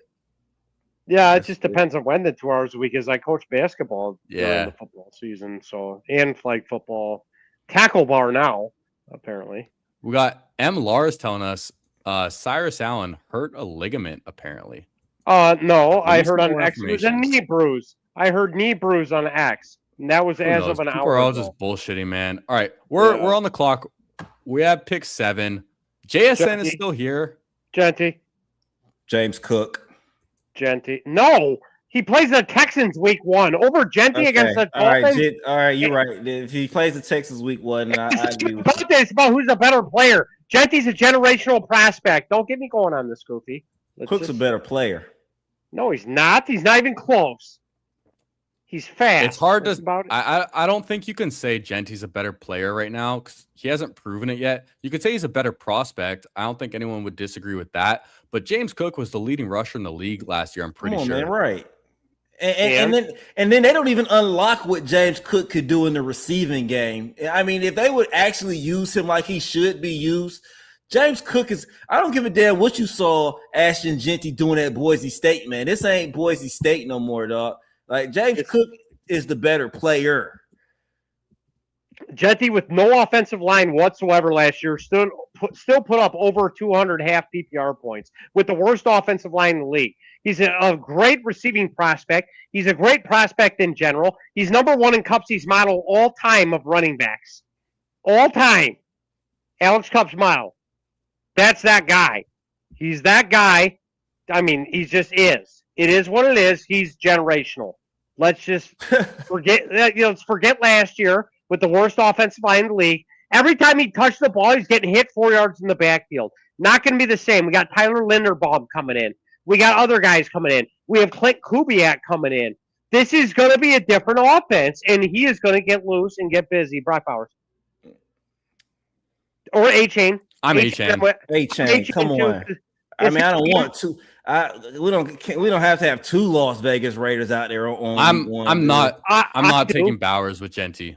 I'm not doing it in the eliminator. I do in the eliminator. I've done it 6 times in the eliminator out of 99. If they have one bad game, though, you're out. Like if the Raiders as a whole have one bad game. If Kirk Cousins go out, a team of 18 people. If Kirk Cousins goes out there and shits the bed week 1, you're out. No, because you have other guys. If you take Genty and Bowers, it's your first 2 picks. It's you're competing against 11 other people. Don't matter. They're not going to shit the bed against the fucking Dolphins. Are we serious? I don't think Mendoza's taken over by week 4. And even if they do shit the bed, Genty's still getting off. He's going to get 6-7 catches. He's going to go nuts. It's the Dolphins. They've gotten rid of all the good people. They suck. And that's just week 1. I'm talking about the whole season. The whole season, this guy is an Adonis. Let's stop. He is Hercules with a football helmet. This guy is going to dominate. Hey, Kurt, do you have a Genty jersey yet? No, but I'm working on it. We'll get one soon. Since you're too damn expensive, you better get one. Get a bootleg, man. Don't go out there. What are the jerseys now? 200 bones for a jersey? They're pretty fucking expensive, honestly. Yeah, they're expensive. I pull all my money into drafting and then the kids. It's like, okay, well, maybe after I have another eliminator go around 14 or deeper, then we'll get one. Whatever. I was gonna say, after this season, if Genty makes you money, then you definitely got to cop one. But bro, I bought 2 jerseys myself. One was a Hutchinson jersey, and I got it on sale for like $130 Canadian. And then I bought a Gibbs number 26 jersey because, like, when they first came out, because the Lions dropped the black and blue jerseys, and they came out on my birthday, on my 26th birthday. So I wanted to get number 26 Gibbs to celebrate that. And now he's number 0. But hey, I'm rocking with it, man. You gotta Neighbors he's gone. He's gone. I want a Buka or Rashi Rice. Smith. I'm not. No way. Not over a Buka. So Smith. So easy. Not even close to a Buka. You have Jalen Hurts throwing him the ball. I don't want it. Goofy. I'm Smith over Egbuka. Thank you. Sure, Smith over Egbuka. I'm not. It's not even close. I said all the way. I said it all the time. I mean, you know, McMillan's better than Egbuka. I don't like Egbuka, man. Like McMillan's better is a little wild, but hey, McMillan came back from injury last year, was out targeting Egbuka in some games. So it's for Smith and Egbuka, it's not even close for me. It's Devonta Smith. I clicked Devonta. I know Hurts. I don't trust Hurts because he doesn't throw like 300 a game. He's so it just doesn't happen. He's not. He's good at running. He's not that good at passing. Honestly, let's just be real about it. Oh, that's a fact. But Devonta Smith, there's really no one else to catch the ball right now. Like I'm not really trusting Mekhi Lemon yet. Just Dontavian Wicks is new. Lemon's probably not quite as good as Devonta Smith. Devonta was a Heisman Trophy winner. He's a good player. I'm not denying this. And Devontae Smith, Jalen Hurts is ass, but Jalen Hurts isn't that much ass when he's targeting his first read. Like when AJ Brown was his first read, his first couple years, AJ Brown went off. Now Devontae Smith will be his first read. Now I'm not saying he can get to his second and third, but Jalen Hurts can do fine just getting to his first read, Kurt. We're on the clock. T. Higgins. I'm okay with T. I'm okay with T. I'd be interested in Waddle. I'm always Tet over T. Me personally. I'm not.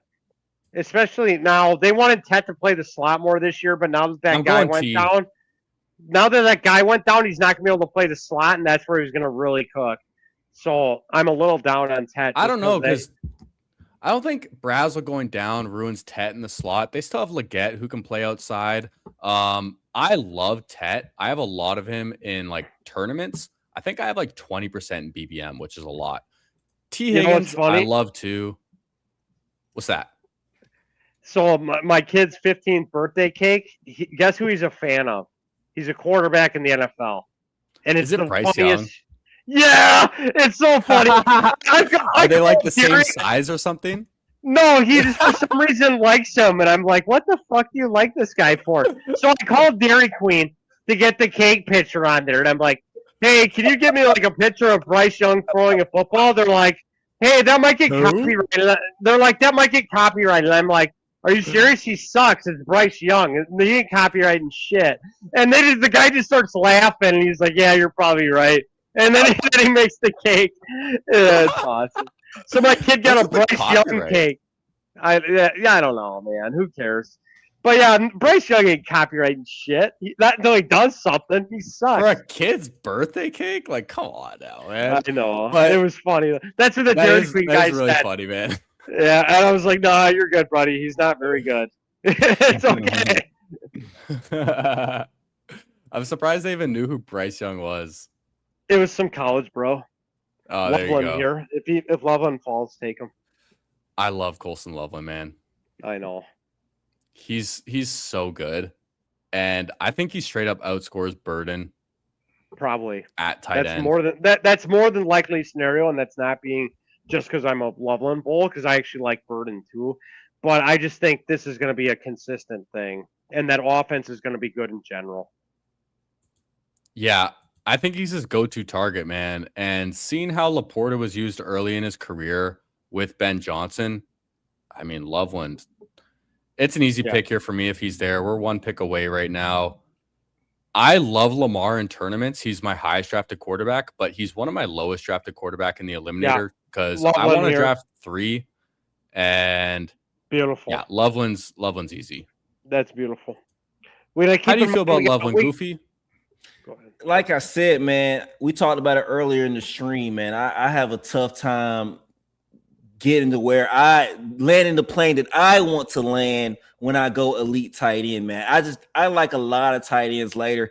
You know, I love Brenton Strange. I love Dalton Kincaid. I love Aronde. I don't love him, but I like Aronde Gadsden. I like Dallas Goedert, Travis Kelce. I don't never feel like Tyler Warren. I never feel like I need to jump that early on Colston Loveland. The earliest I usually jump is about Tyler Warren. And then I don't really jump on Brock, Trey, or Colston Loveland. Not they're great players. It's just that too expensive for me at that position.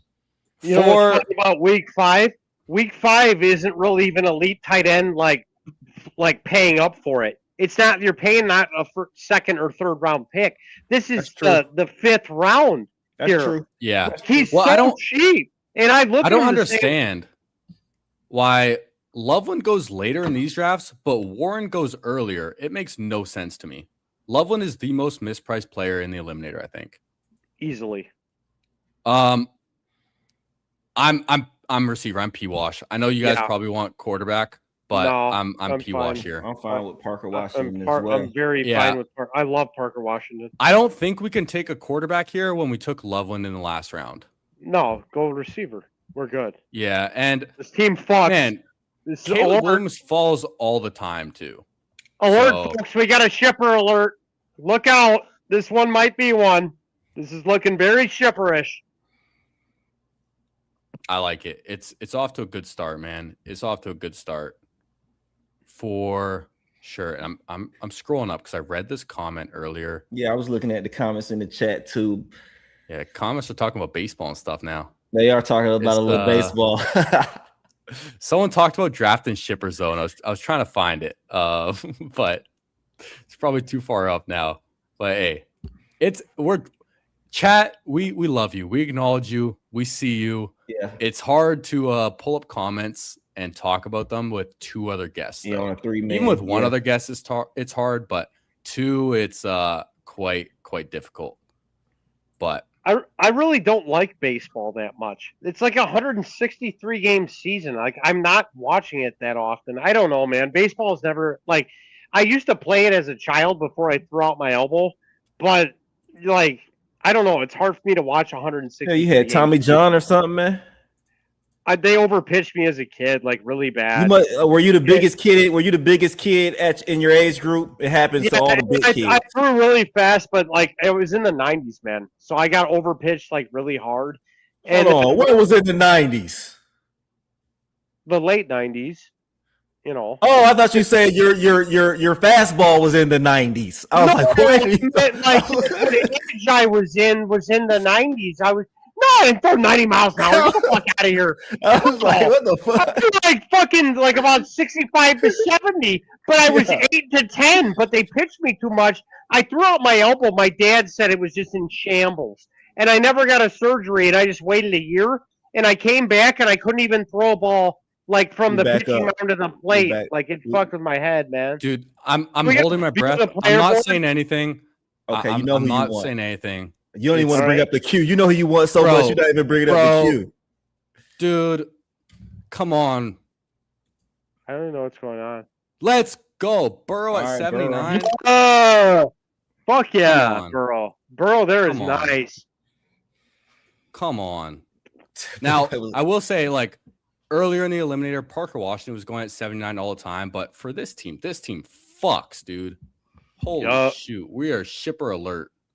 man, that's what It's very happens when you nice. go running back, man.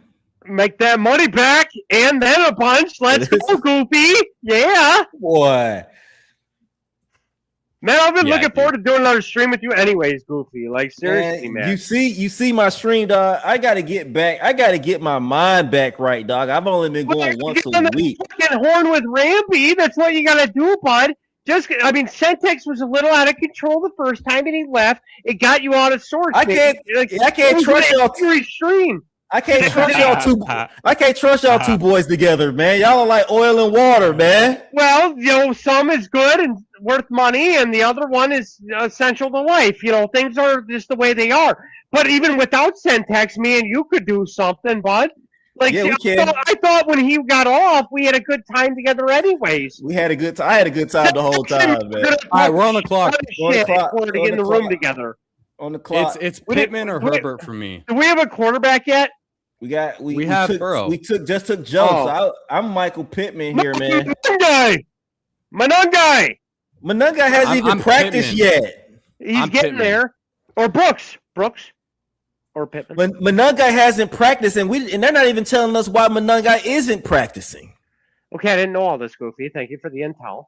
I just kind of want to pound him because he's on that Bears offense, and I actually don't think Unavailable. Swift is that good. It says undisclosed reason for missing practice. I wonder if it's like a personal matter. That's what I It would could hope. be a but it's personal thing, Probably an usually Yeah, when it's personal. They say that. undisclosed. or it could be blood clots. You don't know what it is. No, we don't. Blood clots, Goofy. Don't wish cast that upon Manungai. It's popping up all over the league. There's another guy who just got diagnosed. With blood clots in the NFL. It's just been I popping don't up. want to talk about this shit, man. That's either. All right, let me get news. off of it. I don't want to hear off of about it. blood clots, man. Did you just say he's out? Okay, I don't want anybody to die. What the fuck? I'm sorry. Hey, Chris Olave came back all cleared from his, so that's good. We Taylor got Moe Still one gets case. a concussion every 3 weeks. That's the problem with Olave. Yeah. Yeah, it was rough. I bet on him last year though, and it paid off. So I had a decent amount of Olave. last Man, it season. paid off. He was so. What was he last year? 4th, 5th round. He was 6th round, man. 5, 5'6". 6 turn. He was Yeah. cheap. He was cheap. Yeah, I had like 15%, something like that, maybe 18. I was One guy comes pushing back it. on the way back, though. I would be open to Manungai. On the way back is nice. We need a third running back. Or Gainwell. I like Gainwell, too. Me too. It's one of these three for me. Yeah, either any threes for me. If I had to rank them, I'm not JCM. You guys, I don't know why you guys like JCM right now so much. I'm getting really into JCM. I'm really- already. I'm waist deep. I'm like semi in, but I don't know, man. I got a feeling they're So- going to bring somebody in, maybe, or something. I don't know. JCM or Bring Manungai another right guy here? in. Who else are they gonna bring in? They already brought Hey, let's- everybody in. Quick. James- JCM Manungai. guy. Manunga. I'm cool with it. Manungai over JCM for sure. I'm cool with it. Nice. The reason with JCM is he could just be the number one running back in Washington, and if he improves his pass game, he could get a pretty good workload. I mean, He's as a not going to rookie, start ahead against Rashard White. Rashard White is one- ass, White, bro. man. Nobody's Yeah, dude. buds with Jaden Daniels. I Like, don't give a damn if they hang out at all. I don't care. It matters. It matters. It doesn't. It he does can't matter. run the ball. He's Not moderately crappy at it. He's not good, but can he's catch. decent enough.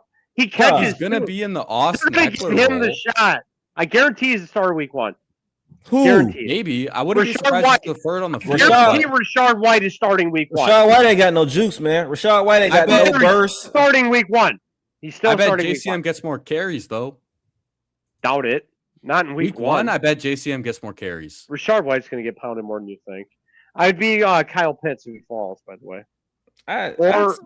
or a quarterback. I love some Kyle Pitts. Rashad White's I love- ass. Wow. We could use another I quarterback. know he's ass, in this but he's tier. like best buddy ass with Jaden Daniels. I'd get out. That matters a little bit. You could tackle Rashad White right Uh, now. You bring him down. I'm Baker with our next pick. Yeah. Or Jacoby, but we have P-Wash. So No, I'd we do got Baker. No, P-Wash, we got the week P-Wash, 7 not thing. Jacoby. I don't like that. It'll be Baker, Baker? or Romeo for me. I like Baker over Kyler. Actually, we can't No, be Kyler. we We, have have Burrow. 6. Yeah, we Yeah. can't. It's Baker or Baker's Shuck. fine. And I'm then I'm go Baker. I'm Baker, Baker over or Shuck Shuck. pretty easily. Yeah, I am too. It's not close. Unstacked, I think Baker's fine, but he also has some nice backstacks available too. And week 10 buys, we have one at each position, but we're pretty clean because you can get caught up in week 10 buys pretty easily too. This team's actually really fun. I TV like this team. Mufasa letting us know Rashad White, one of the worst running backs between the tackles in the league. Yeah, that's what We know. I'm saying. Like he might be in the We know. Austin Eckler role, catch some passes, get screens and stuff, but don't forget, man, he's getting paid like $2 million a year, veteran minimum. I don't even think. Yeah. I don't even think Austin Eckler role. Hell no, I ain't in no Austin Eckler role. That's no. Yeah. Yeah, and it's fine, but I like the upside of JCM. And since when is 800 yards and 8 touchdowns as a rookie bad? 4.6 yards per carry. Round pick. Yeah, it was Yeah, dude. fine.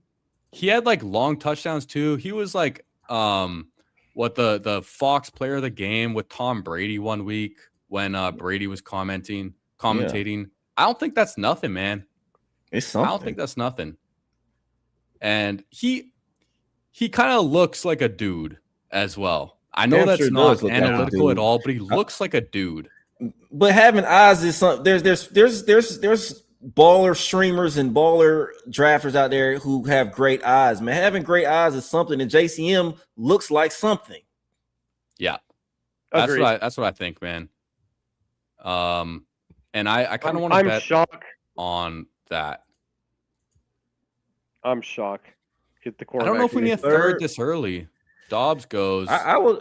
There's okay. a tier gap between Shuck and the rest of them. Man, pull up Higgins, man. I love Jaden Higgins. Higgins doesn't make me feel so good. I like Okay. Tracy I don't. as a 4th running back. Fuck him. I'd rather Tyler Shuck. I'm okay with Shuck too. You want to take Shuck? And just be done with quarterback. Like on Burrow's bye week, we're going to have Shuck and Baker. One of them's going to give us a decent score. I feel good about that. I feel like Shuck's going to give us some contribution throughout the year. He's going to have some good weeks. Yeah, for sure. I agree. Let's take Shuck. The only thing is I'm really hoping a receiver comes back to us. You didn't. Because Then I you should have find, took like- Higgins then. We still probably get Higgins on the way back. Or Diggs. Hopefully, We can get Diggs. these quarterbacks can go. Yeah, Diggs Diggs, is gonna would be be nice. nice on this Or another team. tight end. We still do need more tight ends still. We have Loveland least too. one. We're stopping at 2. I'm stopping at tight 2 on end? this team. That's what All I right, would do. fine. It depends on the Um, level of tight end two you have. Yeah, Like it's if just it's 'cause- like Dulcich, I want a third.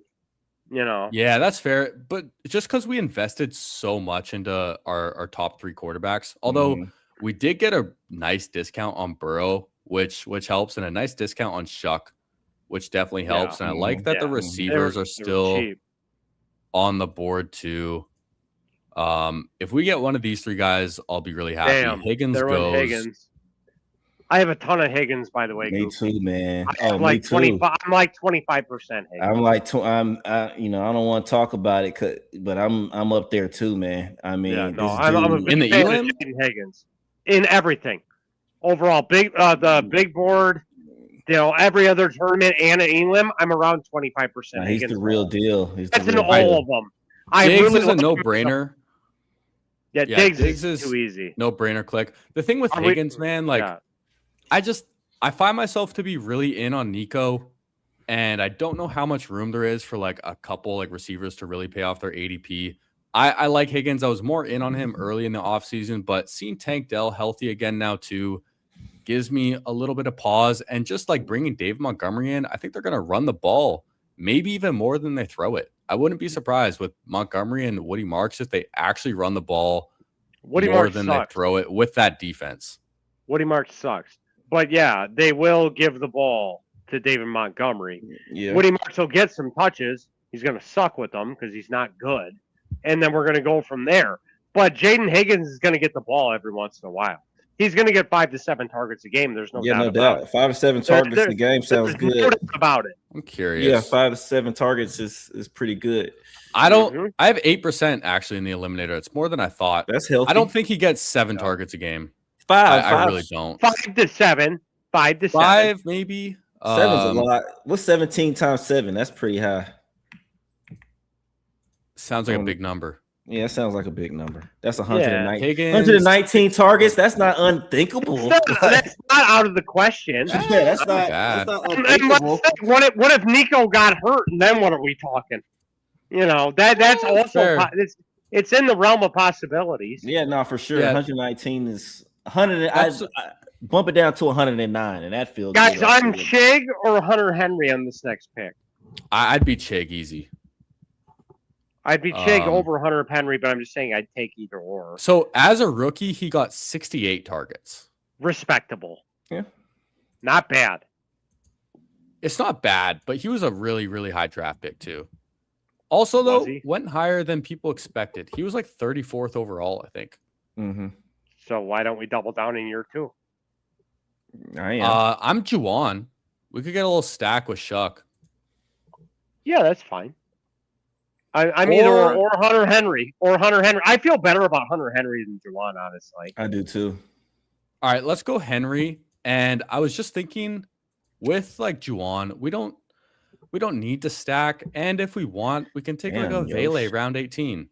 You know, Yo, I had that comment caught my eye. 1% Higgins, man. That's sometimes you get surprised, man. Look, but just like exposures, just like the same thing I said about Debo. There's some guys that just don't catch your eye. They're there, but you just don't see them for whatever reason. You could think they're good players. Like I think Debo's a fine click where he goes. I just never see him. Well, the thing is, a lot of it deals with structure and how you structure your teams too. If you structure your teams the same way, then it could end up where you're looking for a running back in the same round. Yeah, every time rather than a wide receiver. So it just doesn't play out that way based on your needs. You know, I'm kind of with Quincy. I actually like Coker over Higgins as well. I don't. And I like Shaheed over Higgins. I like Diggs over Higgins. So it's I like Diggs over Higgins, but Diggs I like over a lot of people. He's trusted. Yeah, Shaheed. Hold on, you like Diggs? I really like Shaheed, man. Oh wow, Juwan's still there. Fuck, we should have pushed tight end. Kamara? We could still take Diggs. I'd still rather have Diggs over Kamara. Fuck Kamara. Diggs is long gone. Yeah, Diggs is gone. I think we need a running back here. We only have 3. Samson. Kamara. I would throw Dylan Sampson in there. Check Fuck down Pacheco. Sampson. Pacheco is terrible. Goofy. Tyler Algier. Yeah, Algier. Sorry. Algier's gone. I was looking last night. We ended up with dang, excited. He's getting pulled up. He's getting pulled up, man. Not Kamara. Damn it. Where did Algier go this draft? 143. Oh, God. That's way early. Mike Washington, 144. Holy. Fuck Mike Washington. That's a terrible pick. And you could normally get him at 180 something in Eliminator. That guy just sucks. Well, I noticed this guy also reached on Darnold, reached on his quarterbacks, reached on Laporta at 72. So, yeah, Brandon is just getting his thing. Scrub. Brandon Flakes. Tyler Algier's ADP he's probably one of the more volatile players this year in fantasy. I could see him finishing. I don't even think he's at his COV yet. I think he's still got a ways to climb. Goofy, I took him ADP so is much in the 145. big board.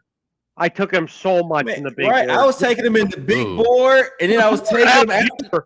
Before he signed, Like that was the easiest gamble of all time. And this didn't even work out right. But if it did work out right, it was just the biggest smash ever. He was going in the 160s, 180s. It was just absolutely ridiculous. Algier, right? I was taking Algier at his highest highs, his lowest lows, and I'm taking them all the way to the finish line. Algier was going at pick like 80 in the big board. No. Yeah, he was. At the end of it, maybe. At the beginning, he wasn't. At the beginning, he was going like pick 80, pick 90. It was up there. It was in the top 100. He was top 100 for sure. Yeah, he was top 100. Dude. I was so out on him. I was thinking of somebody else, man. You know, if we get Dylan Sampson here too, I'm Sampson or Judy. We need another running back still. It's not unless you want to go down there and take Jaden Blue.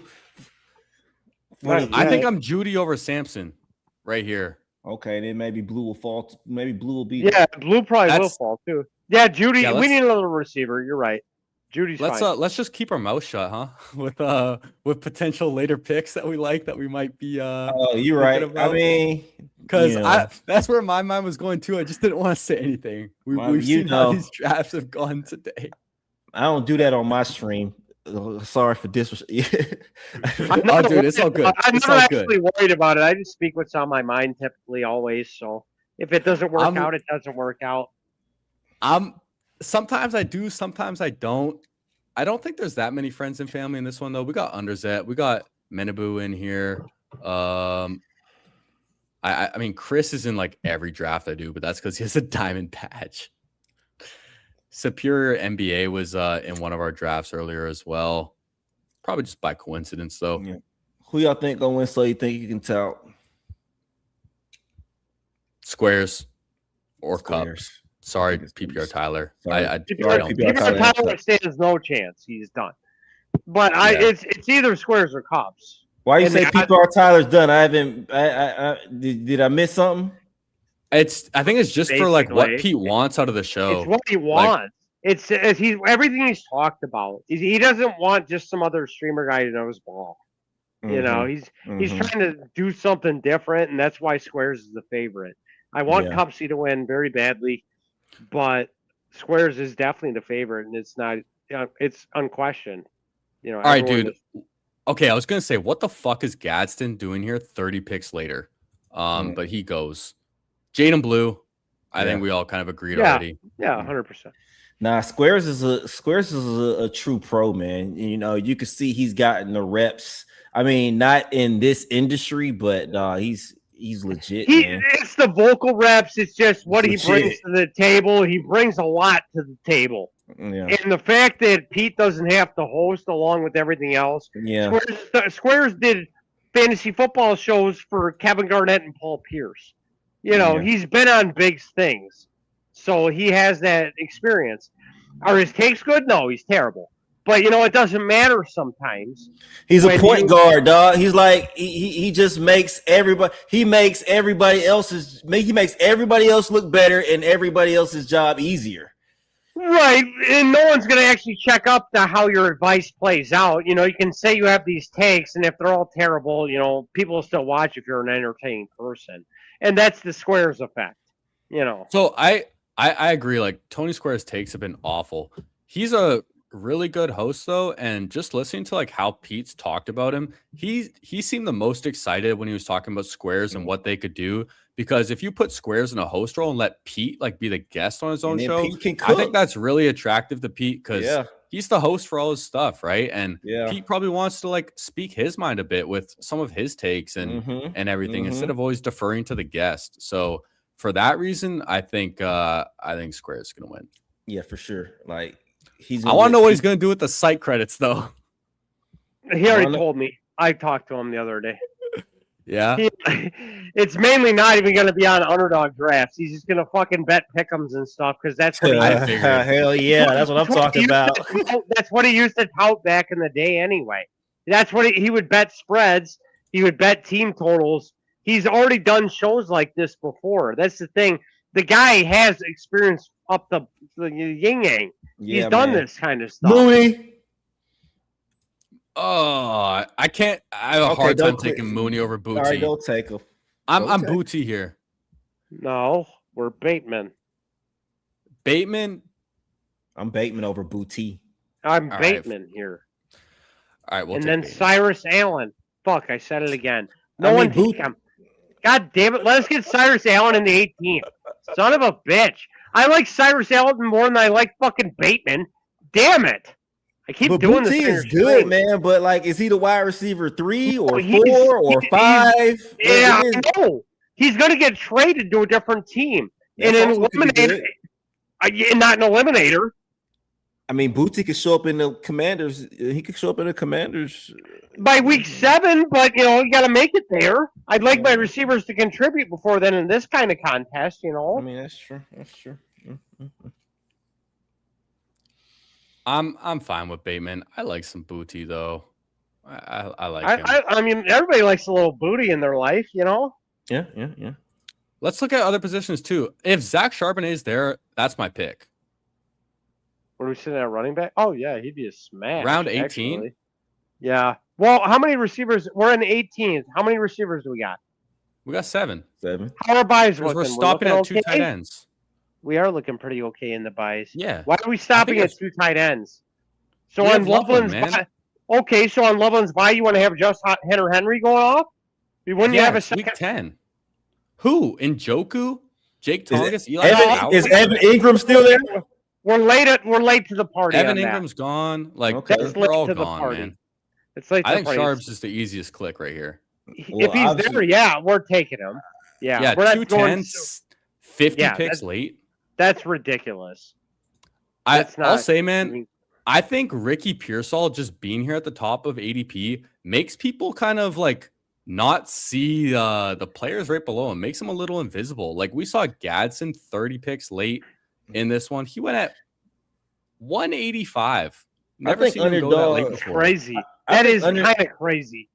I think underdog should remove Ricky Pearsall off the board. I mean, eventually, I guess I he'll think so fade. too.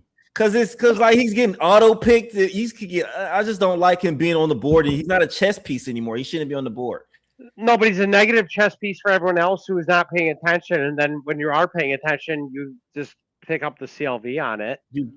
Right? Because I've seen him get auto clicked today. Like some folks haven't adjusted their ranks yet, and he's getting clicked. Right. Which is beautiful for anyone who pays attention. So I'd like to take advantage of that a little longer, So actually. folks like, well, I'm not gonna say folks like Sacrilegious, because of course I'm sure he updates his ranks daily, but sim drafters, I mean, I guess if you're a sim drafter, it's your job to update your ranks daily though. So Correct. Yeah, with how much money's invested in that, I'm sure they stay on top of it. But in the last couple days, though, before it was officially announced today, Ricky Pearsall's been going in like the 130s, in the 120s, 140s. yeah. So Yep.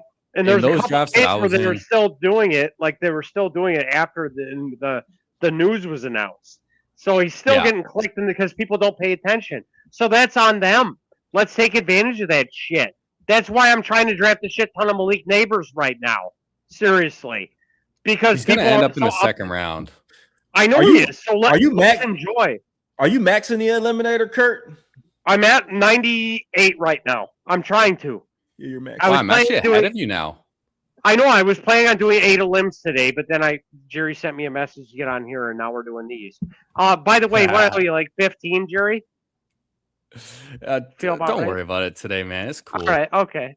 I want my equity, Don't worry though. about it, man. I still want Oh, my for equity. sure, man. Oh Yeah. yeah, dude. This is an impulsive thing, man. I just threw it out there. But Good for me and Jerry. We've done a lot of streams together. We draft some really good teams, and I feel like you mixed in with us, like it's a good realm of really drafting some shippers. You know, I think so too, man, because we all have like pretty similar takes, just a little bit different. But we're all like relatively on the same page. So I think it worked out pretty well. Now let's recap this team for the folks. Let's I'll do quarterbacks, and then I'll do quarterbacks, tight ends. We'll have Rambis do running backs, and then we'll let our boy Goofy take the receivers. Yeah, I So seen that, the receivers, yeah. quarterbacks, we have Joe Burrow, Baker Mayfield, Tyler Shuck. Really, really strong quarterbacks. I will say I'm happy that Rambis, you pushed us to get Shuck, because I think we got good values at the rest of our positions. Running backs, take it away. Ashton motherfucking Genty, baby, running back number 1 overall in 2027 BBM to start the year, guaranteed. Telling you right now, he's the best. He's the truth. He's what we need. Devin A-Chain probably getting injured by about week 8 or sooner. It's okay, though. He's going to be good in the meantime. Kyle Monangai, he got pounded last year before he got hurt. You know, Ben Johnson is never like DeAndre Swift or whatever. You know, he's gonna get Monangai involved. Monangai's kind of a beast. He went to Rutgers. He could do some things. Alvin Kamara, old as fuck. Jury, terrible pick. It's okay, but he's gonna get a little bit. He'll get the ball occasionally, but he's gonna suck with it. It's not gonna be great. Yeah, man, that's true. Jaden Blue actually getting some contingent value from the steam in camp, saying he's gonna get 7 to 10 carries a game, even with Javonte out there. Let's be worried, Javonte Williams truthers. That sucks. Jaden Blue's kind of coming around. Zach Charbonnet, please God, play by week 6, and I'm printing. And so are we. Come on, just play by week 6. He's gonna cook. All right, take it away, Goof. I'll take it away. You before I take it away, Kurt, did you really hear that Jaden Blue might be getting 7 carries a game? Yeah, I heard that. I heard that. Oh, shit. Hey, the Javonte Williams. Stop clicking Javonte. Javonte Williams, they better be scared. Here we go, man. We got Devontae Smith, the Slim Reaper, the number 1 read for Jalen Hurts in the Philadelphia Eagles offense. Then we go with T. Higgins. Got our guy Parker Washington, the number 1 wide receiver in the Jacksonville Jaguars offense. Michael Pittman, Stephon Diggs. He's going to end up somewhere. Hopefully it's Commanders. Somewhere. And hopefully it's somewhere soon so he can get his reps in. Dog. Jerry Jeudy, I'm a little I don't know who the number 1 wide receiver in Cleveland is. So you let me know. Could be Jeudy. Could be Jeudy. You never know. He acts like he is. He probably is. I think I would not be surprised if Judy's going to play more than Casey Concepcion to start the season. And then we have, which has been absolute astonishing that Rashad Bateman has been going unclicked for weeks.